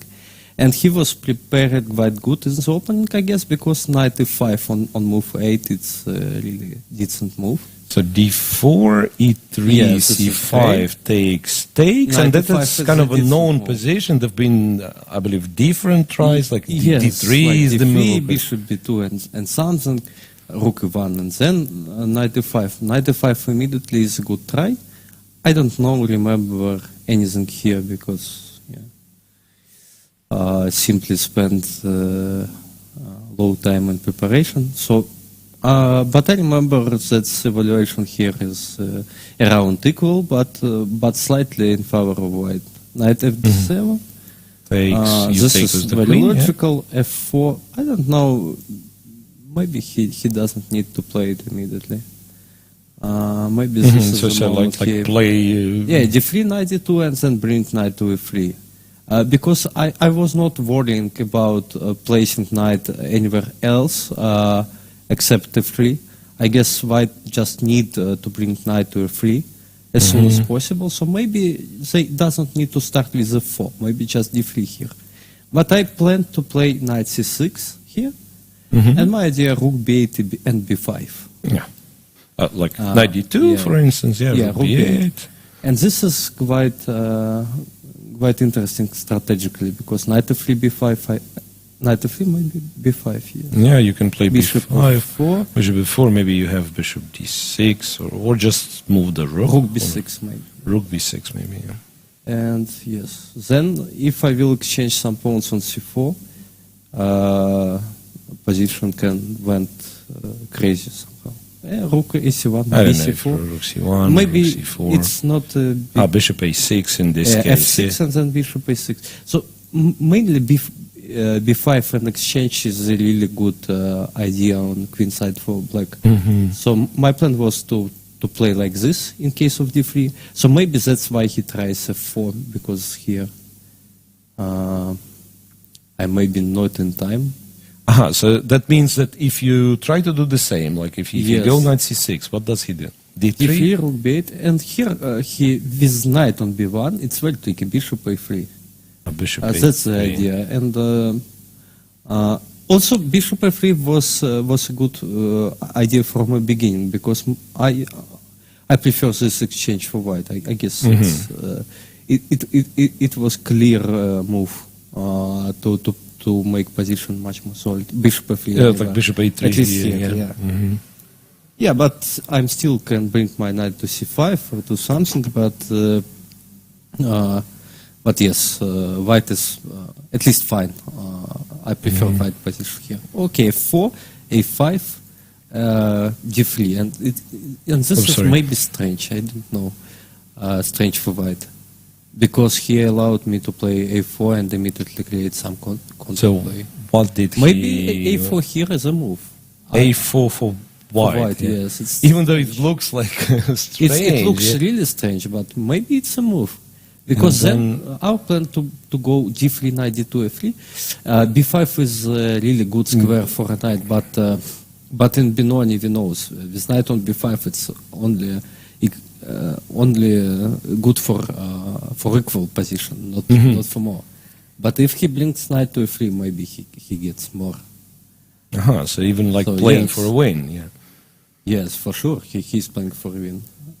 I remember this once again with colors reversed. You sometimes put these pawns if you have a rook here, right? With black. You know this line with black where rook gets on b4 and then it gets attacked and it defends with a5. Yes, no rook on b5 here. Yeah, but that's absolutely unexplored territory, of course. A very original. Yeah, it's very original stuff, and it's really hard to evaluate it. But he played d3. D3 is d3, a4, and I liked your a4 very much, because I thought, like a lot of us will just develop, and then he gets to play knight d2, knight f3. Yeah, but I want to get his knight to wrong squares, so I did it. Knight f3, bishop. So if bishop a3 now, you can take on b3. Then there is a pin. b3, bishop a7, b2. Quite funny. b2, and there'll be something extra.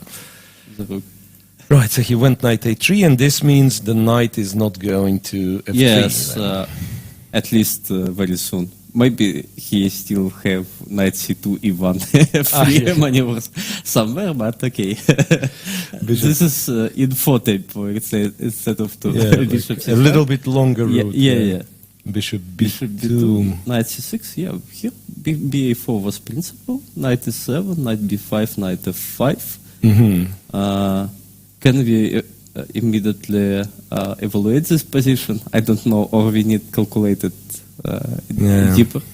I wasn't sure because of bishop c1 and here.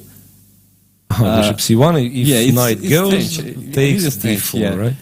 Maybe I need to still calculate this line, or at least find some ideas here. Yeah, but that's interesting. I just bluffed that he will not do this. He will not do this. He's a good guy. Yeah. You know what? When I'm looking at this, I'm actually thinking, can it be that I let you play it and let you take? take. Like It's bishop better. a3 No, no, something. I can take on g2. This is also. You'll take even maybe. if. Like you take. Maybe this is a main idea. Maybe you need to play bishop f3 at first on knight f3. Yeah, keep like bishop this and keep the bishop, yeah, give maybe the it's, rook. it's just a great Benoni compensation, like 100%. But okay, let's play. At least I got material advantage. Yeah, of course, the knight on e3, and we maybe fight. you can keep it for E5, now. Yes, maybe like E5 e5. somewhere. Yeah. I'm also can try some active stuff or keep knight on f3. So position is still difficult to play. Okay, but he played knight c2, queen d6. Yes, and from here I thought that I have a small advantage, but maybe not. Queen e1, rook b8, bishop c6 was very principal idea. And before to equalize intermittently, before knight before c5, there is a trick. Yes, so c5 is important, right? If you take with the rook, No, I can play it. We Bishop thought f3, with c5. Shima. No, bishop f3 c5 exchange rook b1. Then I'm not in time to get my bishop to judge. Yeah. No, this is, Got it. Yeah. So it looked. We stopped here, like bishop a3 c5 said maybe still good compensation, but yeah, then he rook b1 then it takes and rook captured b1. before, yeah. Okay, so you certainly need to see c5 in advance, which you did. Yes, queen e5, very good move. Exchange, c b4. Yeah, rook f4 also good, I guess. Here was interesting moment. He can play a2 f3. Yeah, that's why I actually stopped And maybe to ask position you. is around equal, not nothing special for black. So you I do not believe. probably need. The main problem, this line, b3, rook f4, and white wants to play rook d4, rook d6. This is the main problem and kind for of black. block everything. Yeah, if the rook gets to d6, then Yeah, then only white can try. Maybe white can try, but like bring the also king. don't I don't know. To Yeah, push the it pawn is and their play. It's much simpler because pawn on e5 dominating on king side, and a4 b3 is not active pawns. It's just good pawns, but yeah, You cannot advance They are from there. not active. On a3, I plan to play rook d8. I believe. Rook d8, so that if he Capture, takes, at capture. least you take, right? This pawn you will protect somehow. And rook b3, you have targets. Oh, sorry. Yeah. He still have some weaknesses, but I believe the pawn on e5 gives him a decent chance to make a draw. So in fact, it's not that clear if he was lost in this. No, surely he wasn't lost anywhere. And then let's move to position rook f4, f3, bishop c1 also not a bad idea. Bishop d4, rook d8 is quite difficult inside not to play with white, and maybe it's surprisingly bigger advantage for black. This is just This is I cannot pinned all believe, the but time, yes. bishop c1 maybe it's just a great move from here in defense again. I forced to play f6 and h4 just amazes me because in case I take on f5 I calculated quite long. This Rook was f8, this was crazy. f8, Takes rook rook b1 and yeah, and here let's I will show some funny lights. e4, d4, e5. So in case rook b4, bishop f3, black just weakened. Bishop b7, bishop b4, king f7. But I cannot reach such position. and this. And then I you'll didn't take find any king version e6. how I can reach this because he will take with bishop on f3. So here, if you try to reach this, he'll Yeah, take he bishop will take with the a3, bishop, and yes. then we'll. And then with bishop, and then he can have a check on f1. And I'm not. I cannot immediately target pawn on e4. So so this is maybe doesn't work for me. At least, yeah. Yeah, it's not easy. Yeah. Like king f7, bishop bishop takes, But maybe king still I can try e6, bishop a3, g4. right? No, No, bishop you G- don't I go can- king e6. Just going bishop G4. then maybe d3 somewhere is push. This. a3 king e6. Still black Yeah, is it's much actually better. black is much Black better. is much yeah. better, yeah. But I was not sure this chances is biggest one, so I just tried to find something still complicated, and I played. Rook b7, right? Rook b7, yes. Rook b1 is the first move. So here, same ideas if I take on e5, but I can play b3 here, and this is also quite annoying for white. But rook b3, a b3, a2, bishop b2, f5, exchange on f8. And it was so hard to understand what is it. But I decided that this may be just a draw because white can play g4 here. Whoa. And this in case I put my pawn on h5, I may be winning in this line. But without pawn on h5, I'm... So interesting. So you mean you cannot enter He will with play before. He will bring his knight to g3. King, yeah? Yes, king to and g3. I cannot... create anything. So only idea for me was to put the pawn on h5. Put my king on g4 and play e4, because e4 in any else in other moments is not working at all, because he will take on d4 and play king e3, something like this. So that actually is really deep calculation. So you still have 4 rooks on the board, and you had to calculate. And I does not believe in it. And I find that I can. This is just amazing. I find line till bishop c6 that's happened in the game. Let's check. Yeah. I played here h5. h5. Rook b3, bishop d7.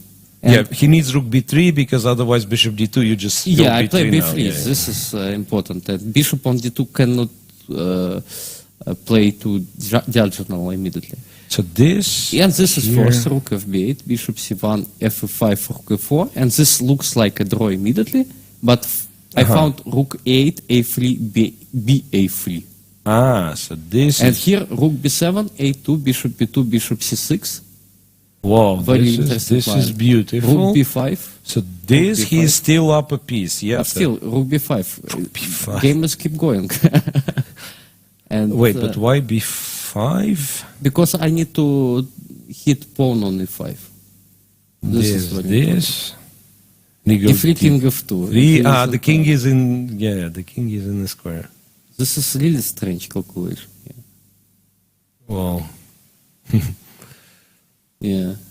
But here, I'm pretty sure that I can try to... Wait, and if you take this guy and rook c8... This is also makes some sense. And rook... But it was... No, it's still crazy, bishop d4, yeah. Wait. Rook e5. Rook e5, and bishop d4, and we can only lose, and probably will lose. Yeah. But we can take on e4 and play a1, and we are trying for sure, but how much?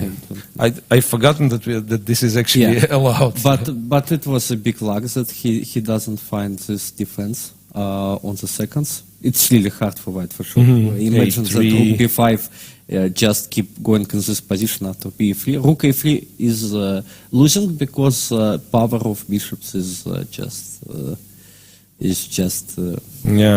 decisive factor here. Rook e5, rook b1, rook e1, rook f3, and here there is no chance for white. He simply cannot defend. Yeah, this is impossible to defend. He miscarried. Oops, sorry. So but rook f8 is very important. Still.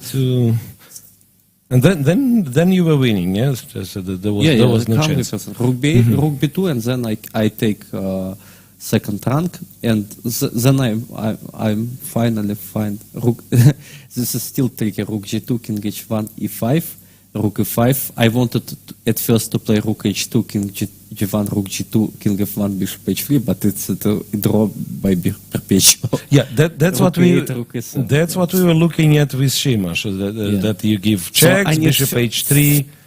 It's almost mate, but it's not mate. Surprisingly, still tricky, and I need to play. Let's. So what did we do? E5, rook takes e5, and you just went rook c2. This. Yeah, I need to take his rook a2, to e1, and then I just played bishop g4. And here my king position is solid, no checks at all.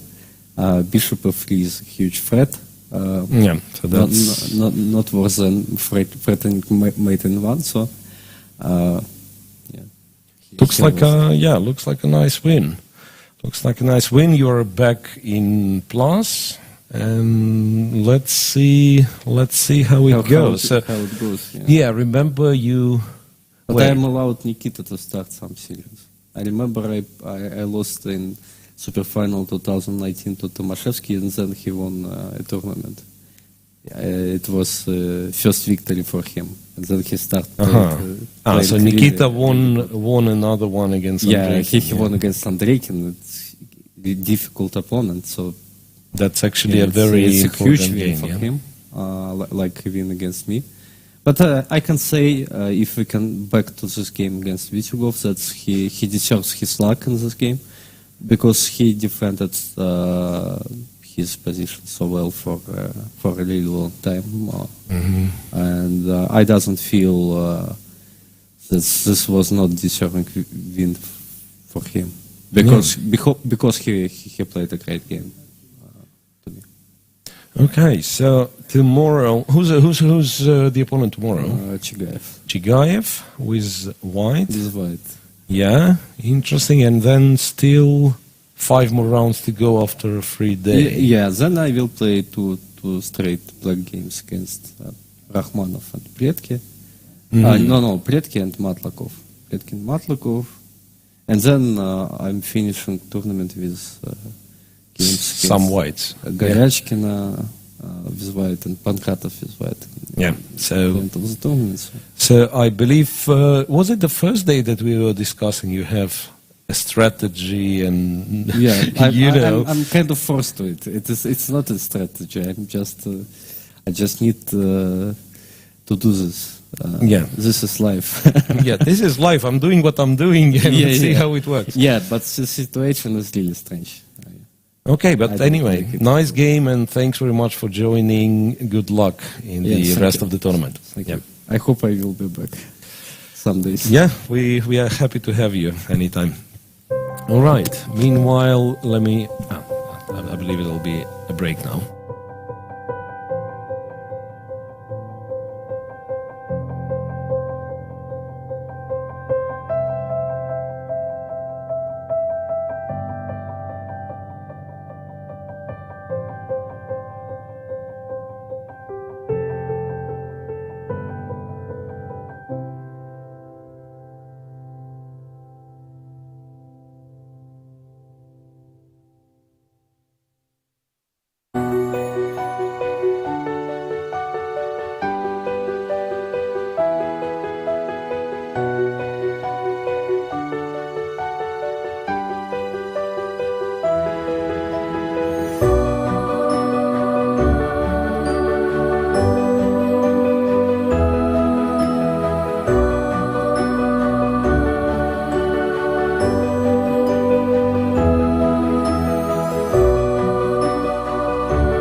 Меня зовут Юрий Львович Аверба.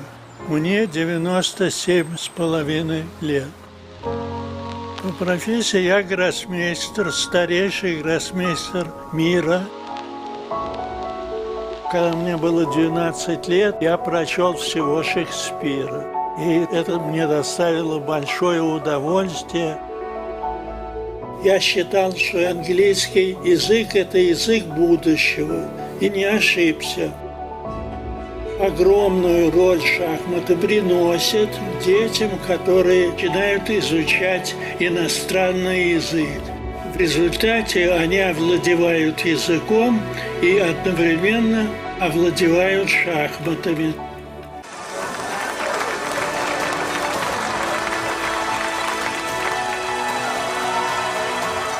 Если ты хочешь оставить след в жизни, ты должен создать что-то. Надеюсь дожить до 100 лет и издать еще 2 книги.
Там, где Европа встречается с Азией.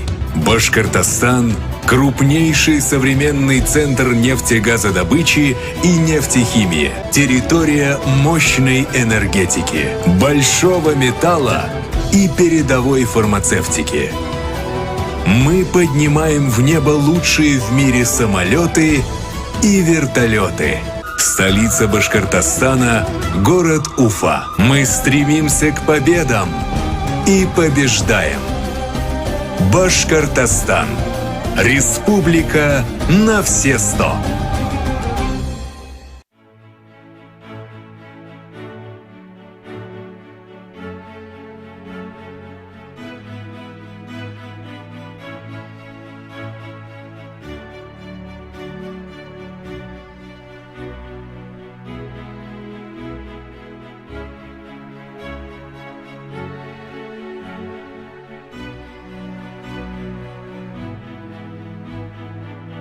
Aeroflot, Russian Airlines.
Welcome back, guys. Welcome back to round 5 of Russian Superfinals. And we are back with the news that the round in open/men tournament is finished. Last game, Aleksandr and Prokratov finished right before the end of our break. It was a draw. And Nikita Vityugov won against Dmitry Andreikin on move 39, so even before they've reached the time control. So we are left with 4 games in the women's section, and I believe it'll be 3 very soon, right? One of those look decisive. Let's check what happened in Vityugov's game, just quickly. Kind of final moves, and then progress with the ladies' tournament. I think that's what we've seen. Queen e7 was played, and Queen a6, kind of threatening a check, and it turns out it's only a few checks, right? Well, that's exactly what it is. It's threatening a check. That's it. Yeah, check here, King f4, and yeah, not waiting for King e4. It says. So apparently he played Queen h1 and resigned at the same time, right? Or, I guess so, but yeah. You don't go to e file, that means you go to f4. So we might as well guess that King f4 was the move. All right, so overall, nice victory by Vityugov. Very nice, yeah. And I really don't know where it went wrong for Andreikin. Was it that entering this line was already a mistake? Because we checked a little with on line engine that King h8 was a good move and seemingly was holding, but you never know. It's the engine who holds it. For humans, I think this is practically speaking close to losing. Looks like a very, very nice line. From white, nice preparation or whatever it was. Maybe nice game. Move 8 bishop e7 is already here. A serious mistake. Because interestingly enough, you play bishop e7 after e4, you kind of have to go for it. You reach this position, and I don't know, if you don't go after bishop f5 and all that, then you're just worse, right? And and it was pretty forcing all the way to King h8. Right. Yeah, so that's really impressive game. Okay, so what we are left with? We are left with 4 games in the women's section. Let's go from simple to more complex ones. Kashlinskaya with Giria, pretty simple. It was a draw and it's still a draw. Yeah, somehow Black couldn't really make any progress. Yeah.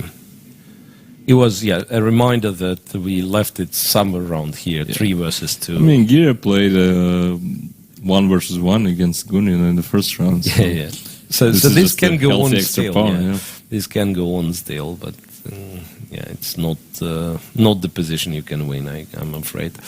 All right, so there is that. There is Guseva Ovat, where, well, actually quite a lot of things have changed. In the time trouble. So we missed the most exciting part here, because remember, everything was building up, and I said at somebody that there'll be a lot of action. Queen f6, Queen e3.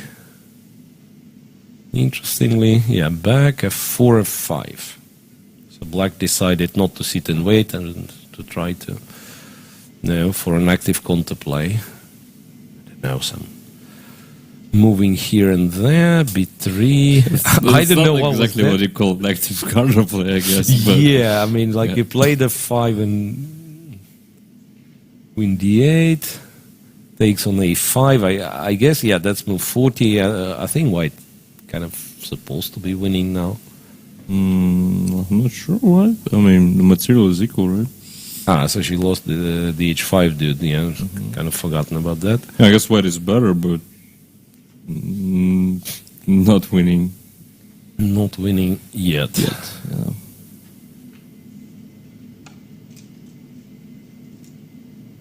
All right. And And the same pattern of spending a lot of time. Yeah. So, I mean, this game will probably be the last one, so we will very come back to likely this the one. most complex position. Pogonina Bodnar rook. Pogonina is to move, and it looks like what? Like mate? No. Queen f5. Queen Queen f5, h7, Queen h7. g8. I mean, you can take on d7, swap, and win, as boring person as myself would do. Oh, how This- exactly? Take on d7, I thought. It's a check, sorry. It's a check, yeah, but I mean, It's maybe we a still have some tricky moves like king h4 in the end. Yeah, queen f5. Yeah, let's see. This, check, this. Yeah, I've completely missed the fact that it's a check. Yeah, and g4 would have been a cool move. G4 would yeah. be a cool move, but rook f3, right? Yeah. No, you don't need this one. No, you just give more checks and then more checks. Or knight e4 just wins Knight the queen, e4 right? wins the queen. Yeah, so white is winning. That's absolutely clear. And it's not that hard to calculate. Yeah, this sends Bonaruk to dead last place, right? Yeah. One Out out of of five. 1 out of 5, and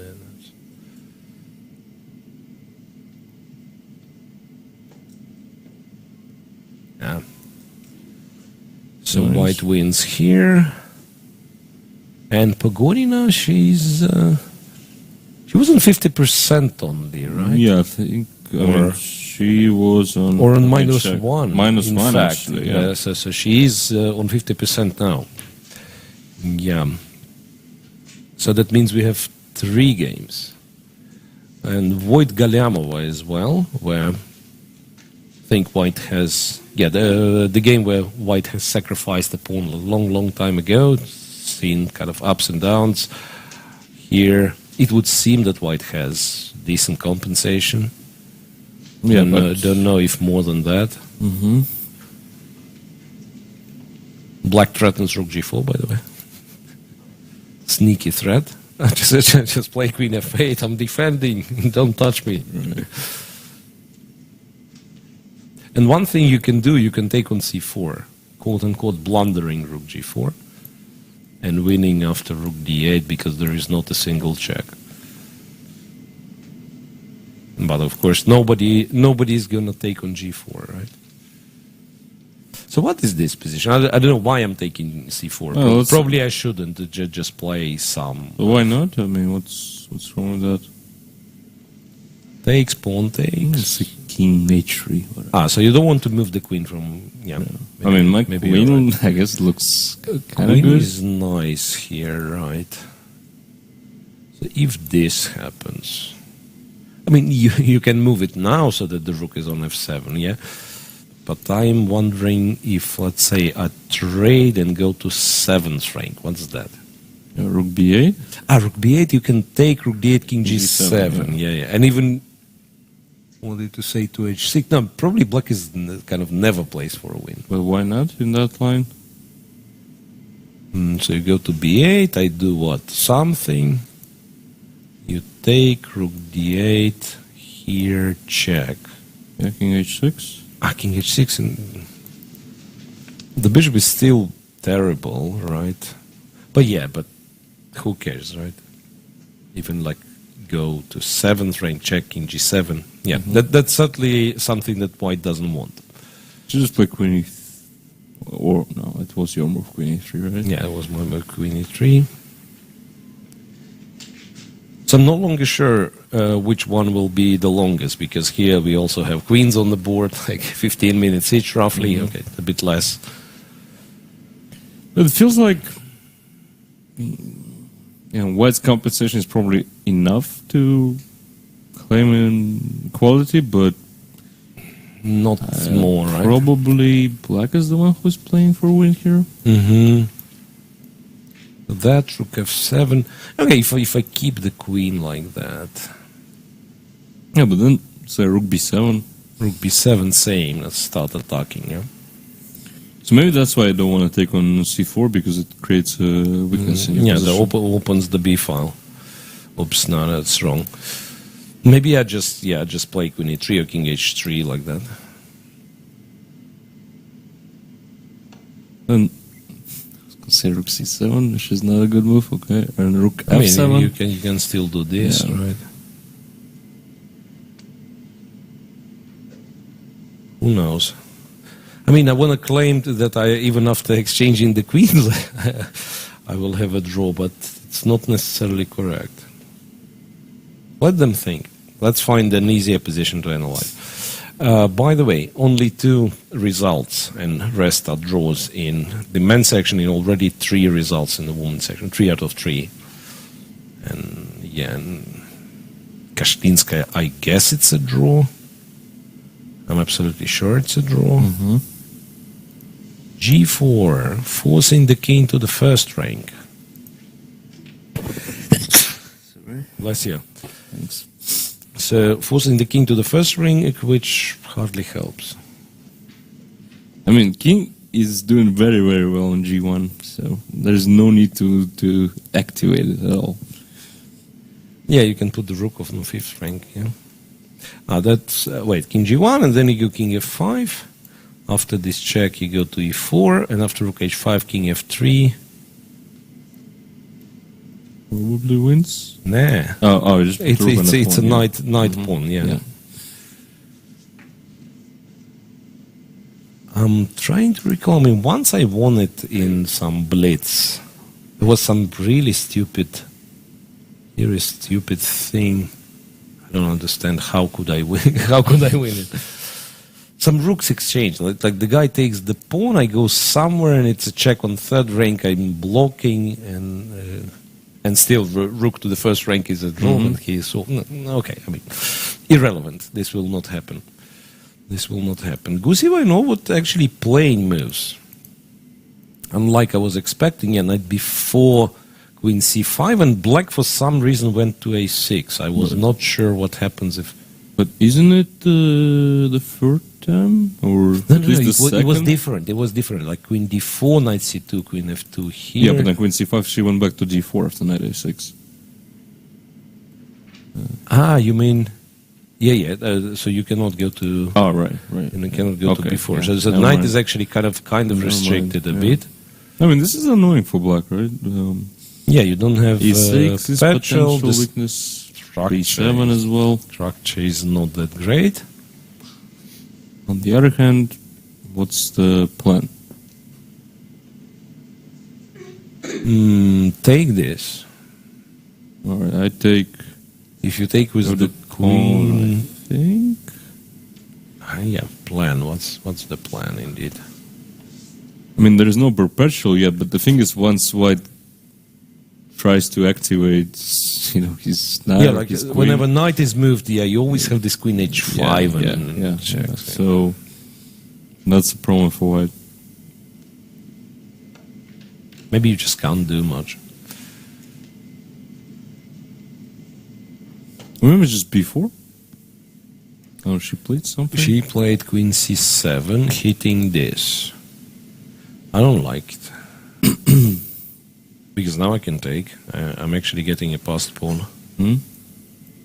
And then, who knows, maybe I can just go wait a second. e6?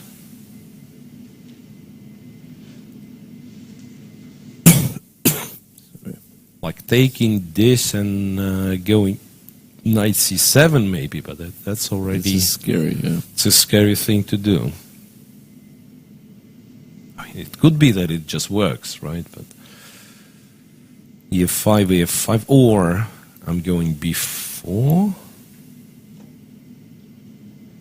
It's kind of not very convincing.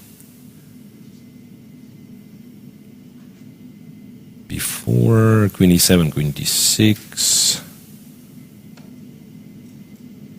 Right? Can play queen d6. Yeah, maybe queen f7. Queen f7, yes. So to play on light squares if I'm trying to support the pawn or otherwise just bring the knight here. Mm-hmm. Yeah, if we bring the knight to e6, that's completely fine, right? Then we can even think of some g5 stuff. Mm-hmm. Yeah, maybe it's okay after all. Maybe it's okay after all. No, Wait, but this e takes e6 is critical, right? Takes e6. And perhaps queen a5, e7, knight c7 is what is planned. So that the knight on c3 for the time being is not great. Yeah. Although... But the critical is queen d7, I think. Queen d7, if I take you... I take on f5. Can take on f5, it seems. I'm actually not sure. Look, when you take on f5, g6. Queen f7, queen g7, yeah. Queen f8. I mean, you won't win more than this Right. knight for a pawn, Yeah, yes. that's true. He takes, he takes. But maybe my plan in that position is to play queen f8 and then queen d8. Uh-huh. So one more So time. it's not like I'm... So that, not winning anything. that. Queen d7, queen c3, queen f5. Or I go queen d7 here, actually. You can go back to Yeah, d7. and I just win it on the spot, I think. If you hide the king because there is queen Yeah, I didn't see f5. queen f5, okay. No, I actually like this thing. Queen f7. This and queen f8. Because I'm also kind of tying down quite a bit. So, But who knows, you give a check and you take this pawn. Guard f7. queen c8? Queen c8. And say queen f3. Yeah, I mean, the king is just too weak, right? So you're saying queen f3 is just winning? Nah, you go to h2. Yeah. But like queen e2. Queen e2, queen e7. Yeah. Maybe. But at least it kind of gives us a chance to see action, right? After Think e so. takes, he takes. Yeah, e6 looks very principled. But then after queen a5, you kind of have to enter this line, yeah? Wait a second. If I play a move backwards...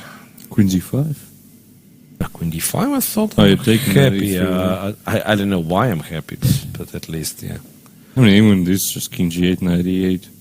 Isn't it easy for black? Takes, yeah, probably. Gira will play the last game. Just She's look not giving up. Look Yeah. how serious she is. Yeah, she'll play. By the way, g4. Just to inform you guys, g4 was move 67, so we are looking for h4 break, not later than move 117, or it will be 50 moves. You know. What's your longest game ever? Not sure. Mine is 180. 180. Yeah. I don't think. Okay, yeah, unless there was some stupid rapid, which I No, don't remember the in a classical. I mean, I've crossed one. No, maybe I didn't cross 150. 149 for sure, and it was the game that. I mean, this one I remember. It actually made sense what we were doing. It's kind of. I was making progress till some point. Yeah, and there was a game.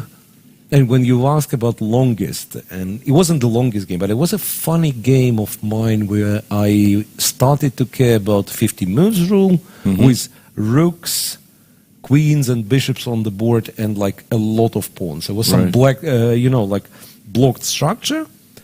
I was better and kind of had the only available break in the position. So it was clear that I will go for it, but not clear when and under which circumstances. I mean, and at some point I felt like, okay, it's move 39, I didn't move a pawn, and there was no capture. And we are talking like move 70, the middle game, right? I mean, you're saying that it wasn't clear when you go for it, but it's clear you go for it on move 49. As late as possible, of course, yeah. Of course, as late as possible. Okay, nothing to look at here. Then, wait. Actually, some check in Galeamov's games. Somebody blundered. Somebody blundered something, yeah. But what? What is Queen rook take? h6. Queen h6. Yeah. Whoa. So she did take here. She went king h3, rook f7, queen e3 here, and rook d2. And rook b3, and it turns out that white has blundered, right?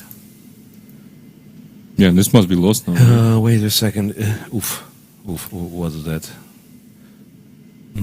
Check, king g3 only move, takes, and if I attack f6, you protect f6.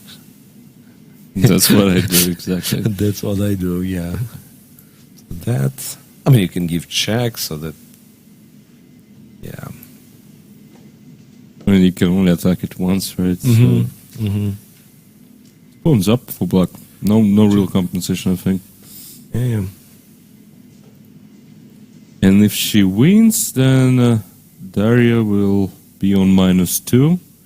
And we will see some clear outsiders of the tournament. Yeah, kind of division, yes. Yeah. So that there'll be leaders, and actually Guninas is on +3, Ovod unlikely to win, I guess. Yeah, probably on +2, and then Shuvalova joins on +2, yeah, Pogonina somewhere in the midfield, but Naruk on minus a lot, right? 1 out of 5, -3. 3, yeah. -3, and Daria Voigt will be on -2. All right.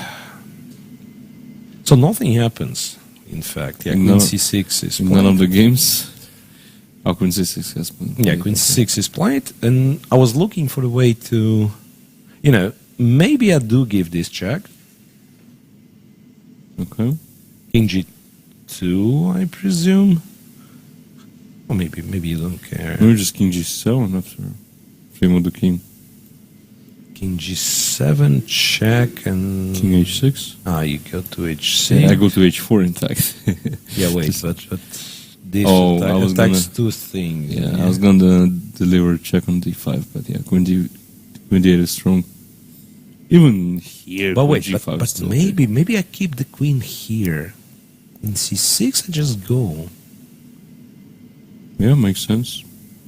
So check, okay, I go here. You don't have D8, so you cannot double attack such things. Right. If you attack F6, somehow I should be able to protect via some checks.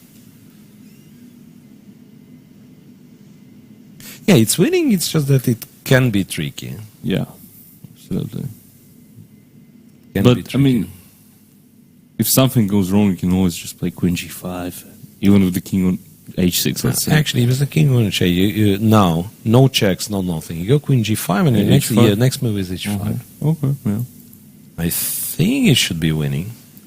H5, and when white or if white goes Queen H1, again, we disregard all the checks, all the tactics, just go King G7, and I mean, I'm boring. Queen all B7? the same. H6, and so on. Queen H1. Yeah. But the funny thing is, I think even after Queen H1, you can still play H5. Yeah, that's what endgame I is mean, probably because the winning. endgame should be winning with pawn on H7, on H5 you just get to H6 and so on. Right.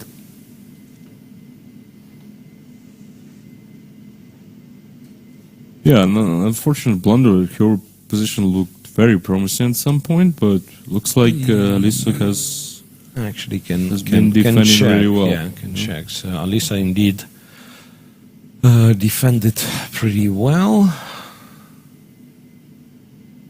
I'm wondering if somewhere around this point you were supposed to take, strangely supposed to take on B. Okay, I don't know. Knight D5, that, and then she took on G6, Bishop G8, Bishop F5. I actually don't really like Knight D5, to be honest. This is the kind of move that looks cool, but is it a good transformation for black? I'm not sure at all. You mean for white? For white, yeah. Once again, without kind of analyzing too deep, I want to say that the bishop is stupid on C6, and after all that happened, we took the pawn, but black's bishop kind of is alive now, even on G8, right? It protects the king, and it does something on the diagonal. I mean, you just don't have enough pieces to attack anymore. Yeah, that's the other... H7 is the only weakness, and it's That's well the protected. other thing. So. That's the other thing. Maybe there was no way of... Maybe, but... And say I take on F8 immediately, what's wrong with that? Just rook takes, okay. Rook takes, yeah. Wait a second. Can he? Queen H7 should be... no. Knight C4, right? knight c4 at some point. Yeah, like takes everything on h7, king g8. Yeah, takes. King is on e6 and still no checkmate. Fortunate.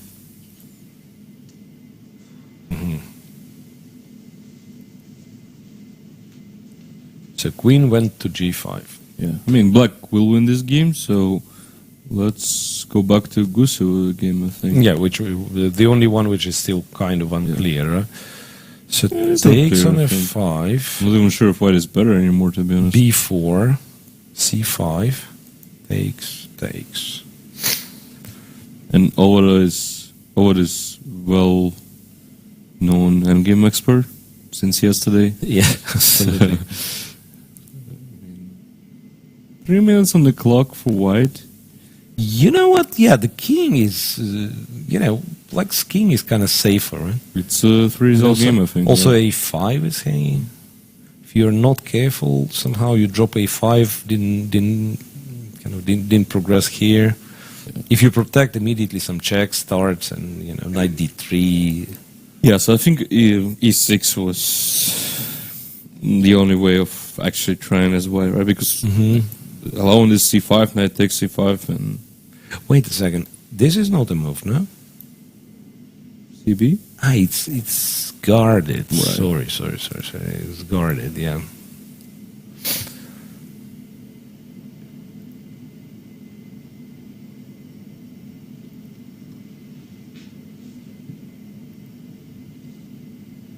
Okay, so Marina, And Ovid is, what's your rating? Let me check. 23 something. 23-31. So she's actually one of the bottom seeds.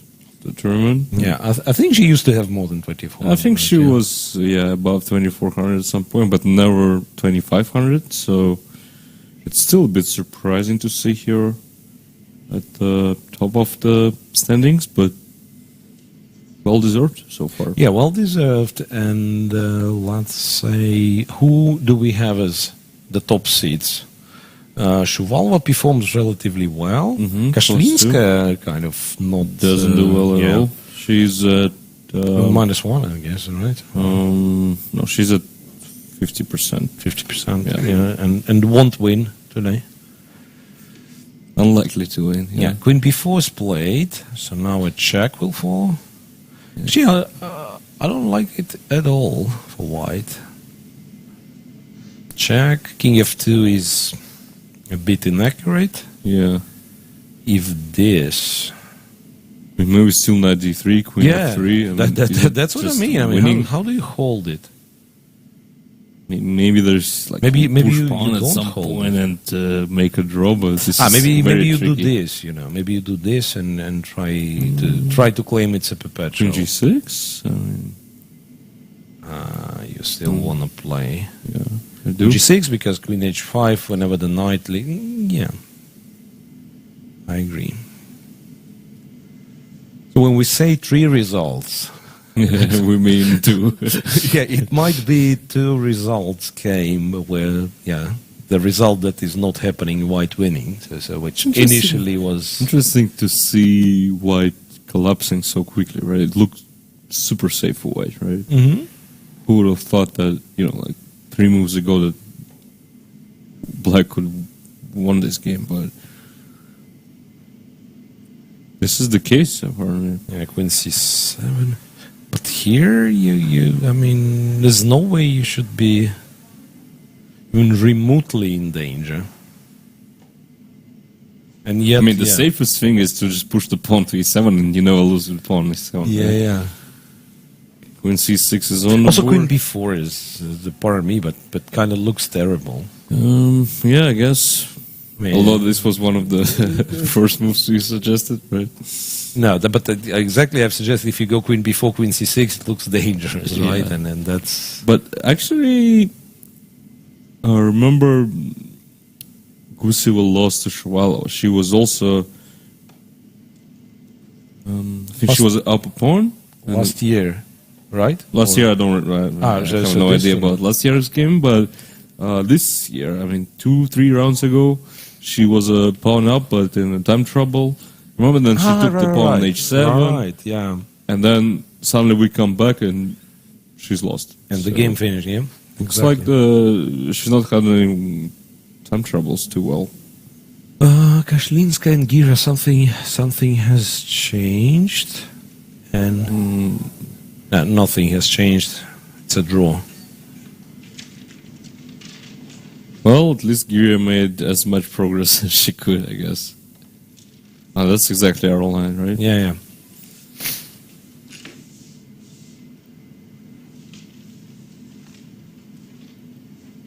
It's a draw here.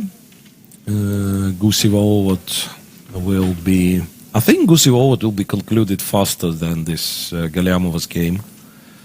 Where, by the way, White decided to hold it a little bit differently. H5. Queen E8. Pinning the bishop. You still want to play H5, yeah? You are not wrong. So takes.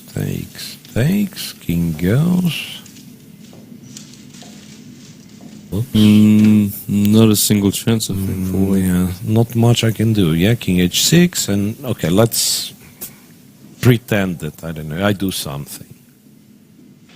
Oh no, wait. Maybe I do this, and I mean, just in case, and attack the c4.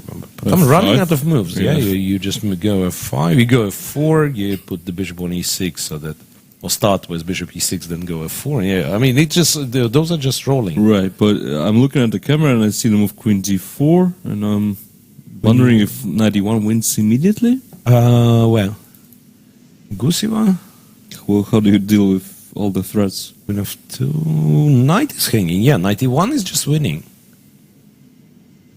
No, wait. No queen d5. Knight d5. Knight f3. No. Yeah, so panic. Two threats. Panic. Two big threats. Panic, actually. knight e1 wins. Yeah. So that's one. And unfortunately for White, it's like the only move Black can play, basically. So it's even like, yeah, you can go back with the knight, but that's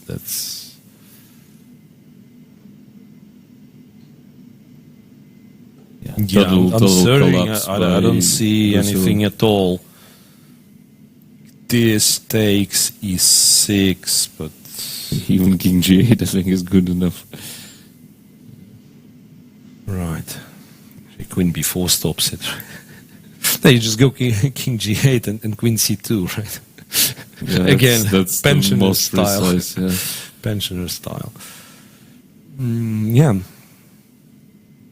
So that means knight e1 wins for Odd, and she still doesn't want this, the first place. She doesn't want it to let go.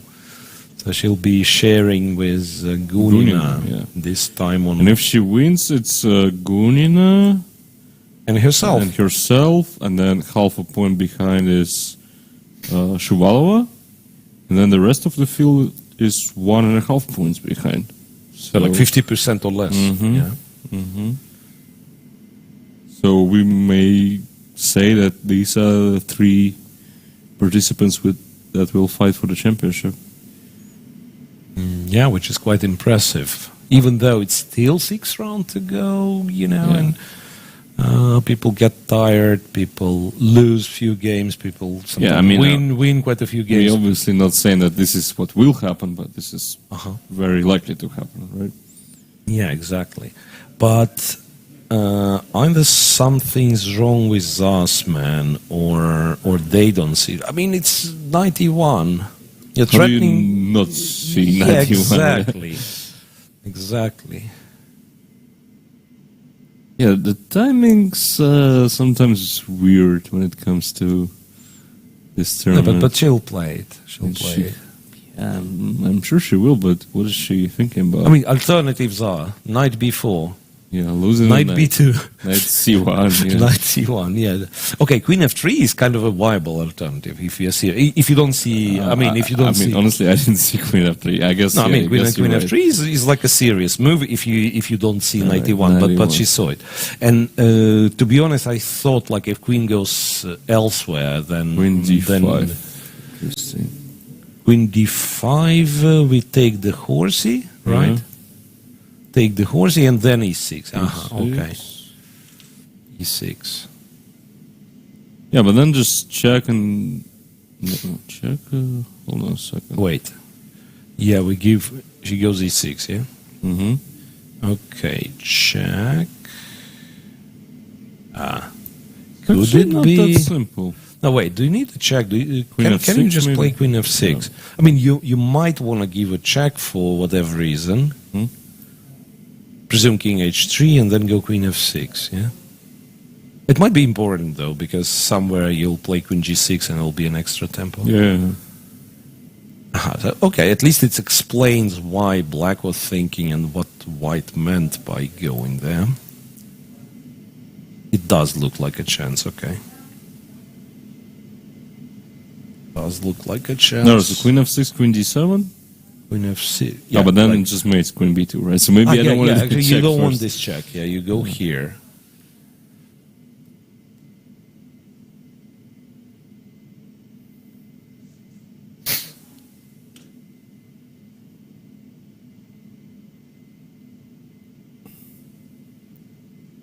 No. You should just play Queen f6. Queen f6. Ah, wait. I can take this guy. And start pushing the a-pawn. No, but Queen e2, Knight f3 wins, yeah? Yeah, it always wins. Mm-hmm. Sure.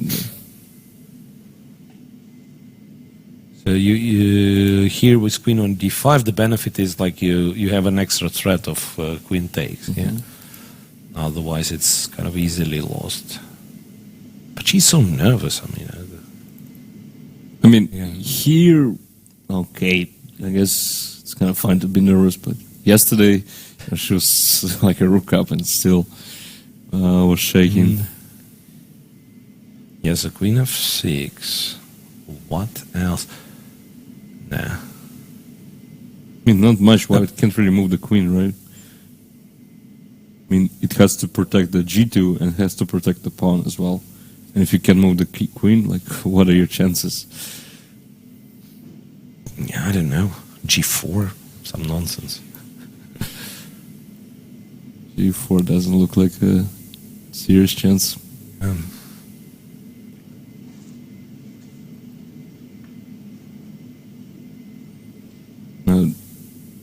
Let's quickly glance at Yeah, at the game. other game, yeah. There's check on the board, by the way. Check on the board and no progress Queen for white. D2 For here, black yet, Queen right? d6, yeah, because Black decided not to go h5. Queen c8, King goes check on b7.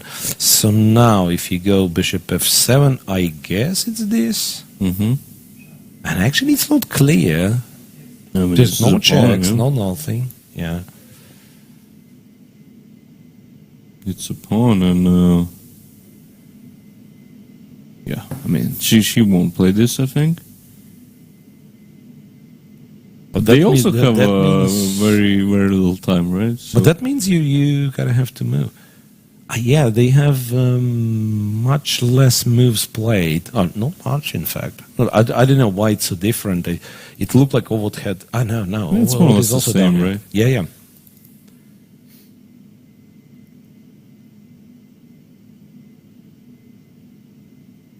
yeah. On the other hand, what's wrong with King h6? Right?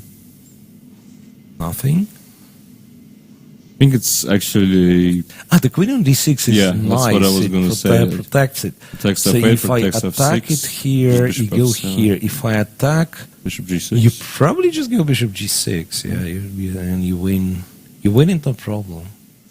And then you go to g5, and then you, I don't know, somehow guard this diagonal, and the king is absolutely safe on g5. No, it is easily winning. It's just that's kind of few more moves. Yeah. Queen c8. Alright, so Galemo will win this, but they're still thinking, right? Yeah, well, what still Okay, so didn't make a move. This is a big one.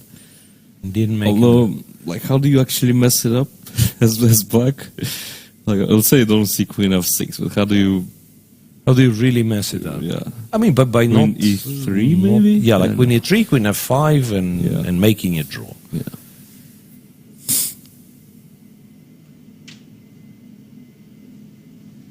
Hang on a second. Can you give a check? Maybe that's what she's calculating. Maybe there is some, like, King g2. King g2, knight d4. E7, I guess. E7, and you'll hide over there, right? Hmm? Check here. And less than 2 minutes forward, so...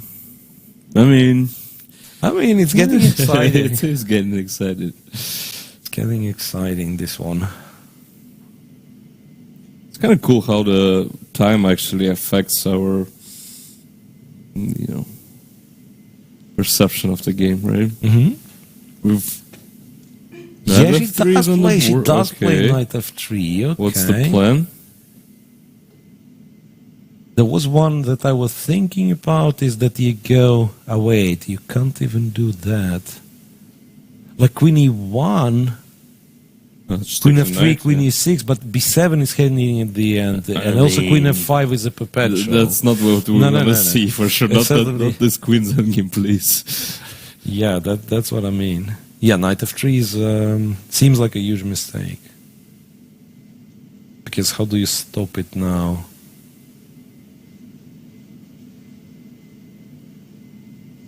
Knight D4, I mean, logically, right? Yeah, I mean, E7. What's the- D4 I mean- is 7.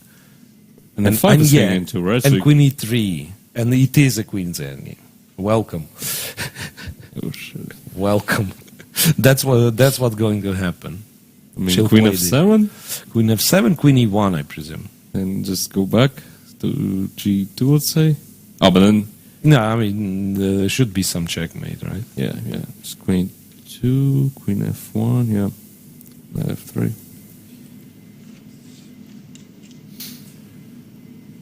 Galyamov avoid. Queen C8, Galyamov went back to G7. I mean, what's going on? This is getting... What's going? You know what? Weird. Maybe we are too excited. Maybe she doesn't like this. Put Bishop G6. Takes, I mean, Oh, so and that you will takes have on to C4, take right, with in the the end. king and then check, and even takes on C4. Right. Wait, now if she goes King G7, it's the third time. they're She getting went this back on position. Queen C8. Yeah, so she needs to do something else, and she's probably very low on time. She has... She has a minute and like... Yeah, she can play 15 Queen seconds or B6, right? She can play Queen B6. No, Queen E7. So guarding the 6th rank and Yeah, then why not? yeah. Makes sense. I mean, I guess she's not doing it in the most precise way, but so far everything's under control, right? Unlike in Owad's game. That's control being lost. Boy, I you don't want know. to see that Queen's end game, please. Control being lost ages ago. There. That was under control. I mean, with the White Knight on E2, that looked like a position under control. Yeah, Knight indeed went to D4. White plays E7. Come on. Queen E3 will happen. Yeah, I mean, what can you do? Queen E3 or Queen E1, which is kind of the same. You can't do anything else, perhaps. Queen, no. Hallucinated that Queen C6 is a beautiful win, but I exchanged the queens. It is a beautiful win for White. Yeah.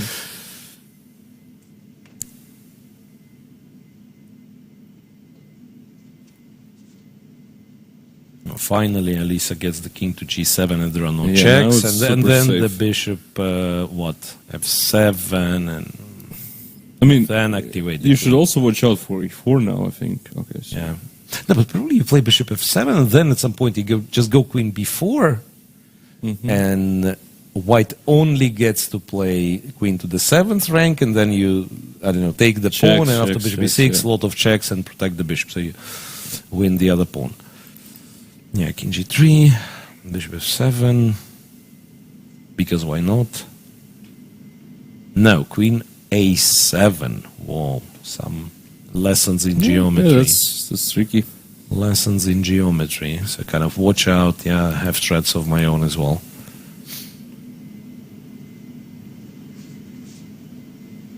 Yeah, makes sense. This makes sense. Owad played Queen E1. Yeah, welcome. All right, so Welcome, stupid welcome. question: if Queen takes B7, Who's doing If what? I'm playing Who's for doing win. what? Yeah. Yeah. Who's doing what? Queen b7. How do we actually make a draw? No, e8 queen, of course. You want too much. This is about to become the longest day in the office, right? Mm-hmm. Because it's move 60 and we're only getting started. Yeah. And I actually have no idea how to evaluate this. I mean, You don't evaluate, you just play. yeah, I guess, but You just play. You know what, it could be, in fact, it would be very bad for white still, because queen e4 protects everything and... well, but I protect everything as well. so you need to go like king h...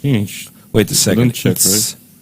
It's black to move, so queen e4... Wait a second, if I give couple of checks...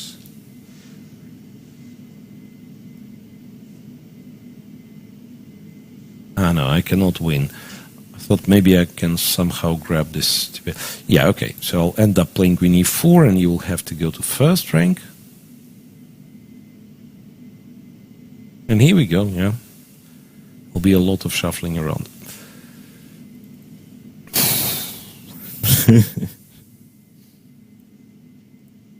Come on. Someone do something, yeah. Maybe someone will flag. Bishop f7. Yeah, it's quite likely, I mean, from the way it looks, it's quite likely. Queen h5, king g2. Here, for that kind of a game, Marina seems to be more stable in a way. Yeah? Mm-hmm. No, it is very nervous. Wait, hold on a second. If you go king g1 now, I do queen e1, right? And pick up the pawn. Yeah, king h3, that's the thing. H3 has to be And played. I can't really see the way to make progress. Maybe g5. I mean, I'm just trying to win Always immediately checks, somehow. yeah. I mean, you can give this check, king h2, g5, nah. Queen e2 back. I think that's the best bet. I mean, you put the queen on e4 and... But it looks active, but like that's it, right? Queen d1 and... So how to approach What is this? she thinking about? How to approach this? Is it a draw? Okay.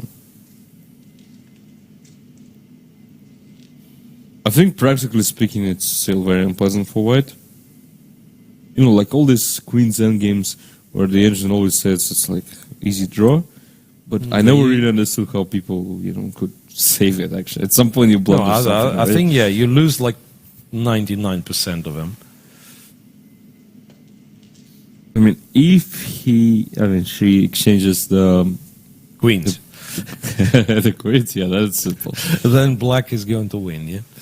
And black's going Even to the win. pawns on the queen side, then I think it's a relatively easy draw, but still. But I mean, there's just no real way for white to do that, right? Right. Okay, this will go forever. Just accept it. This will go forever. Okay, in Galeamo's game, bishop f7 was played, bishop e4, queen a1, queen b7. Black still did not... maybe h5 wins finally. Or check on f1, check on f4. h5...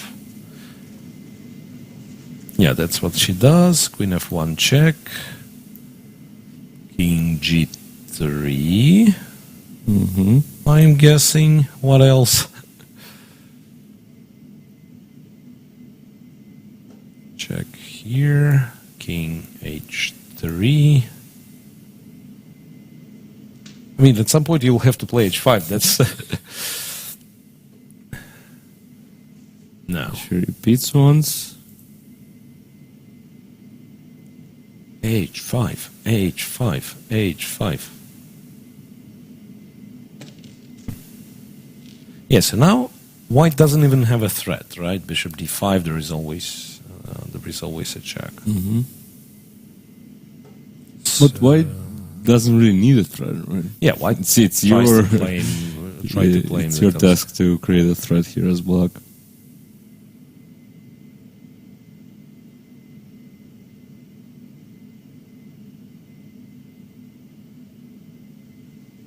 Yeah, I don't know. I mean, it looks like I had, honestly, I can think of one tournament when I had something similar that I know my position is winning. I'm making moves and I cannot make progress. I mean, But sometimes Lisa happens. just shook her head, and clearly she doesn't see a way. Which is incredible. I mean, at least you can't really lose. I mean, so just go h5. Let's go Right h5. now, with the queen on d1. I think Whatever, this is- yeah, like zero threats, right? Queen b3, by the way. Good enough. That's what she wanted to do. Okay. And you swap the queens, and immediately everything Yeah. clarifies, and now you will win, with your eyes closed. Yes. That's. So imagine Galyamova playing Shuvalova's game and seeing Queen d5 on the board. Again, I mean, that moment. Just snapping over there. Right. That's what we would call experience. Yeah. Right instincts. Yeah, Queen b3, you Just see. resigns. Yeah, resigns. I would probably do the same against Galyamova because it's understandable. I She's would do going the to win. same against anyone. It's just too And hopeless. guess who will be the last player to finish? It's Ovot. At least for the second time in a row, but I'm afraid it's not the second in total. No, it's not second in total for sure. It's not the second in total for sure. Okay.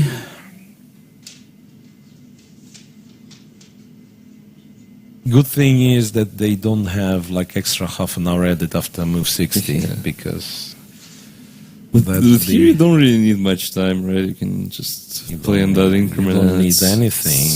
Still fine. But that's the most annoying endgame, in fact, because it's not like you give few checks and here we go, another 20 minutes, another 30 minutes. And if white puts the queen on d7, hitting both pawns at once. Queen e4. Yeah, and king h2. What's your So like to potential keep progress? to keep the queen active, right? So that's what I'm trying.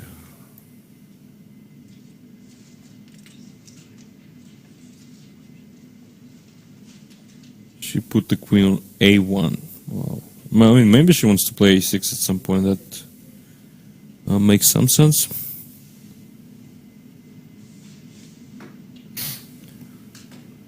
So this, and queen a1.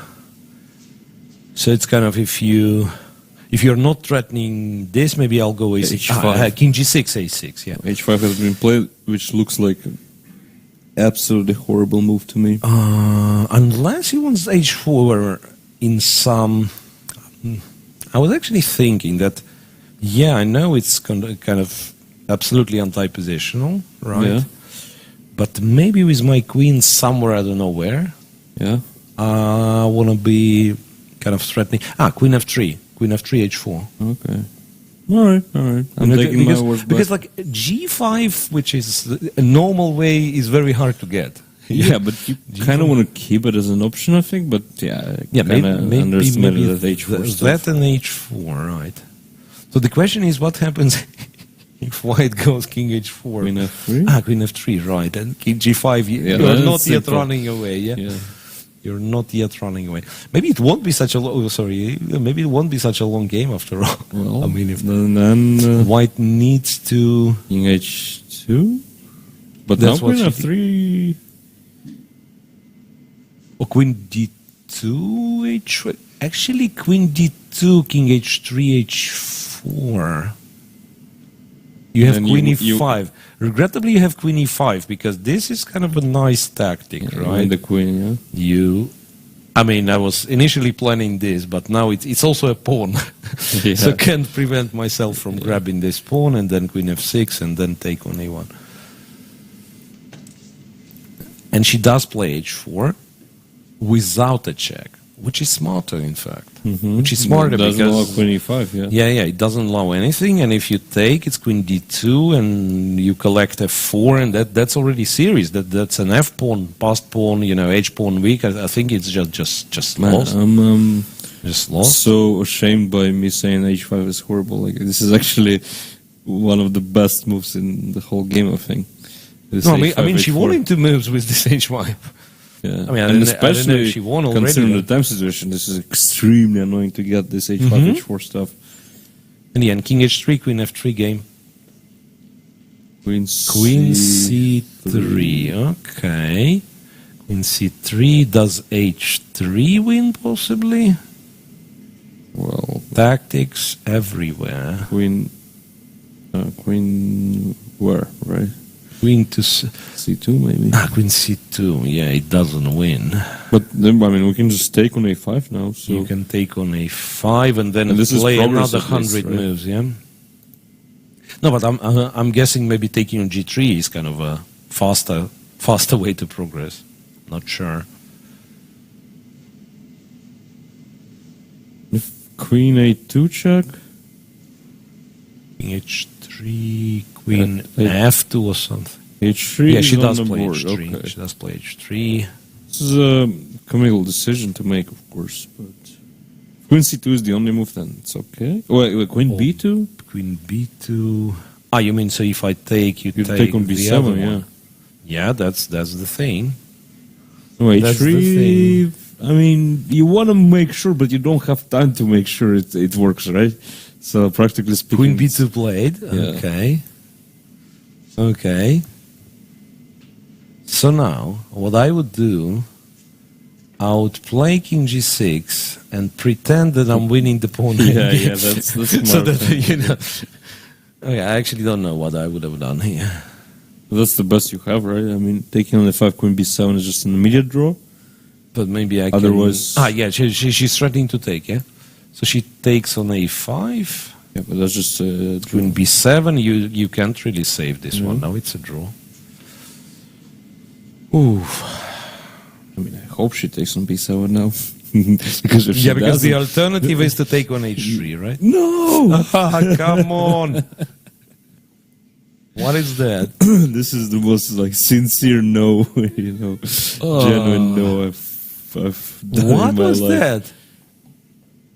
The queen protects g2 from b2 as well as from b7. I'm giving up on this game.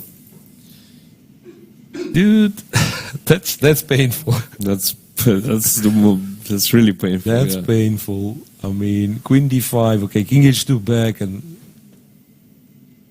Yeah, but then just b5. I think this position is just winning. yeah, this should be winning. Yeah, this should be winning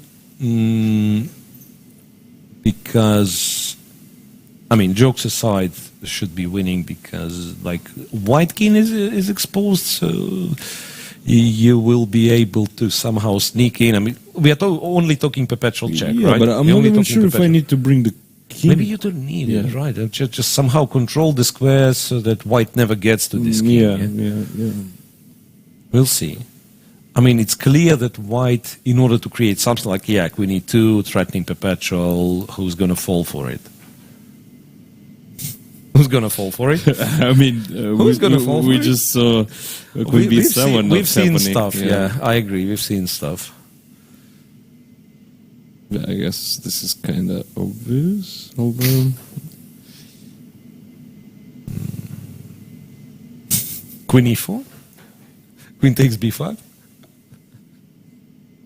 Because otherwise, your king h6, right? your king will get a lot of checks. King h6, yeah, now I go here, right? And I give a lot of checks. well, how many? Like queen f7? I mean, b4 now? Yeah, before a check, Queen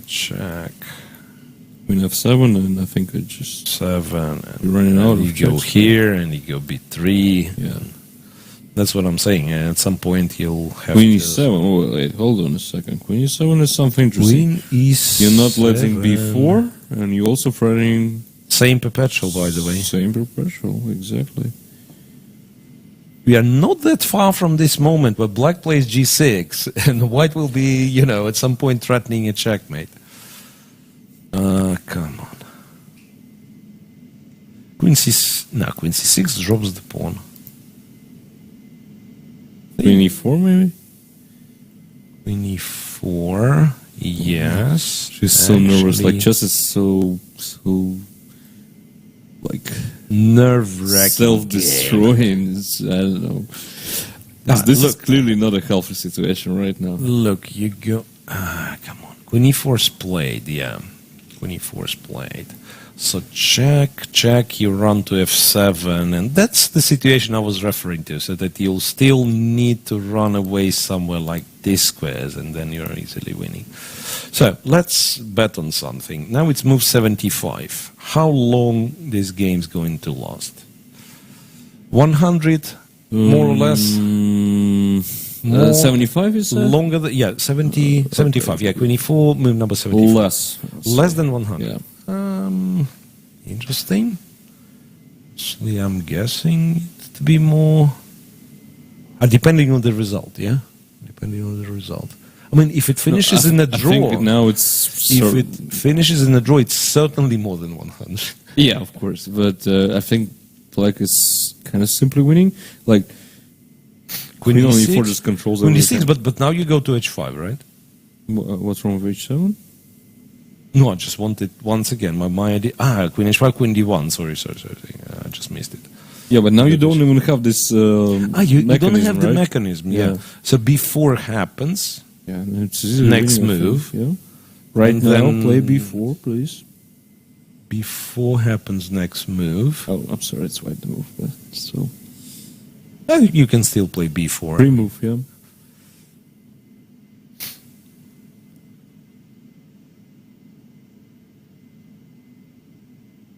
Yeah, what's interesting, I mean, it's a rare situation where you can actually declare that I'm playing b4 no matter what.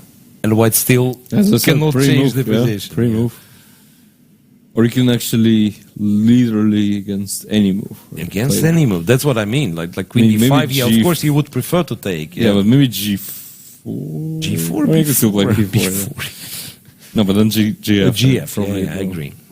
Queen d7. But against Queen d7, you certainly can play b4. Mm-hmm. Yep. Then they can play b4 and Queen f7, and she played it like almost like, now I gotcha. Yeah. Now I gotcha. Yeah. And king to h6. And no checks. No checks, yeah. King to h6, right?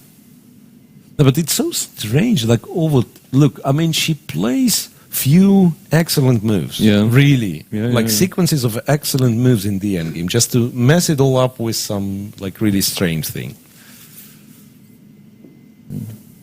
I mean, honestly, the strangest thing has been the king takes h3 move. Mm-hmm. Like, her not fighting queen f6 is more or less understandable, right? Yeah. But not playing queen takes b7 is just, I mean, she deserves to lose the game now, I think. Yeah. So what's here? Is it the moment where we go g5? I mean, just to free some more space. G5. G5, yeah. I don't think I would even consider this move. To really? Be honest. Interesting. No, I'm perfectly. I'm not kidding. I would think that g5 is what I do, just to open up the king. I think it's king there. Even if we get rid of all the pawns, it's just winning. But okay, just winning. I guess he just wanted to last for more than 100 moves. That's the only goal. I mean, if I just make some waiting move like king g6. G6, yeah, possible. Although you can also wait, right? We need to, yeah. Yeah, king g1, I guess. Yeah, that's the thing. I mean, when you don't have like clear vision how to win. Like a lot of people, they try to give checks in Queen's Ending, but in fact it doesn't really help unless you know specifically where you want to but here end up. You just gain some time as well. Right? Yeah, that's fair argument. Yeah, you want to win some time on the clock. Okay, so what's then? You put the queen on e1, king goes back, and then I don't know what you do.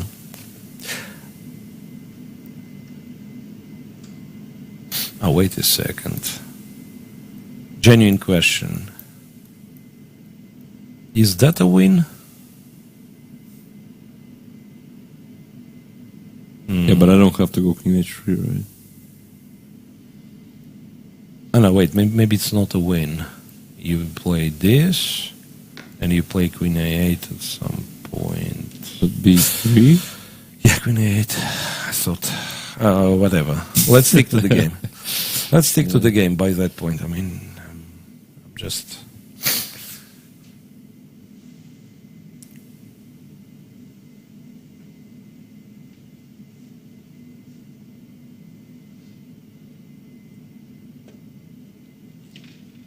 Queen to d5. Queen to d5, yeah. Simple and strong. Centralizing. Sexy, Centralizing. So you see now... Well, queen e4. Queen e4, queen d6, king... h7, and I'm threatening mate. And b3. So that's kind of a weird mechanism where you... Triangle. Yeah. Queen e4 and queen d1 doesn't help. It kind of covers both, but you still play b3. I don't... And d6, king h7. I mean, she's playing that so like, confident. I don't really see why. King h7, right. King h2, b3. No, but with the pawn on d3, there's nothing to talk about, right? This is just Absolutely.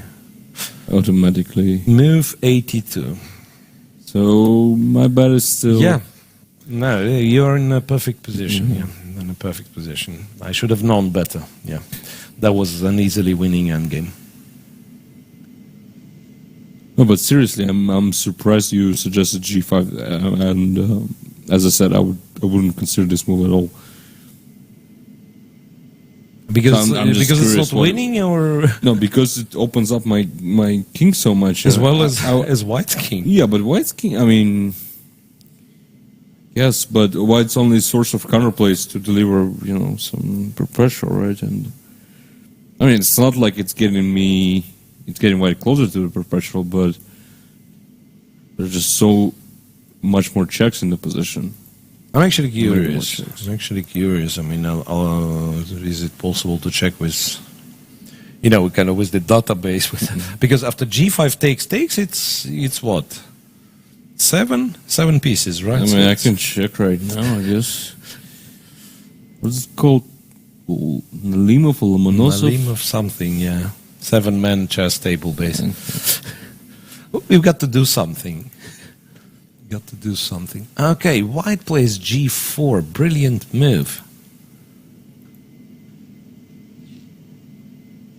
Well, Queen h1 at least, right? Everything. Or anything, rather. b3. Dude, in fact, it's b3.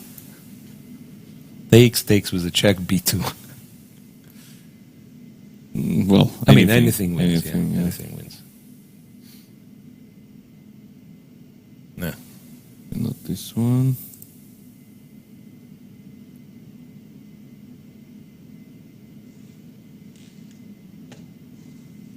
Queen h1. No, of course we need to win this pawn, preferably with a check. We do. So, yeah, I approve for sure.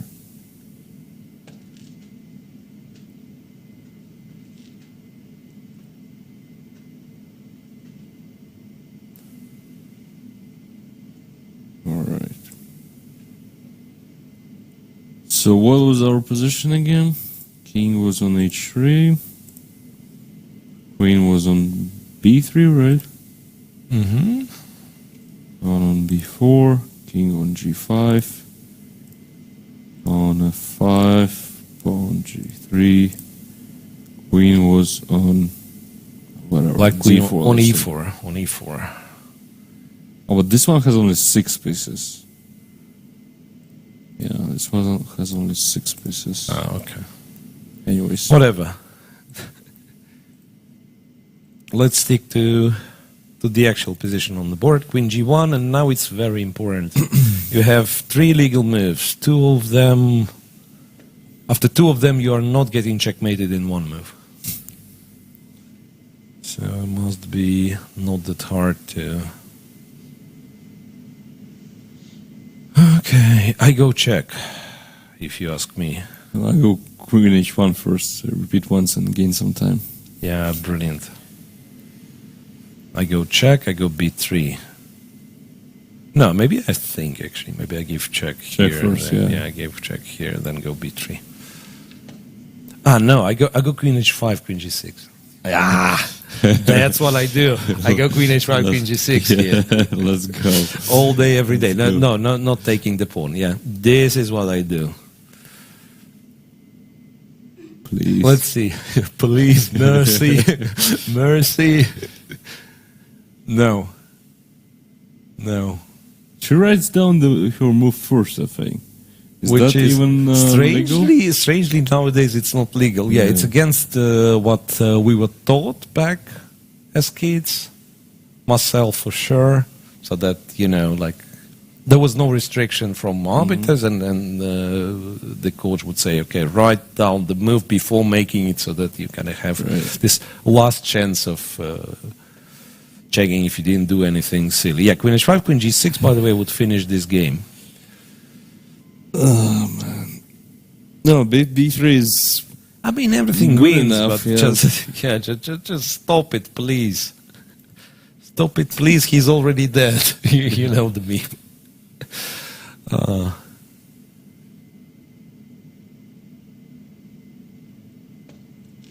B3.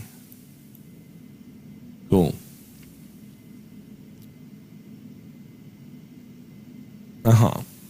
And now... Yeah, on the other hand, I think it's okay to resign in this position as well. Yeah, it's okay to resign in this position. But- You're not wrong. Yeah, Queen H5 wouldn't been... would have ended the game immediately, but this one... Yeah, now the thing is, like, the you same. have to threaten a check, but you can't. Because whenever you try, it's a check followed by check. And you lose 3 pawns, and you're fighting who 3 cares? pawns down. 2 pawns, 3 pawns. You're fighting 3 pawns down, yeah. Sometimes, Alex, I think that an increment is not necessarily a blessing. Well, depends what Side you- of the board you are, yeah? It's one thing, and the second thing is that, like, depends on what you want to see, as a spectator or commentator. I don't know. Let's say blitz without an increment. I mean, Yeah, and then people play with Rook versus rook rook versus and rook stuff or like till that. till your last. but I must pawn say, I alive. mean, it's still kind of fun to watch. I mean, it's like a guilty pleasure, watching this stuff. Or recently, I watched a couple of highlights from the Penguin GM streams. When he beats guys with like 1 second versus 15. Let's say. because of the silly pre-moves. Yeah, but I mean, it is actually impressive, to be honest. Like, can you imagine winning the game with 1 second on the clock? So, Right, I found last resource. You do this. No, wrong move. Give me back. Queen F3, B1 Queen. Queen C6, Queen H1, check. yeah, but even this, King right, I G8, just yeah, think King it's G8, Queen winning. B1, check on G4. But that would and- be a cool trap. Yeah. Yeah. It's just that there is a little problem that Black has 10 other moves Yeah. to win. But it's It's possible actually to blunder. B2 is actually played. No, but when White does not resign here but plays Queen C6, you probably just you get suspicious, right? yeah, you guess She does, yeah? No. Queen c5. Queen c5 attacking f5. Resigns. But this doesn't even create a threat. And this is move 89, and black wins. Woohoo! Ta-dam! So 5 out of 6 results, 4 of those won with the black pieces. It's impressive. And that's not the first time, I think, when black is Crushing completely. Crushing, yeah. Black is crushing completely. Today was by far the longest day in the office. I don't think so. I think the first day was kind of similar. The first day was long sense, as well. Right, so in the Open, we finally got the sole leader. It's Nikita Vityugov, who wins very, very important game. Jokes aside, very important game against Dmitry Andreikin. And Fedoseev is back in plus after outplaying Rachmanov, very solid Rachmanov with the black pieces. So the rest were draws. Perhaps Kirill Aleksandr has some reasons to be disappointed. Some advantage for sure. But wasn't winning at any points. So. And Goryachkina has reasons to be disappointed if she checks it with the engine. Yeah, she was much better at the very end. But Isipenko has some reasons to be disappointed as well, because he was on on plus 3 or yeah, something. yeah. Fair enough. For the women's section, the only draw is Kashlinskaya with Gira. Ovot and Gunina both win. So that means even further kind of lead from the crowd, right? And clear third is now Polina Shuvalova. That's it. Yeah, Bodnaruk is sent to the clear last with 1 point only. So we are shown the cross table. The new updated cross table, yeah. 2 leaders on 4. Shuvalova 3.5. All the no, Alisa Galyamova is on plus 1. No, Galyamova is on plus 1.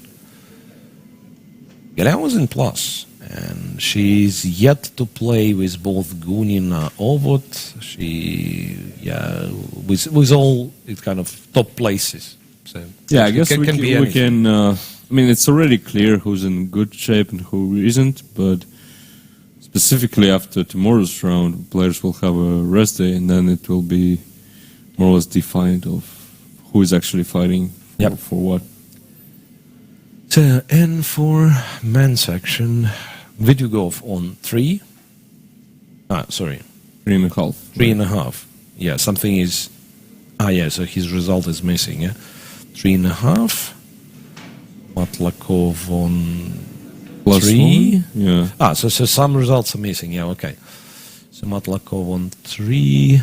Madlakov plus 1, Vityugov plus 2. Alekseyenko plus 1. Alekseyenko plus 1, Fedoseev plus 1. And that's it. And that's That's it. about Andreikin sent back to 50%.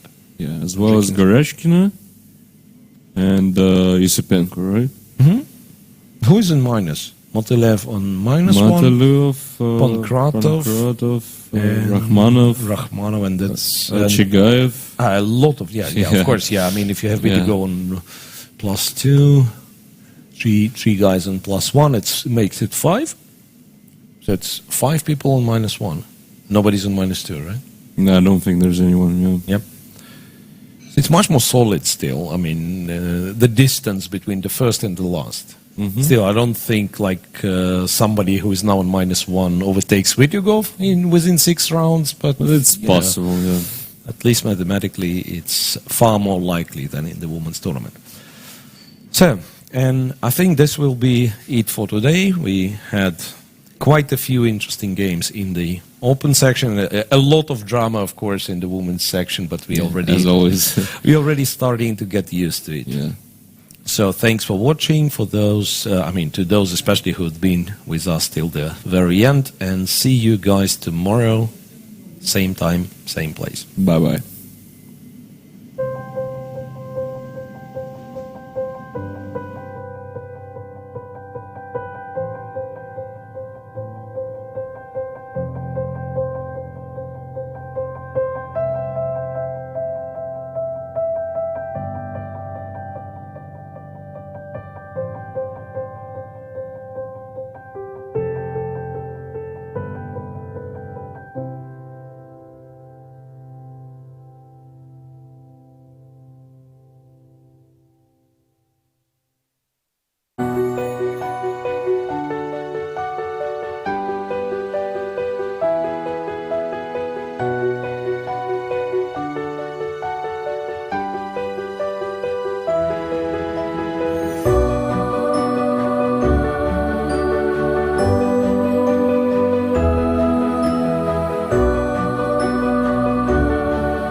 Меня зовут Юрий Львович Авербах. Мне 97,5 лет. По профессии я гроссмейстер, старейший гроссмейстер мира. Когда мне было 12 лет, я прочел всего Шекспира. И это мне доставило большое удовольствие. Я считал, что английский язык – это язык будущего. И не ошибся. Огромную роль шахматы приносят детям, которые начинают изучать иностранный язык. В результате они овладевают языком и одновременно овладевают шахматами.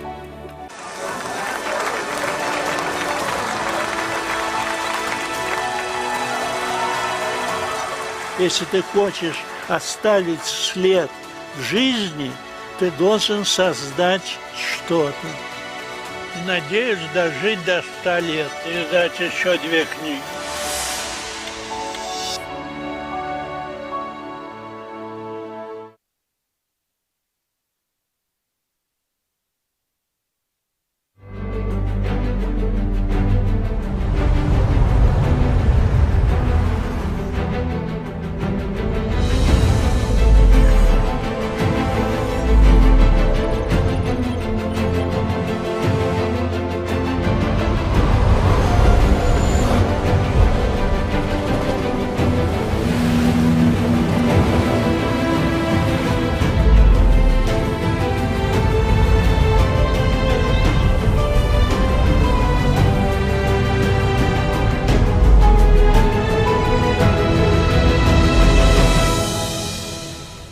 Там, где Европа встречается с Азией. Башкортостан – крупнейший современный центр нефтегазодобычи и нефтехимии. Территория мощной энергетики, большого металла и передовой фармацевтики. Мы поднимаем в небо лучшие в мире самолеты и вертолеты. Столица Башкортостана – город Уфа. Мы стремимся к победам и побеждаем. Башкортостан. Республика на все 100.